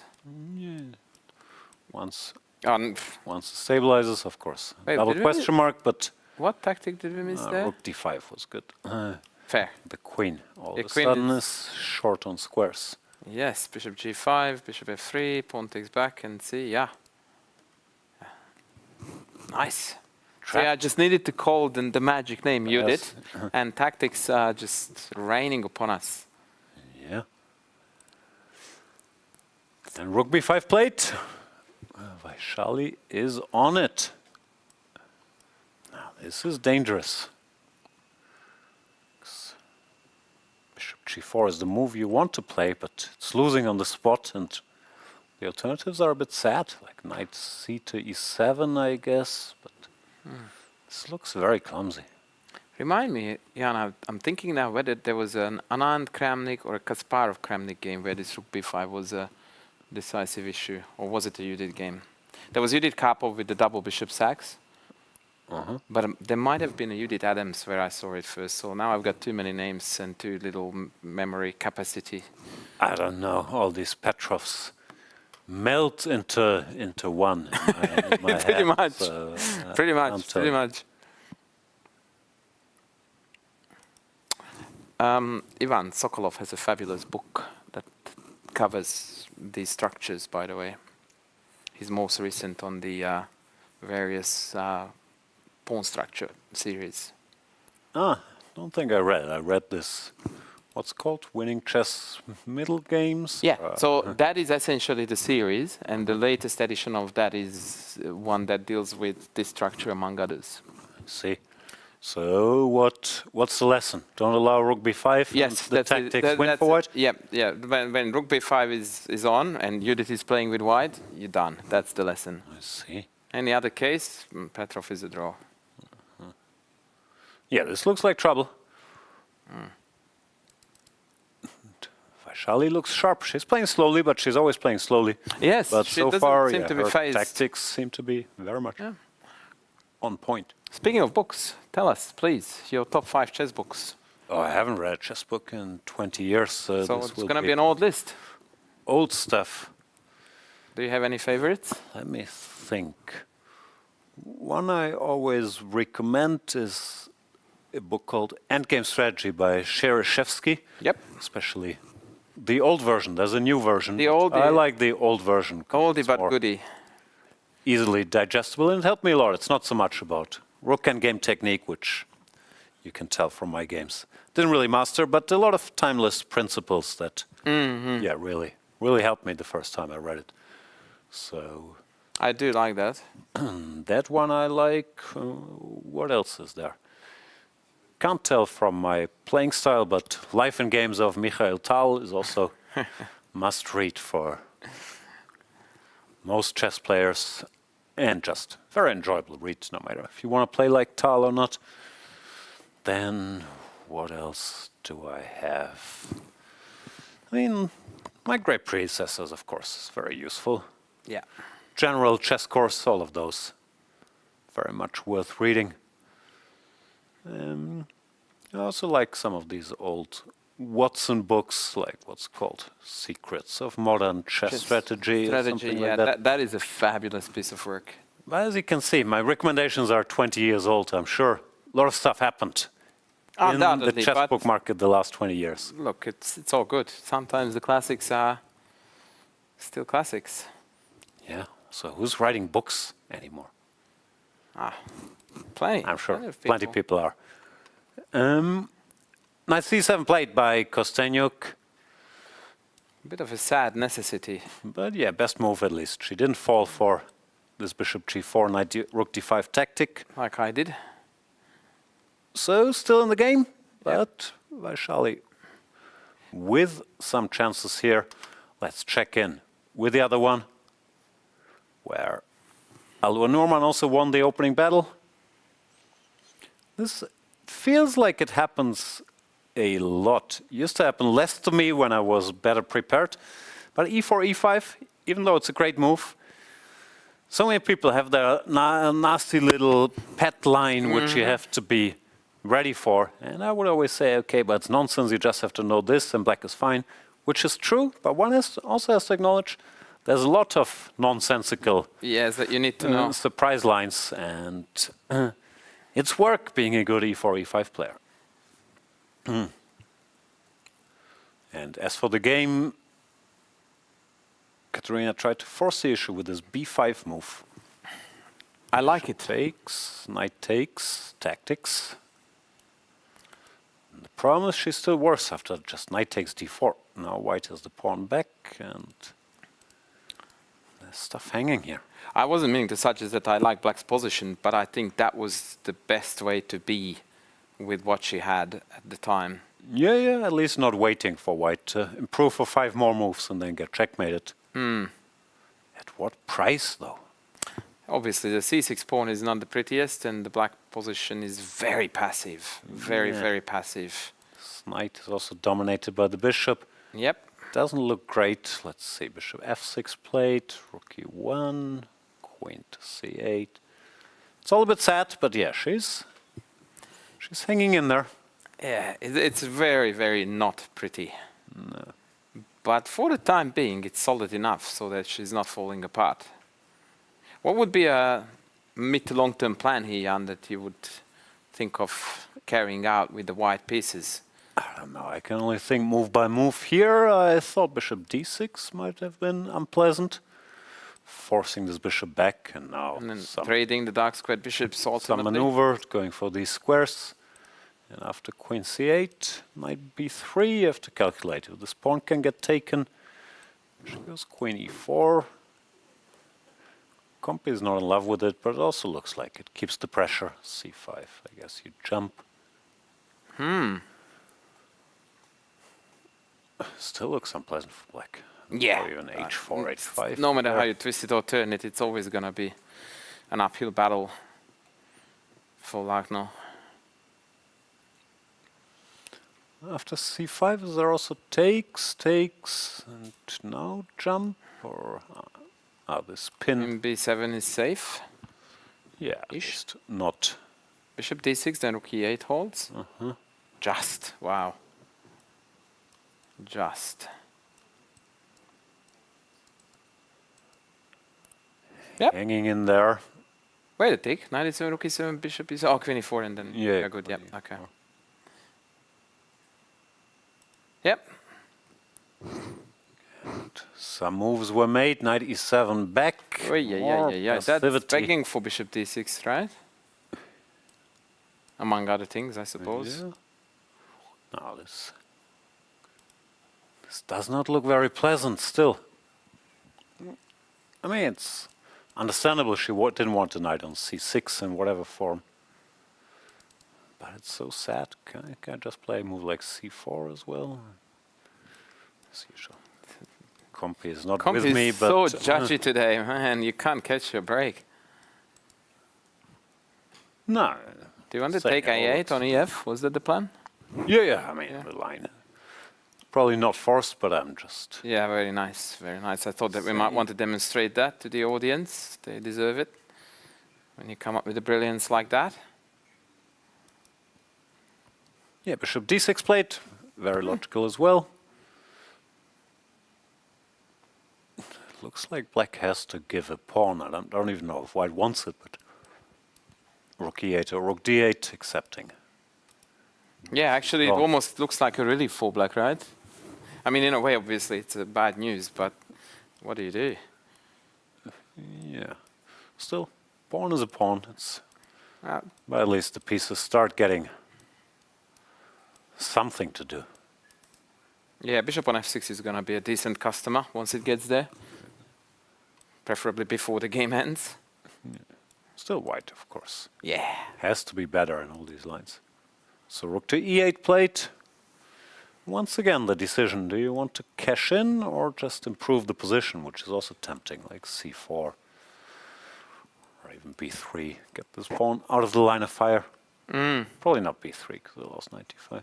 I think considering the time situation, there is a good argument to be made for increased attention rather than cash in. Yeah, I agree. Also just seems strong. Like, what does black do? c4 takes away 95. Do you have a forced win against c5? I'm guessing you no, do. but just bishop takes d7 and bishop takes c5 looks like a good start. Well, I guess we can call it a forced win. Yeah. Yeah, nah, that's completely untenable. Yeah. Because now you actually managed to get the pawn without even having to trade bishop for knight. No, this is tough, of course. Yeah, I see it c4 is a tough move if you don't know the computer evaluation, and she might be tempted to cash in. to cash in, but I think that gives away some of the advantage. Yeah, this is what I Still was take referring white, to but yeah. when I was saying that actually black is almost relieved to have this compared to the game, because now pieces make sense. I agree. Alua still has some time to ponder her decisions. So any chess books you can recommend? You probably read one or two in the last 20 years. Yeah, a fair few actually, for sure, yes, as in I have read many. I do review quite a few of them on my YouTube channel too, so for that reason alone I tend to occasionally go through new books. Johan Hellsten, the GM from Sweden, has written a series which now is up to 4 books, I believe. So it was opening strategy, middle game strategy, or chess strategy, whatever it's called, and then endgame strategy. So those are 3 books. The opening one in particular is a marvelous book, and I use it for coaching an awful lot. And he just came back with the 4th book, which is on defense, which is also a really, really, really good material. I really enjoy all his books. It's fabulous. And most recently, I've read, speaking of Swedes, Tiger Hillap Person's Chaos Theory, it's called. It's a book which I immensely enjoyed. It's a marvelous collection of really, really complex games, beautiful analysis, and a few, philosophical ideas alongside it, but just enough to make it really, really a fun read. But overall, the chess in it is just breathtaking. It's really, really cool stuff. Yeah, I mean, I don't know how well you know the author and the player, but Tiger is known for his very creative style of chess and very combative, sacrificial, bit of a Talesque kind of player. And in this age when, the computer laughs at everything you do that is even remotely out of line, I think it's always a breath of fresh air to see someone who is willing to think differently and act differently on the chessboard than what we deem to be, the only acceptable path. Certainly. Very deep thinker, Tiger Hillap-Persson. I don't know if it's Tiger or Tiger. Tiger is the I think Swedish both way? are fine, but I think Tiger is Tiger. the Swedish way. Right. Bishop to e5 played by Alua Norman. Also looks very logical, trying to exchange the one decent piece black has. Computer is being whiny as usual, but I like this move. No, it makes perfect sense. Oh, by the way, while we are still at it, one thing that I think would be particularly close to your heart is Tivyakov came up with a book series called Rock Solid Chess. which is a synonym for Jan Gustafsson, right? No, I think you have my chess style wrong. I do try to force draws, but I try to make it Oh no, actively so I don't have to think. trust me, I do know your chess style. I was just teasing there, but the book is absolutely fantastic. Really good stuff. Quite high level, as you would expect from Tiviakov. But I really did enjoy his takes on certain positions and how he thinks. And very often I felt conflicted because he talks about certain positions very differently from how I would perceive them. And I think that's always a good thing, to look at something with a different eye. No, there's definitely a lot to be learned from Tiviakov. He has a very static approach and sometimes can ignore dynamic factors, but it also gives him such great stability and base, so there's a lot to learn from the way he thinks about the game, for sure. Yeah, I really like the way you put it, because indeed that's the main point of contention between how I see it and he does, is the dynamic versus the static, but he does have some very good points. So that's, by the way, Norman, in particular, the C5 point is a delicious one for her knight to jump onto. Just to switch back to the action, because I don't want to ignore the games. It's still a fabulous looking position for the, can I call her the underdog? Not sure Probably that's not anymore. true anymore, the way she's playing in this tournament. Exactly. But Exactly. I think it's fair going into, but certainly a rising star in the In a couple of months, women's chess scene. we will be questioning who was happier with that selfie, right? With Magnus Carlsen. I'm not sure how happy Magnus is with that picture, even if Alua keeps her rise, but who knows? This position still looks deeply unpleasant for Black, This because is getting worse. this by the horrible moment. bishop will be dominated by the knight, and I think all you can do is sit tight and hope that nothing too bad happens. But no, Katarina saying, I can't do this. Let me give up a pawn to at least get some breathing space. But is it enough? Now white is a pawn up. Nah, I don't think so. C4 plate. Well, it was just good. Nah, this Very is impressed just, by her. Yeah, it's so clean. Quickly, confidently finds ways to improve her position. No, she's going to be real good. Yeah, she will be a force to reckon with, if she already is by the looks of things. Rook b8, b3. Yeah, b3. Control. Yeah. The problem is not only the pawn, but Black still doesn't really have play while white position improves itself, and then there is the pass c pawn for later. Yeah, rook lift now can come handy with rook g3, stopping the queen c6 mate, but also signaling some dirty intentions on the king side. At least that's what I would do, but what do I know? Yeah, looks like many. Do we worry moves about are there. f6 e5 at all as a Yeah, that's potential? what I was thinking breakout? about, but I don't think it's a big deal. Just queen d6, If yeah? the queen's sitting here. Has to calculate Oh, that's bad news if we stuff have like this. Queen d7? But, apparently it still works. Yeah. Yeah, the knight doesn't get locked in there. So yeah, good. Such a big part of chess, no matter how much we praise strategy and so on. Seeing these small tactics quickly, of course, helps to have a good position, but so important. Yep, I always tell my students that no matter how perfect the strategic game is played, the tactics will decide in the end. Yeah. More often than not. Especially against a good opponent. Usually you have to calculate Yeah, one or two lines in the end to wrap it up. You can't just Yeah. win on class.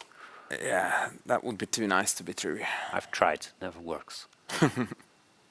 Anyway, f6, e5 on the board. Now white can keep controlling the open file, and black is in a world of hurt. Yeah. I mean, even if you imagine you added a black pawn on b4, that would, you know, balance out the material, and we would still be hating on black's Still be bad. position almost as much, right? So it's not even just the pawn deficit; it's the passivity and the hopelessness of Black's piece arrangement that contributes to this very bleak evaluation. It is a sad situation. Let's switch to Oh, Vaishali versus Alexandra Kostenyuk, and a hanging queen. that looks like another sad situation. How did they get here? Surely rook f8 was the last move for Black, right? Okay, let's briefly catch up. Knight c7, knight g5. Ooh. Aggressive as usual. c5, bad. Queen c6 was there. Queen h5, and now we're off to the races. The tactics, city. Four, Queen d4. Yeah, bishop takes was sad. Yep. So queen d4, bishop d3, c4, bad. Ah, this allows bishop b2 Bishop with a b2, tempo. and Ah, that's painful. ooh. Oh, and then queen d7, queen h6. Really painful. That's what happened. This is the shot I was And- looking for. Oh my goodness, and we missed it. Beautiful. Man. We are sleeping on the job, sir. No. Queen h6, f6, but now this pawn drops with check. Yep. What a move! Move of the Easy. of the tournament. Easy. Queen takes h6. The game is over. Once Oh again, we're my. missing the key moment. But Vaishali just crushing here. What an with attack. Some nasty tactics. Can we break this down? Because this was absolutely fabulous. So here, c4, the decisive mistake. And after that, Yep. no more rest. I don't even think bishop b2 was missed. I think she was relying on queen d7. And if bishop takes c4, Then it's still bad actually. I was hoping that was something, but no, it's still bad. Yeah. Takes, and no bueno. d1 is covered. Yep. But still, queen takes h6. Oh, Makes it more impressive because there was an obvious alternative that was good. With the hanging rook, we also sacrifice the queen. Now this is more like it, ladies and gentlemen. Threatening checkmate, gh, runs into this check, followed by another check. White wins. So f6 had to be played, but it doesn't end Black's troubles. Bishop takes c4, also forced, blocking this check. And Poof. no relief, knight takes f6 check, rook takes is forced, and bishop takes, threatening checkmate. The queen has to be taken. Now once the smoke clears, White has two rooks and a bishop and a bunch of pawns. Can we just very quickly go back, Jan, to the line where after queen h6, f6, we took on knight f6 and have a look at what happens if pawn takes back? We can have a look. No, It's bishop not- e6 and then we lose the queen. I just wanted to put it on the board for the audience to ensure that we are covering that end too. Yep. So rook f6 was forced and then beauty. Yeah. That is a combo of the week, day at least. Very nasty, and goes to show how sharp Vaishali is tactically if she's given a chance to shine. Once again, I think Alexandra will be kicking herself. You can't let these kids, do their magic. You have to take their bishop pair away, slow the game down, keep it boring, positional, go after the c4 square. If she takes the knight a5, she's not losing this game. No, I don't think so. No, I do not think so, yes. She needed here- to take those toys away from the kids, right? Yeah. You don't let them have their fun. And here, things. One more mistake, c5, and there was no more stopping Vaishali. Yeah, all the bad moves were played by the c-pawn, unfortunately. Crushing victory. That leaves us with one game, and it means Vaishali is our first finalist. Indeed. But here, I think we are going to see a semi-upset. Yeah, let's catch up here. Knight d7, queen b7, threatening checkmate, but rook g3. The cure is sort of unpleasant. No, there's... That's more than a defense. Yeah. Ay. Once again, trouble on f6, like in the other game, king h8. And Also- then she took an e8, right? Last time we've seen her give two rooks for a queen in order to break through. This time, Yeah. she gives a queen for two rooks in order to break through. So allow me now a counter wisdom from good old Tiger. He says that queen is typically less effective when there are no good pawn breaks and no easy pawn targets and the enemy king is safe. And if you look at this white position, it's a safe king, no pawn weaknesses and no pawn breaks for black available. So she's ticking all the boxes of Tigger's guideposts as far as what to do and how to do it when contemplating rooks versus queen. Yeah, I have to read that book. I would never have found knight takes e8 because I didn't know these rules. There you go.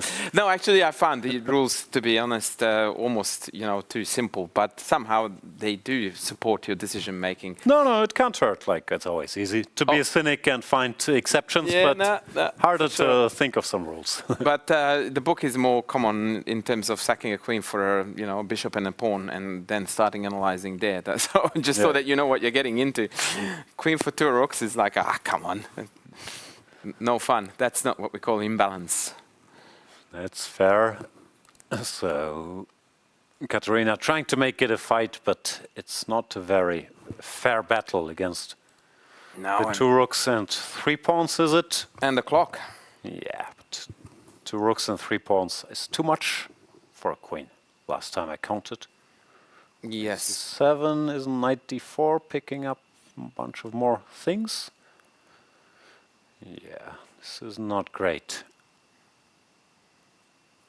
No. Nah, this is curtains. Can be resigned with a clear conscience. Yes, and indeed it is. So she does. Crushing victory for Allure Norman. And the young guns eliminating the legends here in the semifinals. Vaishali and Norman headed to the finals. Katarina Lachno and Alexandra Kostenyuk eliminated. Wow. Let's see if we can go to Fiona with some impressions with our winner.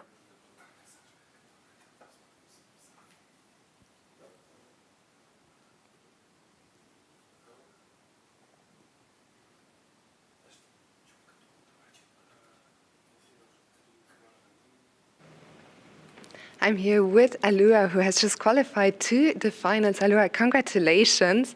That was quite a crazy second game. Tell us what happened there.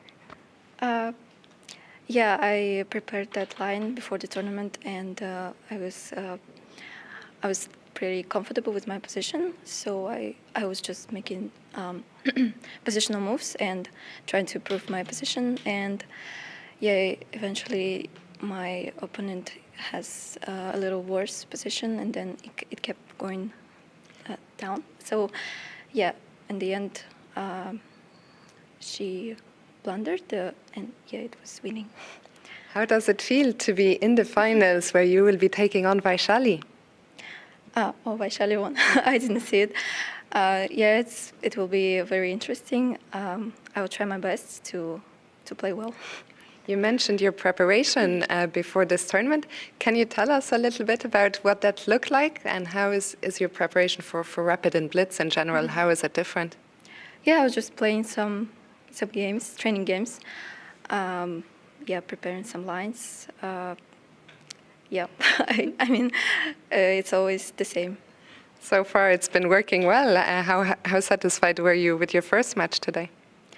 My first match, yeah, I was pretty happy because I think overall I played good. Yeah, and yeah, it's been quite amazing. You get quite a break now before the final. It's now 10 to 5, so you have over an hour. How are you going to spend that time? I'll just rest, maybe solve some tactics, yeah. I like that. And before I let you go to do that, maybe just one word about, we're here in Japan. I imagine it's your first time playing here. How do you like it? Yeah, it's an incredible event. The city is very beautiful. I was outside for a walk, and I've been around here. So yeah, it's an amazing country, and I'm excited to be here. We are very excited to have you, Alua. Congratulations once again, and best of luck for the final later. Thank you so much. And we're going to go back to the studio. There you have it. So much energy and impressive chess by Allure Norman, saying, yeah, she plays training games and prepares opening lines now in the break, 1 hour break. She will solve some tactics so you can see their dedication to the game and to getting better. She's a force to be reckoned with, not just in the future, but also in these finals. I don't think it will be easy for Vaishali, who, of course, has to be the favorite, but we have quite some action to look forward to. What's your pick?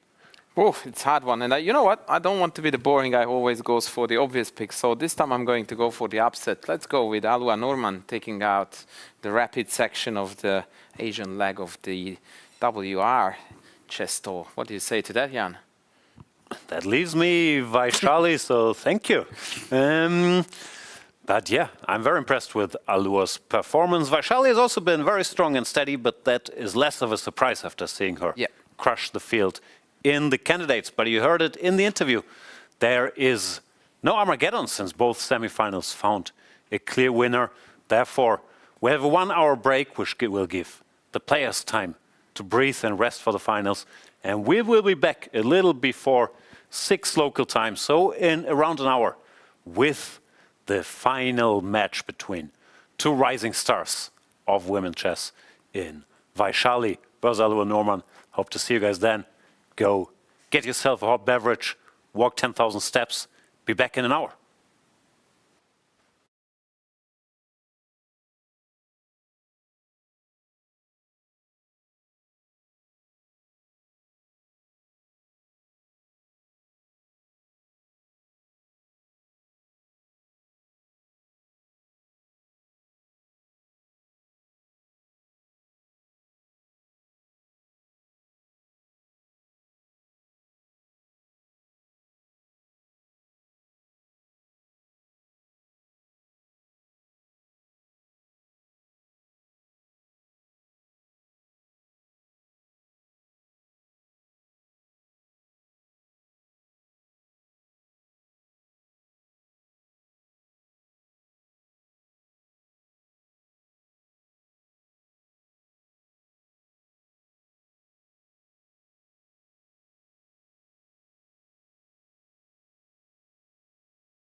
Welcome back to the finals of the WR Women's Chess Tour. Asia leg coming to you live from Tokyo, Japan. I'm Jan Gustafsson, joined by Andras Toth. And Andras, what a finals we have. Two of the brightest young stars in women's chess battling it out. Indeed, it is super exciting to have a look at this draw for the final. Alua Norman has impressed us with a very energetic, feisty chess. Definitely a deserved finalist. And of course, Vaishali carrying her form from the candidates onto now this tournament. Yeah, we are definitely looking at a really, really fun conclusion to the rapid section of the WR Asian leg. Yeah, Norman defeated a classical world champion and a former Blitz world champion on the way. Now she's facing the challenger to the women's world champion title in Vaishali. She's played high-level chess, but Vaishali looks so confident, well prepared, cruising, playing at her own speed, which looks a bit slow, but she remains in control when she's down to 10 seconds. This would be tough hill to climb for Alua Norman. Looks like the players are ready. Shall we go to Fiona to kick off the finals?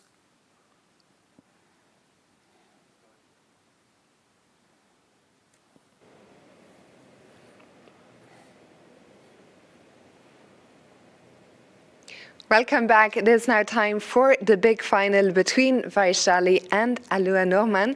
And in order to make the ceremonial first move, we would like to welcome to the stage Ms. Madoka Kitao, professional shogi player who has introduced shogi and promoted it in over 30 countries.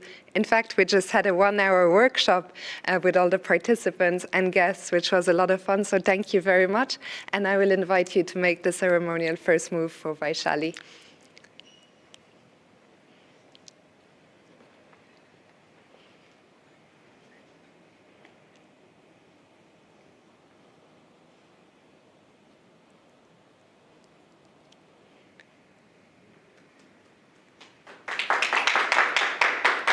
Thank you very much. Players, you may start the final. Best of luck. There you go. We have liftoff, pawn to e4. Could that be a job for you? Professional chess player who's introduced chess to over 30 countries? It's quite a resume. Indeed, indeed. E4, that's the name of the game again. And the Sicilian. So we have got some fun. Ooh, Alapin. Alapin. Ay. Solid choice. Maybe a bit of surprise value there. I don't think that's what Vaishali regularly does, but Alua looks unfazed. She certainly takes her prep seriously, as we've heard from earlier. This is sort of an old line, bishop c4. The old days, they used to play knight b6, bishop b3, c4 here. I think that has fallen out of fashion, and d5 is the way to go nowadays, or c4 followed by d5. Let's see what Alua is up to. And she goes d6, is that? Rare, I'm trying to think. d4 cd, we're back in main line. And if... I think it's just a little sibling of d5 and we are going to transpose, take. Yeah, I guess it's the same because d5 you're supposed to take, so I guess she will do the same. I was just wondering if white can exploit the pawn going there, but apparently not. E takes d, queen takes d6, castles. Castles, yeah. This is where it begins, like c4. It's the main move here. All right, Vaishali also seems to be slightly confused by d6, probably weighing the same options if she can exploit that by going pawn to d4. But then after c takes d4, this is some old theory that's completely yeah, d5, knight a5 is known theory, but there is nothing to write home about when it comes to this line, so it's very unlikely that she would choose it. Oh, e6! E6, I was wondering if there is a way to punish it, but apparently it's wrong, and she also didn't blitz it out. Either this is some home cooking, or she's wrongly trying to punish the move order, looking for the difference, thinking d5 is normal, so after d6 I must have something else. Yeah. Maybe she concluded it was e6. But very clever choice, but is it? Might not cut it. So let's look. Knight to g5. Queen d7 looks logical. Now what's the point? Queen f3, there's knight 95, d5, yeah. queen h5, g6. I don't really see it. Like maybe you can try something like this, but it doesn't look convincing, to put it mildly. No, I think after knight g5 you simply don't want to do anything more and just play d4 and play chess. Can't you do that? Yeah, but we got a pawn. Yeah, I know, but you might have some mid to long-term troubles with completing development. I mean, I'm trying to be the devil's advocate here, and I'm not doing a great job of it, apparently. Yeah, the castle's rook even is just short on time. Yeah. D4 is gonna hang. No. Unless there's some devious trap, which I don't think there is, then Vaishali, bit overzealous here. Good thing is she did take Alua out of book. Alua seems to have been very well prepared. Now she has to think. Just bishop takes e6. What else? Like, you don't want to go fe with these guys still on the board. Yeah, no. I mean, e6 is not an unheard of kind of idea. It's known in many openings, or at least in a few. But the timing of it may be very questionable indeed. Black hasn't done enough wrong, you would argue, right? That this pawn sack is going to pay off big time. White is also not mobilized enough. You haven't castled or played d4 or anything. Like, I've seen different versions of this where The Alekhine is the most notable one, but there is a line that you're about to approach now. I think even here it was possible. I'm not sure what the difference is. But yeah, we'll see if Vaishali has something up her sleeve. For now, I think she just thought d6 this is weird. After d5 I'm supposed to take, so let's punish d6 by e6. But bishop takes e6 looks good for black. No, I think in the line that you're thinking of, there is a queen h5 idea, and then we recapture the piece on b5 with the queen. Yeah, I'm trying to figure out what I was thinking of. There's some line. Maybe it's here. In some position e6 made some sense, but I can't. No, it's not this, because Can't get there. the idea is that e6 hang a piece. When you play e6, a white piece hangs, but white regains it with queen h5, queen b5. I'm trying to think. I think there is a capture on d4, like a d4 take. We will never know. This. Oh This man! Anyway, it doesn't matter. F6 played. She is believing What? Vaishali's bluff and No, saying, no, that cannot I be shall right. not take. Well, that's too much respect for the challenger. Or maybe it's not just respect, maybe it's ambition. She's hoping to get d5, queen d6 and pick up the pawn cleanly. Or c4, bishop e6. I figured out the line. Okay, show us. Okay, so this is how it goes. d4, take, take. Pawn takes? Yep, d6. Bishop c4. Now e6. Yeah, knight yeah, b6, yeah, e6. You're right. This is Still it. bad if memory serves, but yeah. Yeah, you that are was the correct. trick. It's sus, but yeah. Or if Is that a queen h? 6 here, now there was some compensation. Yeah. Maybe that's what she was thinking of. Okay, let's go that back was to it. our game. Yep, let's go back. f6. F6, very ambitious, but very suspect. White probably goes d4, no? Like to support this guy. Take, take, d5. Surely that's her plan. I guess Or c4, d5 or even. could also be an idea. But then d5, and I wouldn't be very comfortable having all these pawns alive. Oh, and you take a d piece takes and c6 you're being is told bad. off. Yeah, what's Saying, wrong give with you? Give the piece. Leaving this bishop locked up. Fine, Oh, how this chess is- works. Yeah. This looks more like shogi. I have no idea how shogi is played, but in my mind it looks like this. Actually, this looks more like checkers. I was given a lecture just then for half an hour by a shogi expert, the very lady who opened the game with the opening move, and I still don't know what's up. It is an incredibly complicated game. We need Peter Heine in our ranks to feel more competent in that business. It's difficult enough to manage the chessboard for me more often than not. Yeah, this is some wild stuff. But at least the refutation, quote unquote, also seems to be far from obvious. If White has to go for this, good luck deciding on this over the board. Like, Yeah. wouldn't put it past Vaishali, but this is far from obvious. If I play, I don't know what's normal, queen e2 maybe. I just want to stop c4 and keep an eye on this guy. d5, queen d6 can come on time? Yeah, I just want to hang on to the pawn. Like, Oh, you meanie. I mean, I would be ashamed to play knight d8, but no, this might be. in for a penny, in for a pound, I suppose. But this, against an attacking player like Vaishali, this looks dangerous. I mean, Look, f6 looked dangerous Yeah, to yeah, begin with, exactly. right? But a4, I guess you have to play a5. Can't I take, and e6? e6 comes. Why do I have to play a5? Maybe you don't, but queen takes or like, I don't know, but maybe not. Oh, actually, no. You know what? I think I would take with bishop yeah. and then drop back to Hoping d7. This would scare you, but maybe not. Yeah. In this, Oh, look, I'm not saying that I'm happy, but maybe I'm also not scared. Bishop g4. Can I just disentangle and then e6? I don't know. It feels slow. h3. Yeah, back. Yep. The bar is not happy with me, but I'm happy Bar. with me. Yeah, okay, e6, Bar knight is b5 saying is gonna... It's not in time, but yeah, of course. Yeah. Much easier staring at a complete these lines than doing it over the board, but I'm not surprised that with The king back not rank having fest anywhere is to go, what coach calls it, the back rank fest. yeah, this could be troubles. Yes. Yeah, f6 was a very bold move. Mind you, matches the style of Alua Fru at the tournament, being very ambitious and uncompromising and just willing to go into very, very Bishop wild... e6 is so good. That's what confuses me. Like, this is really not a version to be scared of. I am not going to argue with that. Maybe I'm asleep. Didn't look like.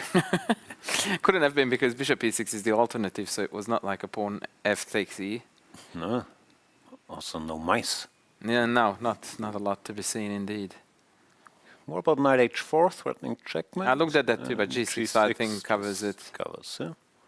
Yeah.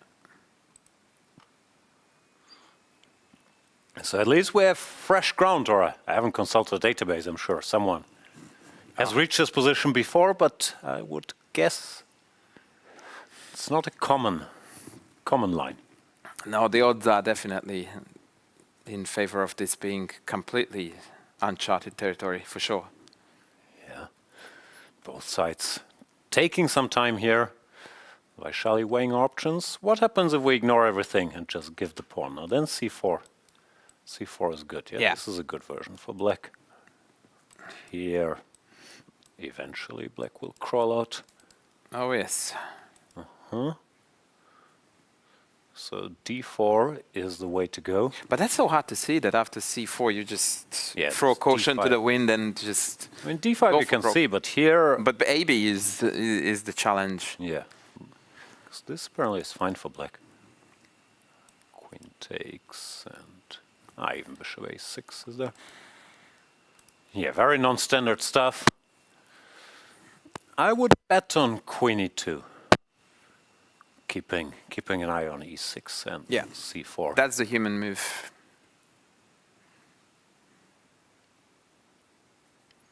And Vaishali burning a bit of clock again. That's how she does it. Yeah. That's her modus operandi for this tournament.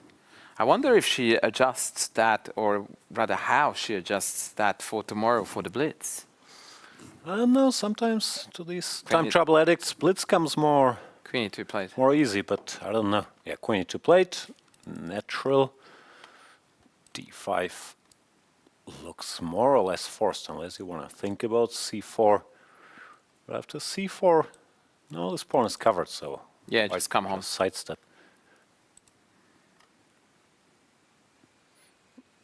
Yeah, what else is there? We don't want to wait for castles and d4.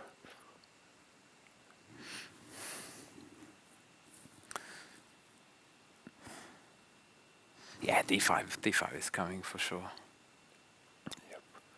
This is our only game left, because it is the finals and there's no match for third place, as players get equal points for third and fourth in this newly established tour. However, tomorrow, it all starts again with the Blitz, which follows a similar format.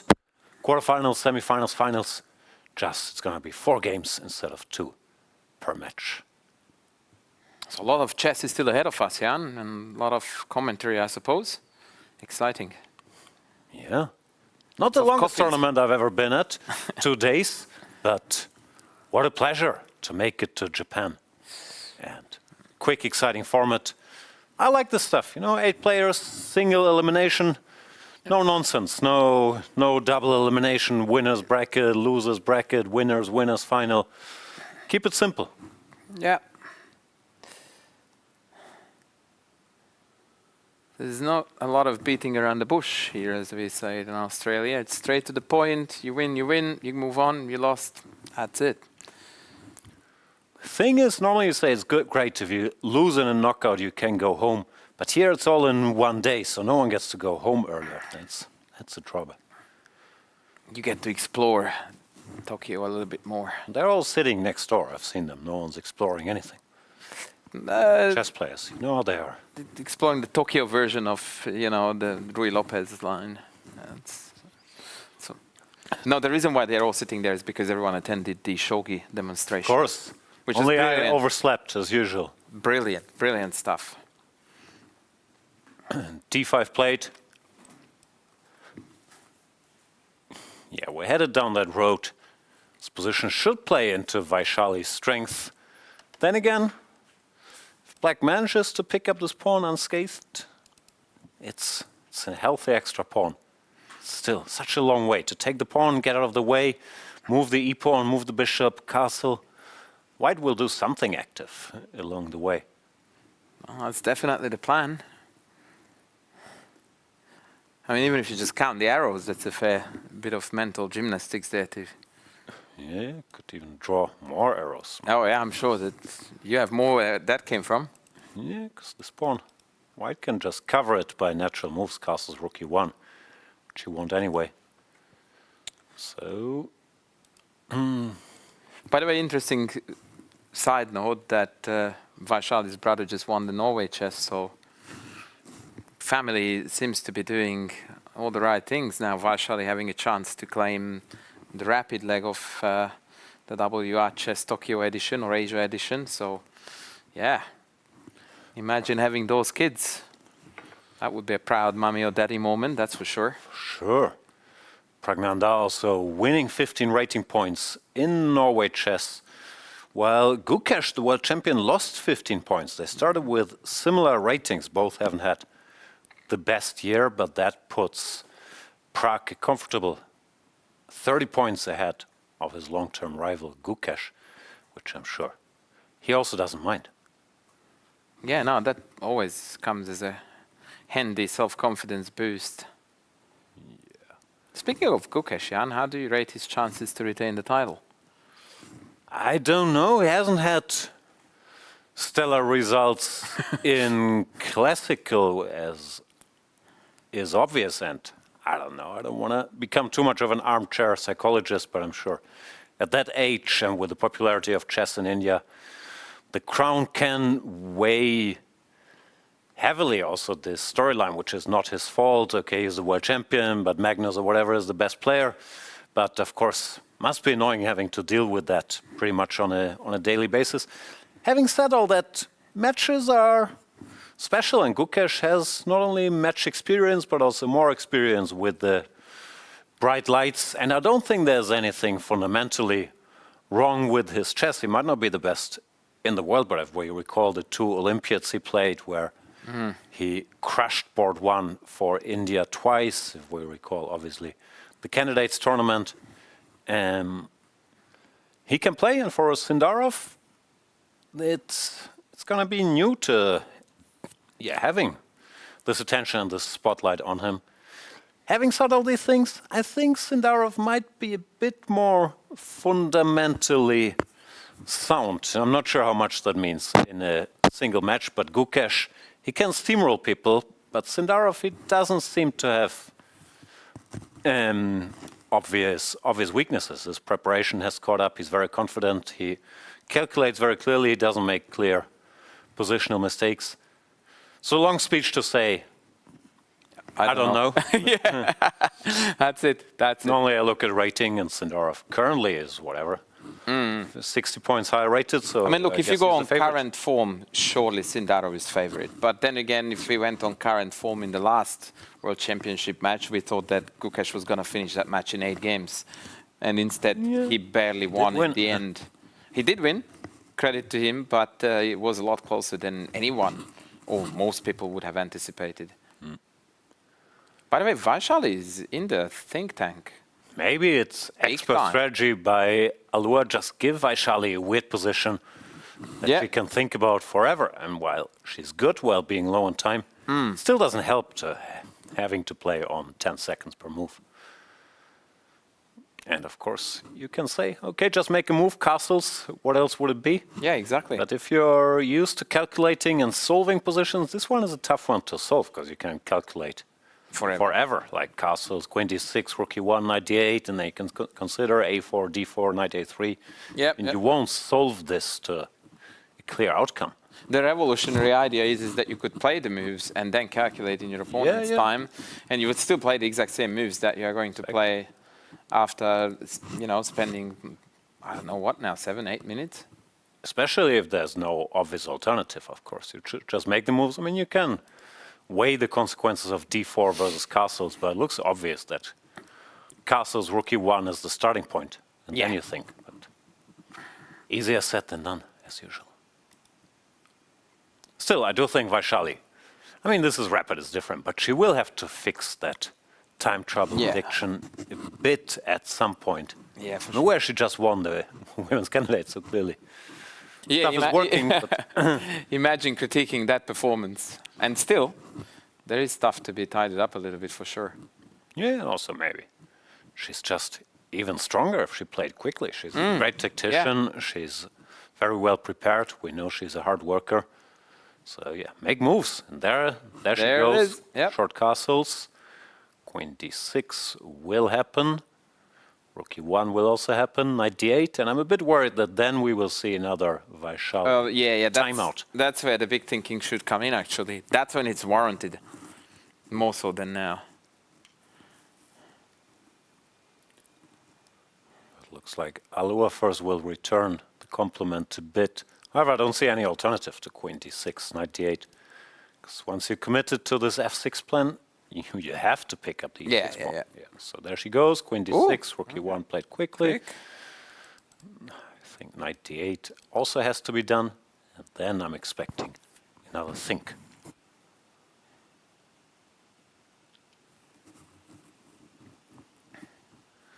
Don't see what else black could do. Maybe you can try to live with this guy, but it looks deeply unhealthy. Like Yeah, it's just d4, knight a3 even after d4. Yeah, it's yucky. gotta go after the pawn.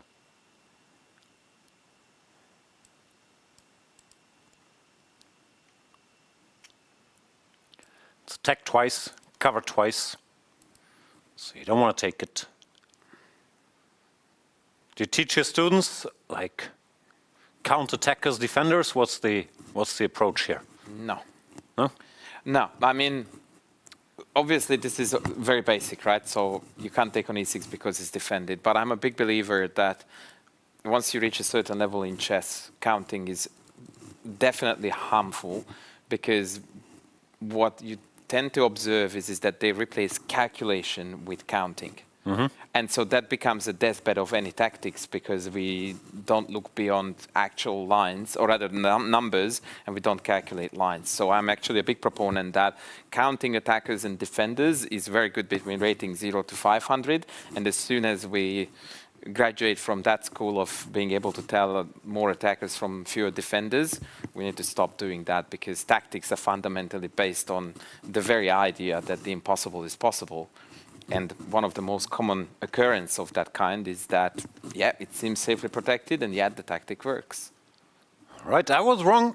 Vaishali blitzes out a4, so during her long break, she had already made up her mind, and not only made up her mind, also Played found best move. the sequence of best moves. So Kudos. credit to her.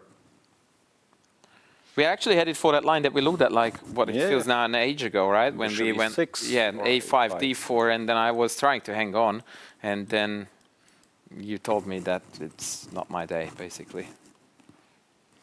Yeah, this could very much happen. Also by eye test, of course, I can see computer gives whatever plus 1.3, but it's not 100% obvious from a distance, like how you weigh this, the healthy extra pawn versus Yeah, there is king in the middle. definitely hard work to be done still. And bishop takes c6 played. Yeah, we're getting there.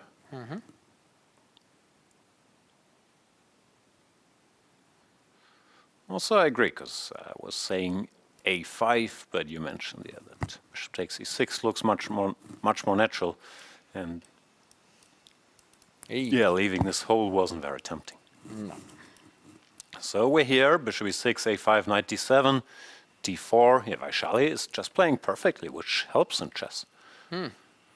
So far, straight first line, pretty much ever since e6.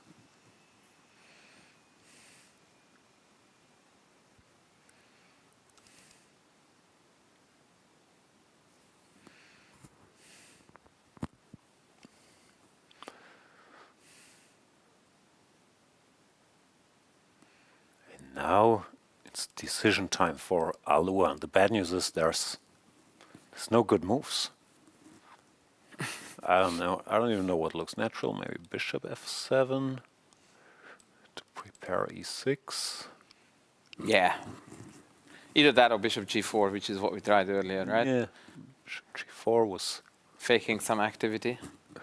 Yeah, I want this bishop to keep an eye Yeah, fair. on the e6 pawn, although, yeah, computer dislikes it as well, giving bishop a4. And if e6, c4, but that's. Ooh. I mean, it's logical in a way, opening Oh, the yeah. position before the king sure. leaves, but still, especially bishop a4, when it looks like you want to use your lead in development to keep moving the piece that's already out there again. I suppose c4 right away is also, Also looks logical, yeah. Also strong. yeah, Yeah, that's Also- maybe more. facilitates In the knight spirit. c3. Yeah. Yeah, no, that looks very human, I agree.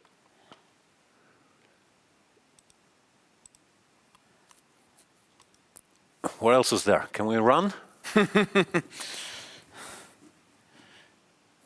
That is a very ambitious run if I've ever seen one. Okay, not thrilled, but what to do?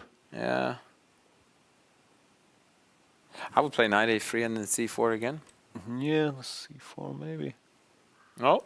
Maybe I can try to. Oh, you want to put the dampener in bit. my enthusiasm there. I've seen every episode of Curb Your Enthusiasm. Yes, as you should. Too. But yeah, it's all quite sad for black. The king doesn't get checkmated, but it just takes so long to get mobilized, and white can use that time to blow the position open. And slowly but surely, Alua is catching up on the clock. Yeah, we're only move move 13. It feels even earlier, but not a lot of time left for either. Yep. Typically, defending such positions is tougher than being the attacker, 'cause one mistake can be final, and if you don't play the best attacking move, Yeah, you can life still. goes on. Yeah, exactly. And on top of that, Alua tends to be also someone who prefers to be on the attacking side of things Yeah. rather than defending. So this is a little bit of an unpleasant territory for her, for sure. But she did it to herself. F6 was just too much. Yeah, that was asking too much. And also d6, I don't know, maybe d5, d4 is a line she wanted to avoid, but that's not very scary. If you want d6, e takes d6, just go d5, frankly. Yeah, like you almost, by rule of thumb, you go d5 in every alapin of these type. Then again, we said after d6, the best is to transpose back, and e6 is a mistake, so yeah. Can argue both. You can never be right. 3 minutes versus 4 minutes. They started with 15 plus 10. Yeah, this is a tough spot for Alua, because everything's bad. The more you calculate, the more you figure out that everything's bad, which makes it even harder to come up with moves. What else is there? C4 might come to mind. Bishop Bishop A4. A4 is pleasant anyway. Yeah. She went She bishop goes g4. bishop G4 once again. active instincts. Yep. Hard to blame. But yeah, h3 was annoying. When takes, queen takes, just speeds up white's initiative. Bishop h5. This is the line we had, no knight a3. Compi was happy. Yep. And rightly so. Compi happy. Yeah, it's just too much. Like takes is just really bad after e6. White can even take here. It's bad news throw in all bishop along. f4. Can't do that. Bar can't go high enough on the edge of your screen, yeah. Bishop h5, knight a3 also looks tempting, frankly, to pick up the tempo. And she played something, didn't look like a6. h3, a6 played. Also nice move. Yeah. Trying to provoke b6 to make the square for the knight eternal. Yeah, it's a smart move. I don't see anything untoward about it. Oh. It's funny, it's either a6 or h3 were good moves, so even if they set up the board the wrong way. Bunny is on both ends of the boards work, apparently.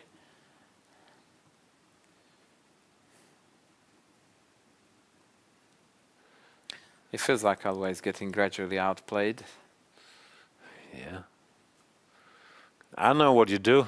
Every move looks sad. b6 just so ugly to even think about. Yeah. Tolerating this pawn and this knight here. So I don't know. Maybe What does the rook b8 is the... Yeah, it's also sad. Oh, yeah. But This is not the move you play out of joy, but nor is the position to begin with. is there? e6 maybe, but no, everything's bad as it tends to be in bad positions. Somehow this looks like the least bad so far, but even this is miserable. Yeah, look at that bar. Yeah, I know. I'd rather not. No, nice move by Vaishali as well. a6 and c takes d4 played. Now that I strongly dislike because it mainly facilitates knight c3, right? It After the does. retake. Then again, maybe she thought, okay, the knight can get here anyway, and at least you don't have to worry about c4 anymore. But yeah, I'm not saying it's great. Yeah, the value that I associated knight c3 with was that the d5 pawn becomes Yeah. genuine target. Yeah, no, it's sad. Maybe knight b6 is the point, at least. One drawback of a6, this knight has Yeah, and played. some sort of square. Well spotted. Then we go back and we pray. We bunker up. Maybe that's an argument for throwing in h3, bishop h5, so this bishop can't hustle back so easily. Once again, it's all bad for black, but as long as you can avoid getting crushed and hang in there, white has to keep being precise now. Bishop d7. Yeah, knight b5 is a major threat too, right? So Yeah. bishop d7 is required. Might not be in her style, seeking activity. But it is what it is. And what else? King f7, there's knight g5 even, which is unpleasant.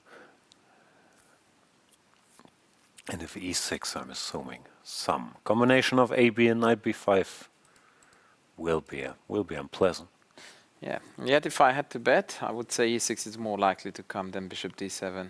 Could be. And None of the above. She chooses captures. door number 3, b takes a. Yep. Brings another nuisance. And then she also blitzes out another move, knight c6. Yeah, she's just going for activity. She's not retreating. So knight b5, is that our move here, sir? Compi says no. Compi says it's also good. But Yeah, bishop f4. not his If first this is choice. if this is bad, I don't know. I want to know what's good. This apparently is crushing. Now that is not going to be played. I doubt that too. Although once you see it, a lot of threats. Yeah, okay, fair enough. Bishop f4 is a nasty one.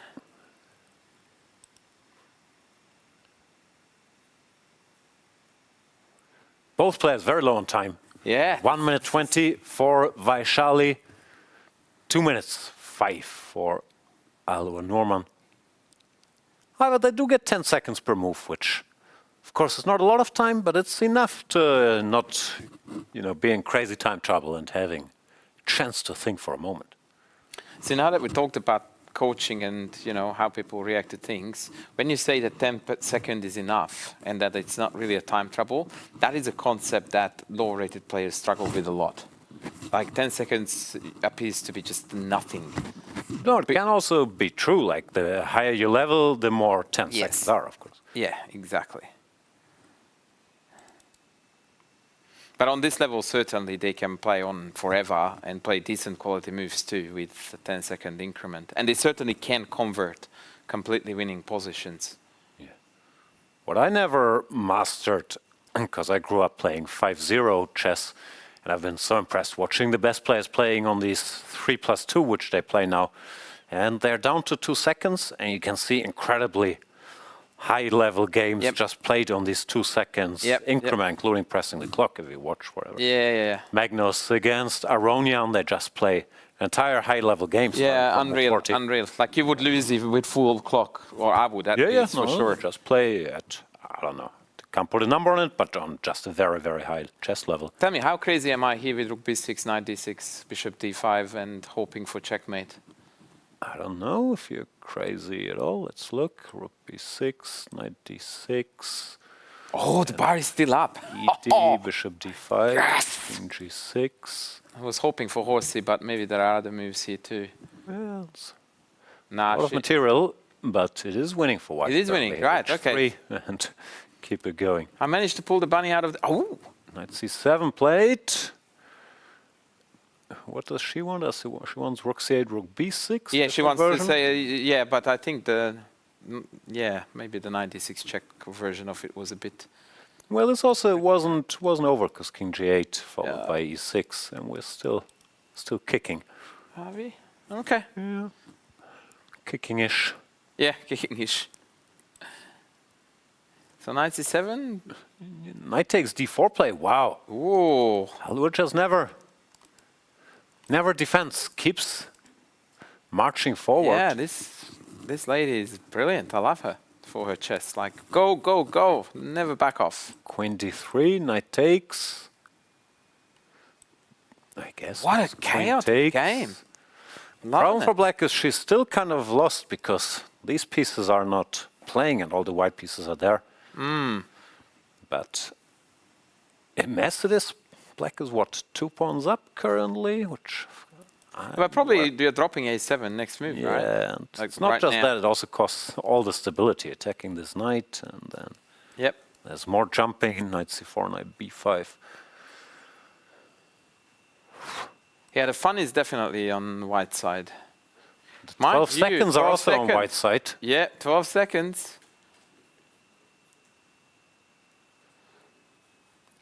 You were not wrong when you talked about addiction.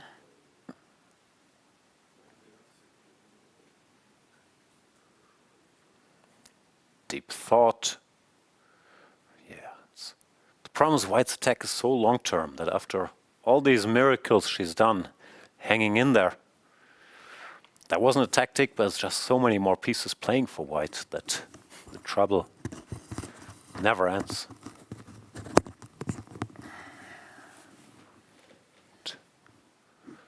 Norman also catching up. Gotta move. Rook c8 c8, played. Rook takes a7.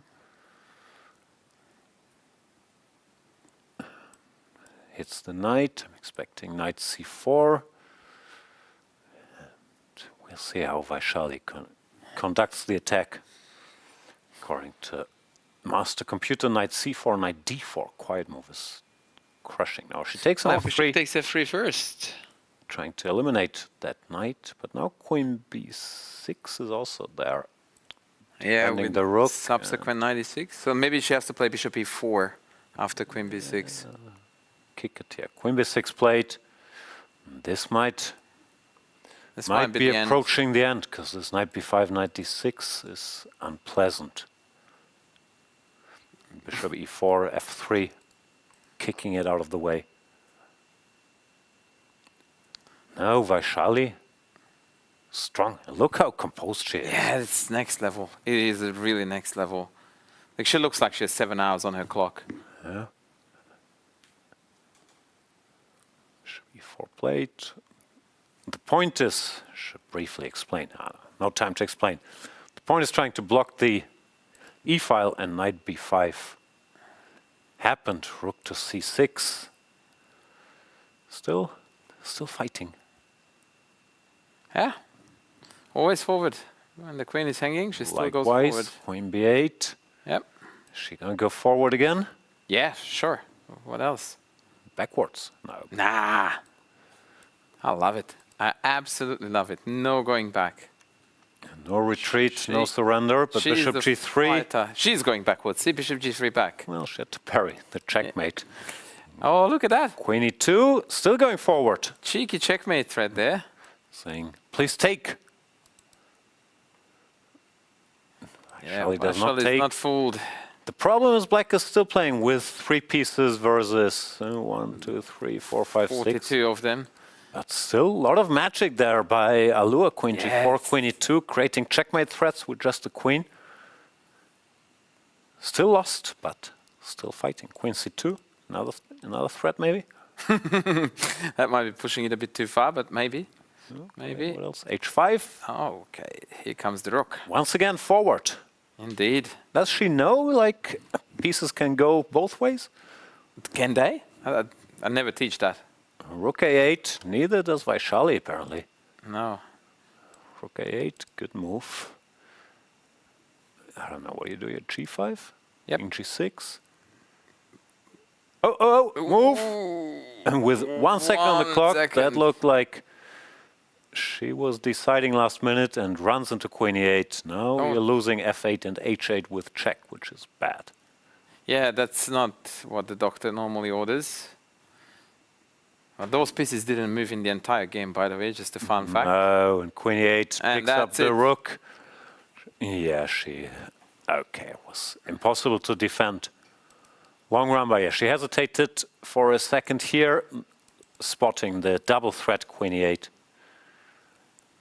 Also hitting the rook and tried to escape with this checkmate threat, but that does not really save either rook. And Vaishali rightly decides, let's not take this rook, let's take these two guys first and then come back to the rook, which you can no longer see. Picking up the house, taking the lead, 1-0. Still, kudos to Alua for going forward for the most part. Yeah, not even sure one. This is a weakness, it looks like. In general in chess, optimism and aggression tends to do well. With hindsight, the game was decided on move 7 after this pawn to e6, which is not supposed to be good. Alua, instead of taking, went for this very, very ambitious f6. Vaishali spent a lot of time, but black never saw equality after that, Vaishali. No. Played, frankly, perfectly until here, and here white's advantage is already so big that most moves keep a healthy edge. So. And even that was an inaccuracy, right? Like, I wouldn't even call it a mistake that she omitted h3. I mean, granted, it would have been cleaner. No, but that's what I'm saying. Here, white is so much better that what she did also kept an advantage and throughout. So now she's just very, very dangerous with the initiative. And you could give this usual advice here against young aggressive players, play structures, play slowly. But Alua is also a young aggressive player, so I think it's just going to be a slugfest. She has to win on demand with the white piece now. It won't be easy because Vaishali also has some prep. Yep, some world-class quality prep, that is. We will give them a little breather after all that excitement. I think there's normally 10-minute breaks minimum between games so the players can recover. Then we'll be back with what might be the final game of this rapid event tomorrow, of course. There's all the Blitz. So come back tomorrow to our 3 viewers that are already awake wherever you are in the world. Tomorrow, same time, but for now, see you in the finals.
Welcome back to what might be the final game of the rapid portion, the WR Women's Chess Tour. Vaishali won the first game with the white pieces. Now needs a draw to wrap up. Maybe not her biggest tournament success after just winning the Women's Candidates Tournament, but still a big one against elite opposition. So far she's been cruising. What do you expect? I think that Alua is going to continue her very aggressive style, and if anything, probably just burn the bridges and go for broke. There's nothing to lose, and she needs a W in order to stay in the event. So in that spirit, I think that she's just going to go for it. We have liftoff, 1e4. I believe Vaishali has looked so strong, so composed. She's also very well prepared, so I'm not sure Alua has another tricky opening up her sleeve to catch her off guard.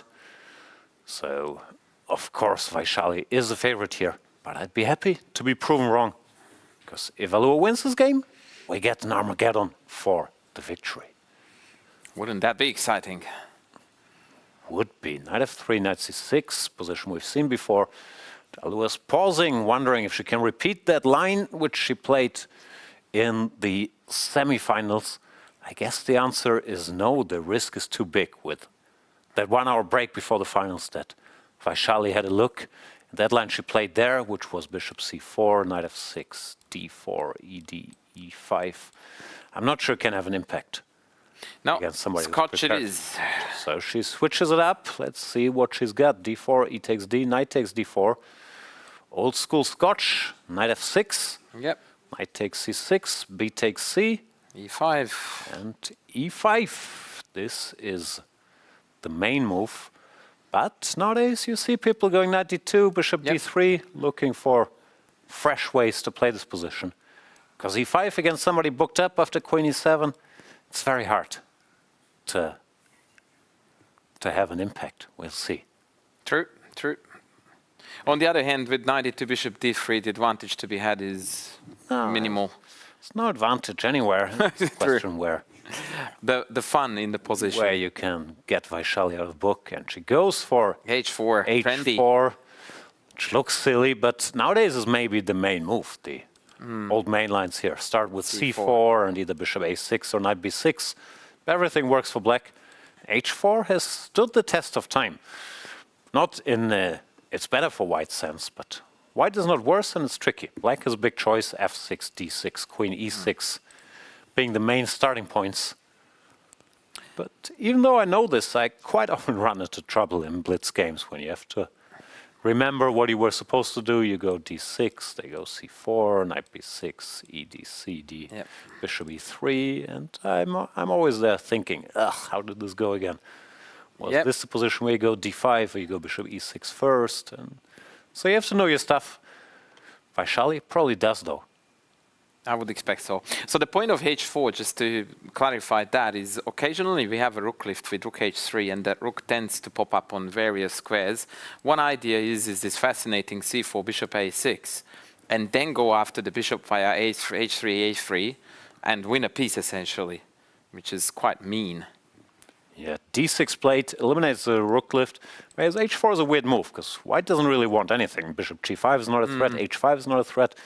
It's just telling black to make a move, and then c4. Depending on circumstances, very often c4 hits different. So h4, d6, this is the main move. Pawn to c4 isn't usually played, and knight b6. Because now, as you mentioned, bishop a6, then all of a sudden, first of all, this rook could come, and secondly, here e takes d. It's slightly shaky for black. Yeah, all of a sudden there is no queen that we can pin the c4 pawn to, and that could be a problem. Here you have to take with the knight, which is unpleasant. Then it's a bit wonky. So you're supposed to go knight b6, but Vaishali is not blitzing as she normally does when she knows stuff.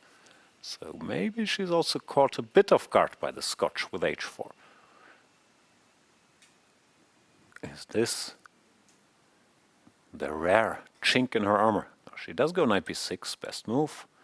E takes d is the way to go here.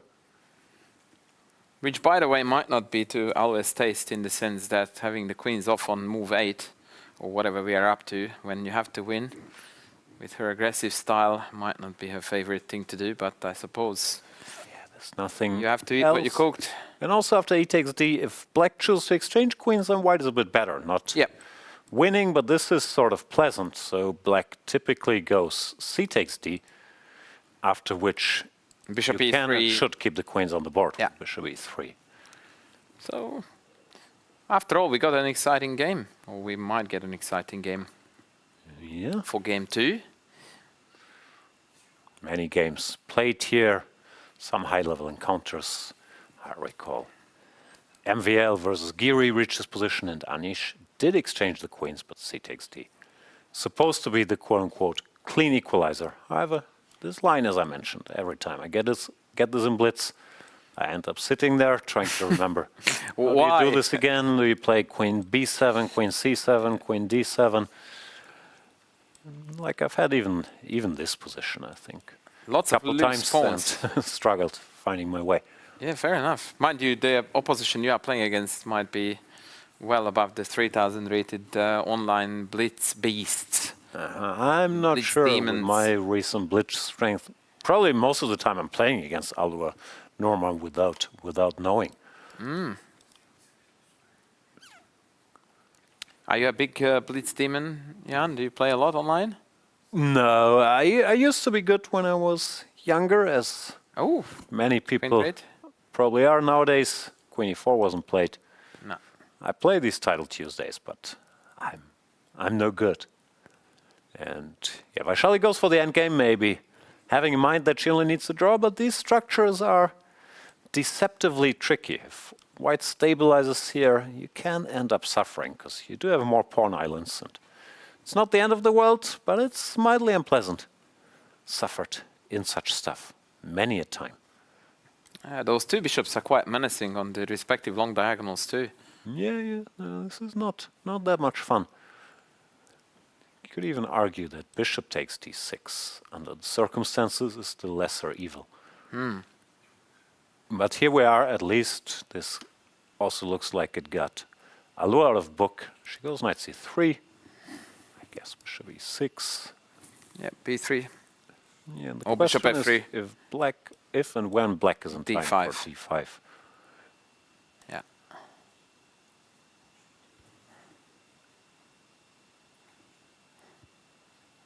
So this game could, in fact, it will cost $3,000 one way or another. And the first prize, if I recall correctly, is 7,000, and second gets 4. Yeah, not bad for a day's Yeah. rapid work.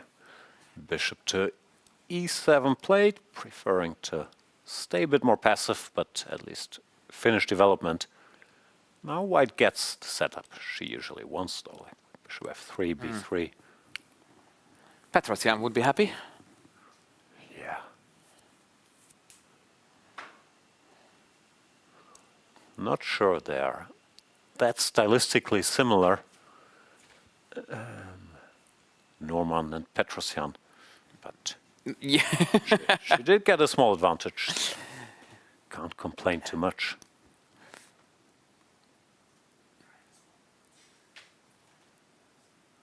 Bishop E3, yeah. looks slightly off topic. This bishop was maybe better here. I'm not sure what it's doing on e3. You never want to take.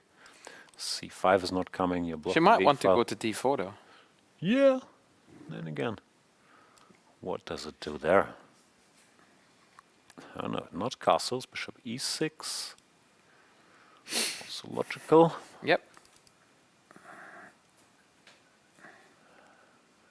Assuming still b3. Has to be. Yep. And there it comes. And once again, the question is, can black go d5, solve all her problems? Or does she prefer to castle? And Speaking of Take it castles, is it outlandish to go long? outlandish, I don't know, but I wouldn't do say- it, but it just now, when you said Can't say castles, I it occurred like to me that, okay, which way, sir? Yeah. I was more hoping to put it on c7 than b7 just to be out of the pin. I don't know, it feels like all these squares Yeah. aren't completely safe. I mean, it's probably not losing or anything, but Yeah, but definitely Feels- not a natural choice. yeah, it feels murky. Just castle kingside would be your call, right? No, I'd be very tempted by d5. You have D5. to think it through, but if that works, because even cd, knight d5, let's say knight d5, bishop d5, castles, whatever, castles, I don't think black. Maybe you could have taken the pawn, but even here I'm saying black, I don't think has any problems, because a5, a4 will Yep. clean up the queen side. Yeah, this is very clean. It's very clean. I'm sure she's considering it, but no, she goes bishop f6. Okay. Feels more off topic. Actually, I don't like it at all, because rook c1 and knight e4 is there, now c5 is also there. This looks like a mistake. Yeah, slight positional miss. Yeah, might be. Might be serious, because you're even losing a lot of time after castles to this knight e4, c5 business. Yeah, bishop f6 didn't feel right at all. That was bad. The one time Vaishali plays quickly, where When it's not right, yeah. First time I think we caught her there.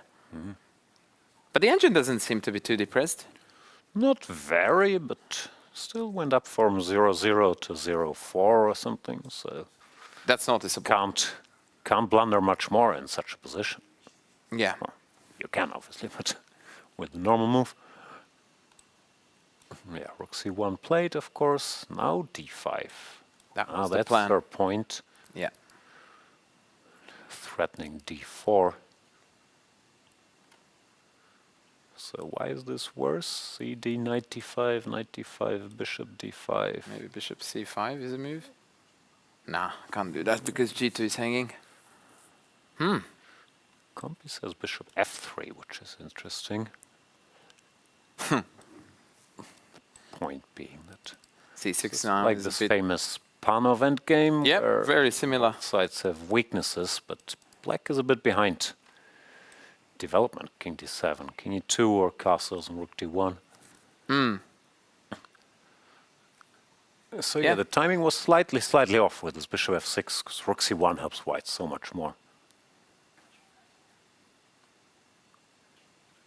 Yeah, that being said, I think we are actually headed for that endgame that you highlighted because what else? Yeah, cd looks wrong, allowing bishop b5 or knight b5. So it doesn't look like there's much of a choice. Alua with a chance, and she can sense there's something going on. Both Yeah. seem very focused on playing quickly this time around after ending up in this horrible time trouble in the last game.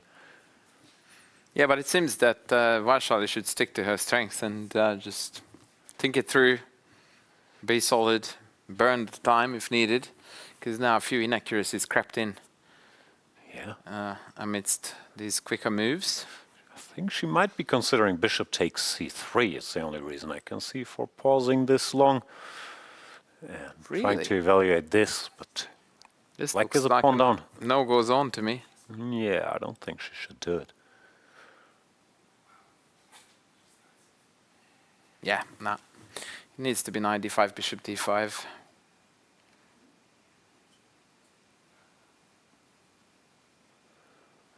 Long break.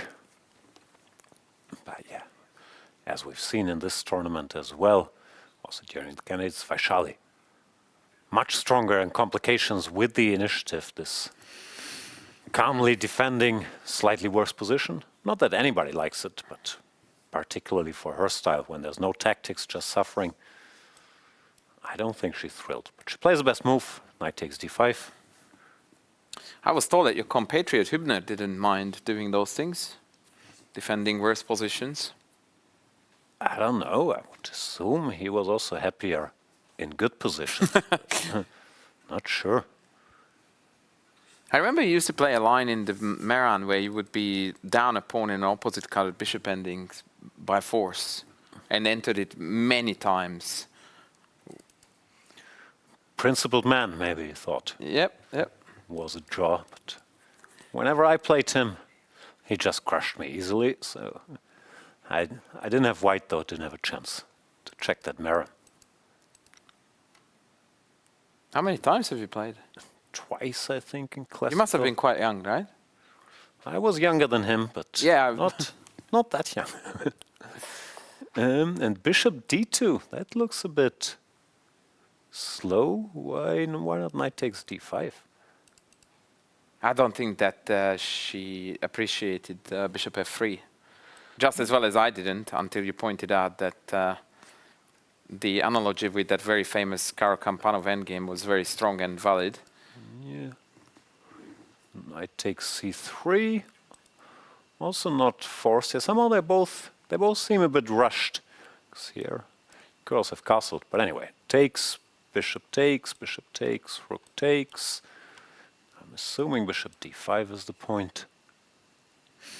Vaishali taking a lot of quite irreversible decisions very quickly here, like bishop f6, knight c3, going for this endgame.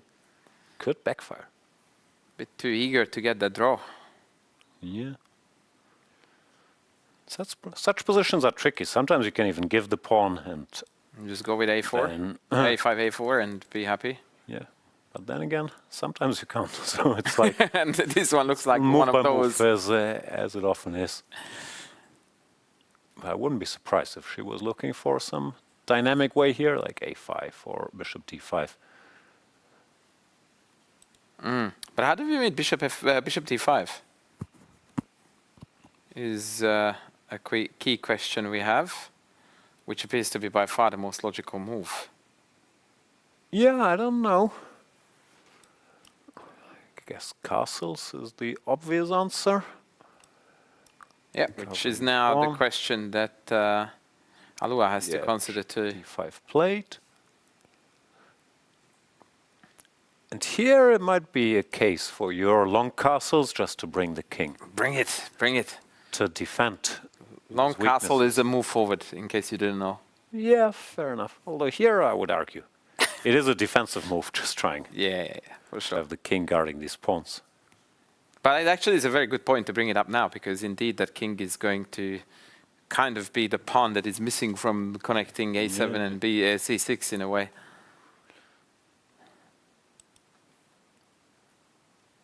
Still, she hasn't castled yet. There are other moves. Bishop f3 you could consider, but maybe. But rook endings are drawn, except for this one. Yeah. Takes. And queenside castle now is not going to happen because f7 is loose. Yeah, you could even be cheeky. Check Throw in a first. check. No take. I mean, all the stuff should be a draw, but white can play. But she does castle. Let's see if we get queenside castle in. That would be fun. Looks logical. Then again, so does this. And a5, a4 is coming, so you better exchange this guy quickly. Compi likes white a fair bit here, surprisingly. Not sure if this really is winning or if Compi is just saying, I'll be a pawn up. It feels like it should still be a draw, but it's not going to be fun at least. No. But sometimes when, you are playing for a draw to win the tournament, you have to put up with some discomfort for a few hours, and here it's only going to be a few minutes due to the limited time available, to the players. Yeah, I don't know. My experience, all these rook end games, even if they are objectively drawn and rapid, the stronger side very, very often wins. It's so hard to defend. Let's see what Vaishali comes up with. But there's no more easy equality. It's gonna be mildly unpleasant, no matter what. Yeah. After long castles, I guess, then white is not obliged to exchange bishops, can keep the tension and try something here. Don't you think that there is a bit of an urgency on white by trying to cash in on these weaknesses rather sooner than later? As in that the longer it goes on, the more likely that black will consolidate? Or not necessarily? Because I think it depends. If the king goes here, then yes, because if not, a5, a4 is coming. But if the king goes here, then, okay, a5, a4 is off the table. Here maybe white can take her time, because now exchanging this looks like it should help black just sample line. If black gets this, I don't think you ever lose. Like, no, we love the king on b7 for sure. yeah. So a lot will depend on which way this king goes. And a5. A5 played. She's choosing.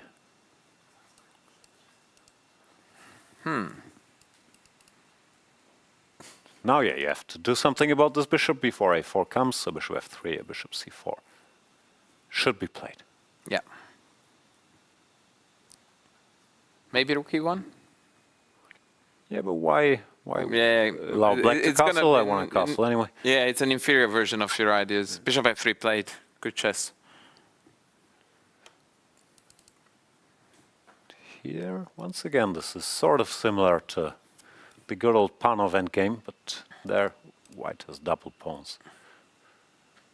So, might be tenable, but doesn't look great. Now, she does take on f3. But now you Oh, can give rook the e1 check. Zwischenschach. Yeah, oh. And she spotted it. Norma very sharp tactically.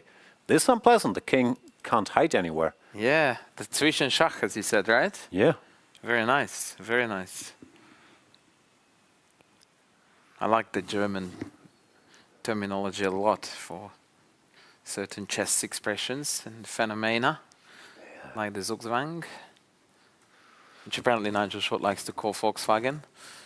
I'm not sure. Oh, I wasn't aware of that. Yeah, there you go. Yeah, there's a bit of a joke for you there. Not sure I get the joke, but Mixing German words, I guess, is as far as that sense of humor goes. But yeah, that is witty. King to d8, probably best given the circumstances. At least preparing rook e8, and if rook takes f3, you can go rook e8. This pawn is not hanging with check, which it would be if the king had stepped up. to d7. Yeah. So good defense there, intending. I'm assuming rook to e8, bring this rook into play. Here we are inching closer and closer to a draw here. That's my take, at least. I still believe. And rook a7 played, she doesn't go Rook to c1 would have left 2 pawns hanging, right? Let's Am I have a look. mistaken? Rook c1, double attack. Yep, very true. Yeah, still wasn't easy. Yeah. So she starts rook a7, which computer strongly dislikes. Just as I said, we are inching closer to a draw. The bar just went up like 5 times as high as ever in this game. Yeah, no, this is still unpleasant now. Check rook c1. You don't have enough defenders with this rook out of play. Rook c7, Yeah, rook f5. c5, or rook f5. Too many weaknesses. 2 active rooks. Yeah, no, this is bad news. Or good news for the Imagine. Armageddon fans out there. Imagine, and the ones who bet on Alua winning this contest. That would be next level. Yeah, I haven't checked Polymarket what the odds are, but Oh, I'm pretty Sure, sure it would it's- be tremendous.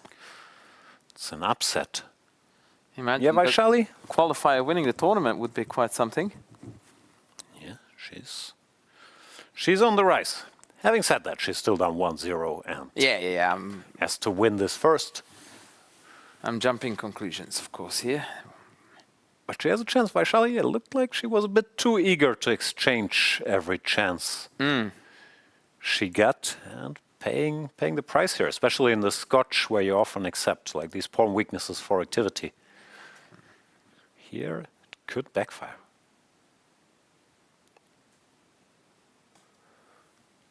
So White's best move is to continue checking the king until it gets to the c-file, right? As per demonstrated earlier. Yeah, I'm not sure how obvious that is, because this rook already looks good, but yeah, rook d1 is nice when the king can't go to the 7th. If it goes this way, then Then another cheeky check.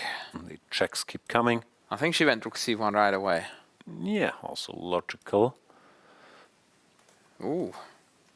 Now black barely should give up the pawn with rook e8, inferior version of the line we had earlier. And okay, in computer lingo this is a draw, but in human world it's a pawn down. Oh, you would play this forever, for sure. Anybody would. This is by no means an obvious draw. Yeah, I think it's good winning chances over the board.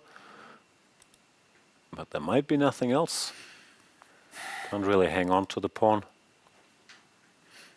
Note that now the time situation is becoming reminiscent of the normal Varshali games as she's burning more and more of the clock. Yeah. But didn't get any reward. She started taking time when it was a bit late. Here this pawn is gone. Just to explain, king c7 is not possible because f7 is hanging, rook c7. Then this guy is unguarded. So Rook f5 is no very way strong. to attack this. Rook a6 leaves this guy on priest. So you're pretty much forced to part ways with it, go rook e8, go for activity, which sometimes can be relief when you no longer have to defend your weaknesses. And played in that, indeed. Here we go, check, king h2. It goes rook e4, that's a bit random, attacking the h4 pawn.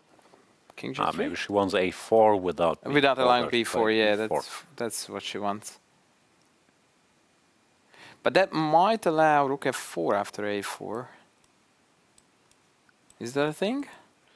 No. Yeah, I mean, like, once again, computer will say this is a draw, but doesn't mean Yeah, be drawn. not a fun one to play. no. I guess with the rook that active, Yeah, rook b4 probably is- a decent, Is not what I decent wanted enough to version. see. Fair. No, it's never simple. So what's White's best way to proceed here? h5? I don't know, I would guess you Or just king play g3 this and with then the not two rook rooks f4. and now some sort of move, I don't know, rook d3 check or rook c3. No, Compi will say everything is a draw until it's not, but over the board, I think White is a favorite. Like, obviously White is a favorite, but it's more likely that White wins than this being drawn.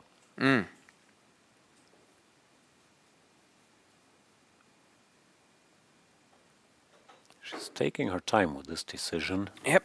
Wonder what she's contemplating. I'm not sure if there's a big difference between g3, king h3, king g3, h5. Likely all lead to the same idea. Yeah, maybe she's considering rook c4 or some move like that, which, once again, probably a draw, but how happy is Black?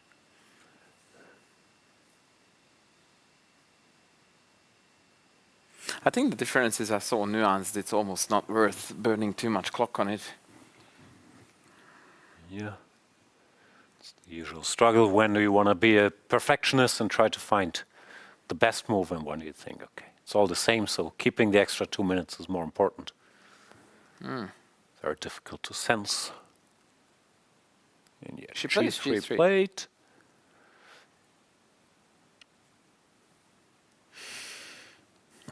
I don't know. Having said they all look similar, I would still have preferred king g3. Yeah, me too. I think so. Keeps some more activity. a4 played, as anticipated. Yeah, Where does this she is go now? another decision. If now you want to go for this rook c4 endgame, my guess is no. No, she just plays quote-unquote normal king g2. Yep. But no rook e2, by the way. Isn't there some...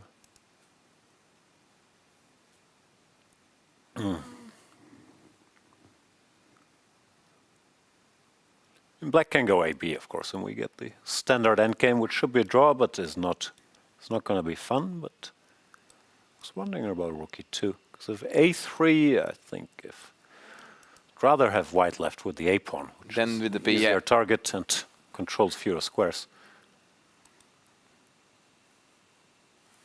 Yeah. No, she does go No. AB, AB. Compi gets very excited all of a sudden. Yeah, this is not much fun. Compi gets excited about rook c4 now, arguing this is not so simple. I'm assuming it's also a textbook draw, but Yeah. it's never fun. And there's small nuances normally. The textbook positions start with pawns on h5, g6, the king on e6. Black doesn't have that yet. This brings back some nightmares from my childhood when Leo and Smyslov theory of rook endings was discussed. I'm sure that book is translated to German. I do not know. I think I read it in English, but Right. no, that sounds like your typical Hungarian childhood. I've heard Oh, yeah. similar stories from Peter Leko, Oh, yes. Keshkemet wrestling. We would be bullied the same way, for sure, by chess coaches. I think that's very much in line with the Soviet chess school, by the way, the hammering theoretical rook endings as hard as possible. Guess so, but maybe they never told me. But while Hungarians, I always thought, okay, good theoreticians and good in rook end games. So survive the opening, don't go to a rook end game. Offer a draw before it's a rook end game. Oh, That was checkmate normally them. safe. Or checkmate them, yeah. That works, it's also okay. Yeah, rook back to c3. Otherwise, trying not to do anything concrete. The problem is Yeah, rook it's b4. hard to make any progress here with both rooks controlling that square, and your rooks aren't behind the b pawn. So now if black goes out, now f6, king e7, king e6. What is our winning idea? Well, for starters, we need to trade a pair of rooks. Yeah, but she could have done that directly. Chose not to. h5 by Vaishali. That's also a problem. All the textbooks, they start with the pawns on h5 and Yep. d6, so people Because that's do the it optimal, automatically if it's that's the optimal good or setup. not. Yeah. Well, I was told at least that that's, for example, the setup to go to when you're trying to hold 4 versus 3. Yeah. And it's logical because that's when the only way to create a passer is to trade them, To exchange. Yeah. to exchange into them twice. And we go back to the age-old wisdom of fewer pieces, fewer problems.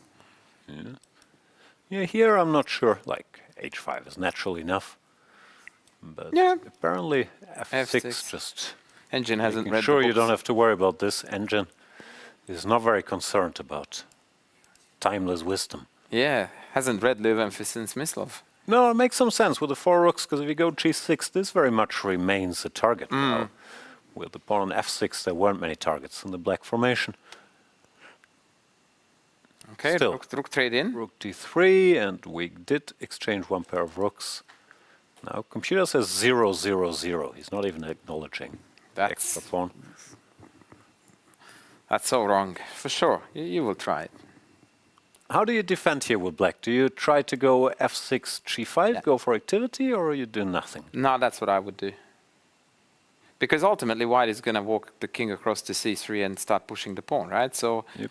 passive defense doesn't seem to cut it, so we need to find counterplay. And that's, by the way, another shout out to the f6 idea, is that it basically facilitates that break as efficiently as possible. Yeah, we had a very similar endgame in the candidates. I think it was Nakamura, Yesipenko, and Yesipenko held, but he had to work for it as well. Yeah, I don't think that the triple zeros do justice to what you feel when you're playing this with black. It's not triple zeros in your head, that's for sure. It's No. oh boy, this is gonna be a 3-hour slogfest to survive this. Also, the computer, all he's saying is, I would make a draw against Yeah. myself here, which doesn't mean anything. Yeah, For it's- humans, he's not evaluating how would a human game end here with 6 minutes versus 2. Yeah, and I love the fact that you put it that way, that it's computer v computer, because if you give it to two humans of the same strength, it is still likely that there will be at least a few games with Yeah. decisive outcomes. Even at Grandmaster level, with Yeah. both sides having an hour on the clock, I think there's going to be decisive games here. Okay, 7. I normally lose with white. I bring my king over here, sacrifice these two guys, and then... Is that a losing move? Looks like it. And it's Asking- also very logical, because it allows b4, rook b3, Asking for a friend, yes. which Why- is what white wants, of course. What was the rationale? Did she want to go behind A2, B2? Yeah, I think it's too much knowledge. Rook has to be behind the passed pawn, but here, it's not going to get there. And b4, rook b3 is really Yeah. bad news. We go with, oh no, she didn't play B4? Was B4 the right move? Just Yeah, so that yeah, I'm- of course. Yeah, b4, rook b3, and Taras, Dr. Zigbert. king f4 is the wrong way, but black should go back. Maybe she's... Imagine if we had a draw with rook B7, rook A7. That would be quite ironic. I think she wants this setup, but then, once again, my criticism of h5, Yeah, comes in with No. G4 and all of a sudden we are getting a passer or even just gobbling up the king side. Take the pawns, yeah. Yeah, all of them, in fact. So she has to recognize rook a7 wasn't the way. It's a problem with this rook endgame. Wow. Education that the rules don't always apply. And here, yeah, the rook should sit in front of the pawn. Because it has other duties, like taking care of these guys. She almost has to find it because there doesn't seem to be any other sense. Yeah. Oh, rook a5 played. Seems committed to having it both ways. Maybe she will still manage to get here, but rook b7 was much cleaner. Not allowing any. But now b4, rook b5, rook b3, king d5. What's happening there? We just go king. Yeah, what do we do here? Just f3 or just pull the rook back to step out of the tempo? No, like this is winning apparently. Ah, everyone saw that one. When everyone means all the engines. But I don't know also. Problem is all rook endgames or pawn endgames are normally lost here. Yeah, that's what I thought, but black is not compelled to take, so if I just play a pass, easier said than done though. These guys being targets one day, there's also going to be some. Okay, back to the game. So Yeah, rook d3 check. Sometimes useful, asking the black king to pick a side. and b4 now for sure. You have to. Oh, b4 looks very tempting. I mean, if she doesn't play it now, I don't know when. Maybe later. Mind you, essentially the outcome is the same if after rook b3, rook b5, king d5, so or b5, sorry, b4, rook b5, rook b3, king d5 is the same as before. It doesn't matter whether you come from d6 or e6, and rook d4 also works just the same. d4 is nice. It's once again breaking the rules, but it's very logical stuff. Yeah, it allows your this king king to out. come around to c4. Now we come. I The do- rook will sit here. I do recall an Aliahin rook ending, maybe an Aliahin Capablanca rook ending that looked eerily similar to this. I do not. That means I'm wrong. No, it probably you're right. Maybe it was not Aliahin, but Capablanca is definitely one of the guys who had this. Oh yes, E4 she plate. plays it. There she Yay. goes. Okay, okay. Get ready for Armageddon, sir. Yeah. Okay, I mean, rook endgames are always so tough, and comes back to my initial theory that with little time, the aggressor usually wins. But rook a2 I like. Yep. Because with the king on f4, we don't have time for rook b3, or at least it's a pawn sacrifice. Well, after f3, rook b2, Vaishali gets the setup that at least she won it all along. So nice. So was technical f3 an awareness. accuracy here? I don't know if the computer's right, but the computer gives stuff like king g5 here, switching. So And this, when you would argue, pawn exchange favors black, but here, I don't know, maybe the king is a little close to these guys for comfort. also, there is an imbalance in the layout of the pawn, so sometimes so you you can can force build a passer maybe? a passer on the H file. So might have been a draw, I don't know, but after f3, now Vaishali gets the setup she wanted, and this is once again more of a textbook draw. This rook controls the pawn from behind and keeps an eye on the white pawns there. So not so much So now she got an what she was Armageddon going for. anymore. You never know.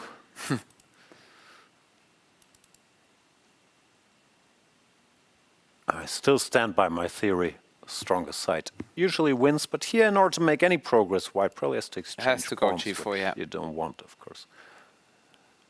So are we expecting king e6 or? Yeah, I'm not sure what Alua wants. Maybe she wants to put the rook in front and then push the pawn. That's actually a feasible idea. Although technically, again, having it in the front is inferior to the side, but What to do? you can't win chess games all the time by just regurgitating what the book said. No, the problem is normally books are focused on these races where the king comes and you sacrifice all these pawns, but G6. I'm not sure that's the case here. G6, once again, see, complete changing his mind now. G6, rook e4, he was arguing was good. Maybe some sort of Zugzwang, I don't know. But yeah. Yeah, rook b6 now. This is very much the textbook position, which should be a draw, but this is not easy. You put the pawn on b6, and then you start Squeezing, either walking the king g4 across. or Yeah. calculating these runs. f6 now, that Ooh. feels wrong. Like f6, g5 is a source of counterplay. Some other positions, but here I think it's creating new weaknesses. You don't get g5. And this Oh boy. asymmetrical structure might Yeah. be trouble. This could be trouble. Let's see if the Gustafsson theorem of pawn up Stronger tends to side be- wins here. Stronger That's side my wins theory. is decisive, is going to be proven correct or not. I'm going to add it in my endgame course now. I'm going to coin it as the Gustafsson theorem. Yeah, I don't know. I haven't done a lot of statistics, but I wouldn't be surprised because I was doing so much commentary on all these, whatever it's called, Champions Chess Tour, Carlsen Chess Tour, and so on. And even the best players in the world with little time in rapid felt like the side with the pawn up was always winning these endgames. The bar is definitely getting Bar its is fair share of moody. exercise, Yeah. right? Like it's Now up, it's down, saying g5 is back. back on the which- menu. I guess white should have stopped. King e4. This Do I have to in take? time. No, you probably shouldn't. But here, black H4. counterplay is fast. And that h pawn is actually quite a menace. That puts the Gustafsson theorem at risk because g5 is an obvious move. Oh look, we can't win it all. By this, no, it's. And she Iris plays it, stands yeah, by partially- g5 she will not miss. I'm not gonna miss that. Especially having played f6, that was a bit. Yeah, that was the rushed. strange thing about that. That f6 kind of telegraphed g5. Yeah. That's when you go, oh, bugger. King That's not e4 fun. looks like the best try to my mind because of the gh. Gh at least targets remain. Yep. And now it takes a fair while for black to somehow go after the h4 pawn, Yeah. if that's even F5, feasible. King f5 should lose. So yeah, I think she has to try this. Yeah. Takes king Agreed. e4, h4 looks strong. And then is it king g6 from black, or take king g6, or none of the above? I don't know, I guess. Oh, just lost it Jitter for black. will, So will change his mind after Gustafsson every move we theorem make. back. Yeah, no, these positions are so hard. No, this is winning for white, for example. Yeah, Compi says king f7 draw, but once again here, you better be sure. Still, having gotten g5, apparently this is a defensive setup as well. Now it's hard for white to make progress. See, I would have never looked Game at runs. g5 as the structure that we desired as a defensive formation. Like that's the way you breach, or rather you build a defensive bastion, if you will, that white can't impregnate, like can't get through. It's just crazy. Yeah, I 'Cause the think in a pawns way are it's hanging. prophylaxis against this king running here, because then in the race the pawns will be more advanced. But yeah, it's Yeah, but typically you don't that's not associate a position with tension between pawns to be one where the idea is that okay, and now you can't keep it, can't yeah, I make agree. progress. It's such a unique, to me, unique idea at the very least. She's burning a lot of clock. no, she has to try king e4, but I think you Yeah. get there by elimination, because everything else should just be a draw. Yeah.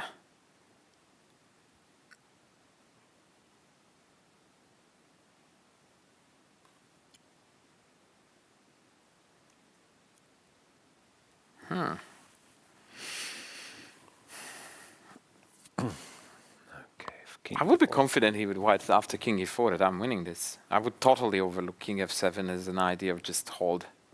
Yeah, it's not very natural, so I'm not sure if it would happen, but I'm expecting many bar swings up and down, and as usual, expecting the stronger side to win, but only if she finds king e4. Yes, She does. very well done. Might I add again here, Jan, that we have got a very worthy game for a final. Yeah, big fight, king g6. Good move, maybe more natural than king f7, hinting at f5 check. Yeah. Assuming rook b6 to pin this guy. And you just drop back, or? Yeah. I mean, here you could be in time for this. Oh, yeah. Rook on b6 is probably a bit awkward. Yeah. No, actually, king g6 is a more human solution because we're creating sort of a threat. I don't know how big a threat it is, but let's check b5, f5, king here, and let's say takes. Yeah, this should be a draw, not enough pawns. Yeah, this should be good. And here she goes, rook b6, stopping f5 as expected, but now I would just... she could go for the counterplay, which is very Does good white way have to an- play this. Does white have an obvious move against king f7? Or g7 even? No, I think in general this setup holds. We're just doing nothing. Yeah, This right. is still the right. You defensive were just setup. merely pointing out that there are in fact more than one way Yeah. to get to Rome. And she Or- does. or- She does wait. King g7. b5. And now b5. the check Does- city begins. I'm not sure. Take- I think we want to keep the rook to keep an eye on these guys. But she does take. And will she go rook b4 check or king g6? Because rook b4, king f5 I was worried. Might be a draw, but conceding some ground. No, Vaishali is not too concerned. And probably she's right. Rook b7, king h6, f4. f4 is a That nice was- move to squeeze that rook a bit. It's also sort of Zugzwang. Yeah. And yet the engine is completely Does unmoved. not care. I'm not sure if my theory still applies now that she lost a pawn, but technically yes, because white is still the stronger side. Yeah, for sure. It's still the same one-sided affair. We're playing for two results. The problem is f4, rook g4, and I don't see what we do, because now black has a clear way to make progress. Rook g1 and h4. All this other stuff, rook h1, I still believe in white. But maybe that's stupid. Black's plan is too easy. So if rook g4, rook b8, then you just go back. Yeah, I guess we hang somewhere. Yeah. And the pawn race, so now you will just drop back to g1. But now I can check and pick off f6. No, but But the Vaishali is h-pawn- not. Yeah. He's not concerned about any of this. Goes rook h1, which I guess is good and clean. King f6, h4. H4, That's and- enough counterplay. Counterplay is the name of the game. Yet another rook-ending truism. So how you do this? She goes rook f7, wants to capture like this, but I'm not sure it makes a big difference. Just h4. Oh, rook b1. Why? Rook f6, rook b6. Rook b1 I don't like. And yeah, I was losing. Rook b1 was bad. Yeah. She, Just when we thought it I was think she over. thought she was picking up the b pawn, but the rook can go to b6. And that Oh, should boy. win again. The drama is real. Gotta believe in the theorem, even. Yeah. Position is drawn for a move or two. Because now this pawn is not a source of counterplay, because the No, king can it's deal with a it. source That's of why. trouble for black, in fact. Yeah, because she you had, just- she had to push it. No, this will be Oh, lost. God. Here we are. Overtime for you and me, sir. Overtime. And for the ladies, too. Armageddon. Are we calling it? Are we? She says to win it, but king h4 and king g5 should just win. The king runs over. Yep. Rook b7 check. Forces the black king to the back rank. The black king is too cut off. She doesn't do it. Check first is odd. Yeah, and it's bad. Oh, that's a bad mistake, allowing king g6. You no longer win the race. No, why would she do that? Oh, that gave it away. Yeah. No overtime for you and me, sir. Any more twists? I'm not sure. Rook b7 was a big one. Because this Yeah, take king this g5. just ends is- the game. Like rook b4, check. King Yeah, has to king go back. f6 and- Oh, we queen, basically. Well, king g6. The problem is also you're losing a lot of time in any race. Yes. Trying to repeat, but this king will Now in take this gift and go to f7, not h7. And all of a sudden, this race is no longer winnable. that one-sided, because the king can just go to e6. Oh, that was a tragic Yeah, one. that was uncalled for. Rook Ay, ay, ay. e8, but now h3 even, or whatever. She will be kicking herself over this one.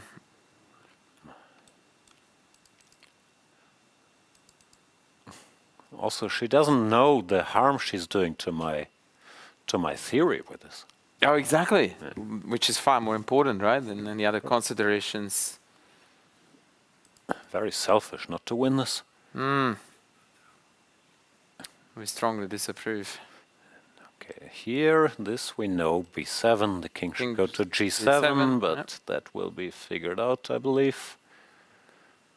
I mean, her only chance is to wait for Vaishali to take one step closer to the rook and then sell b7, but the chances I of like that the happening... computer showing a sense of humor here, that if instead of king g3, after b7, of course, we know king g7 is a draw, but the computer says rook b1.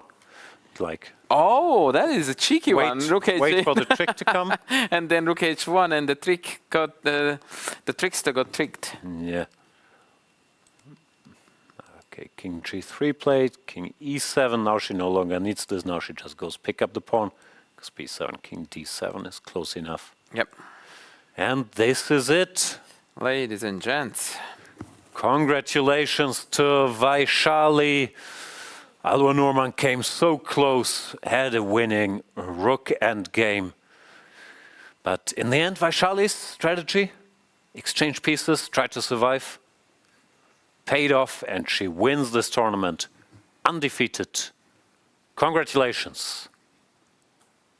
Nonetheless, kudos to Alua, who came into this tournament as a qualifier, an online qualifier, and she played very impressive chess throughout the tournament, and definitely is a deserved runner-up, and certainly someone that we shall look out for in the not very distant future. No, we could see her class is very high, especially these games with the white pieces, consistently putting pressure on the best female players in the world. That was very, very impressive. Got so close to forcing an Armageddon. So, yeah, and it also bodes very well for her for tomorrow, to speak about the very short-term future, when, of course, we'll be back with the Blitz tournament. An equal amount of fun, a lot more chess to be played, if not time-wise, but the number of moves surely will be increased. We are going to play 4 games per round, if I'm not mistaken, Jan. Can you confirm? that is correct. We'll get to that in a second. Let's have a look at the outcome of this tournament first. Let's see, we have the entire tree.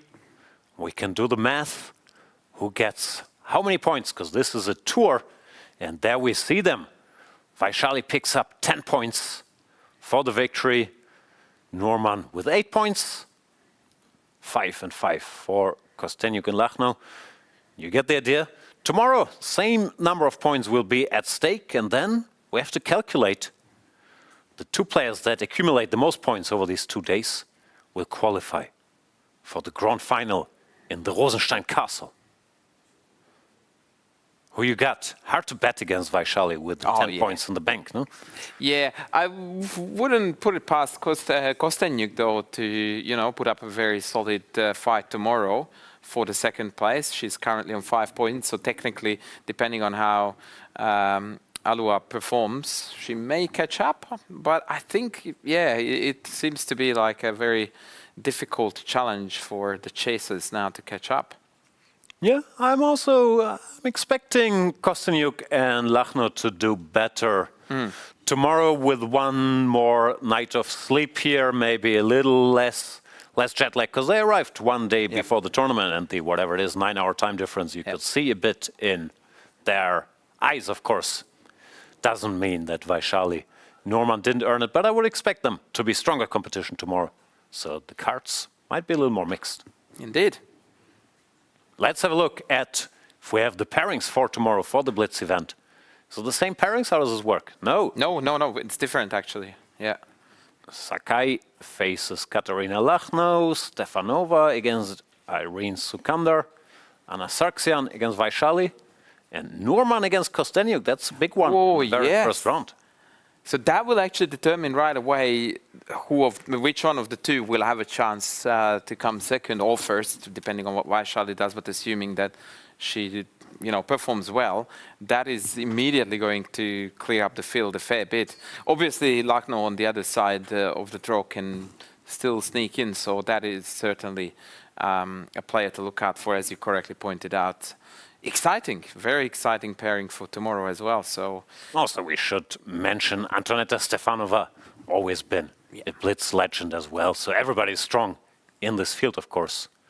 What time is it tomorrow? Same time, same place? I believe so. But luckily, we don't have a schedule. I'm getting some nods in the background. Yeah. So apparently that is 11 a.m.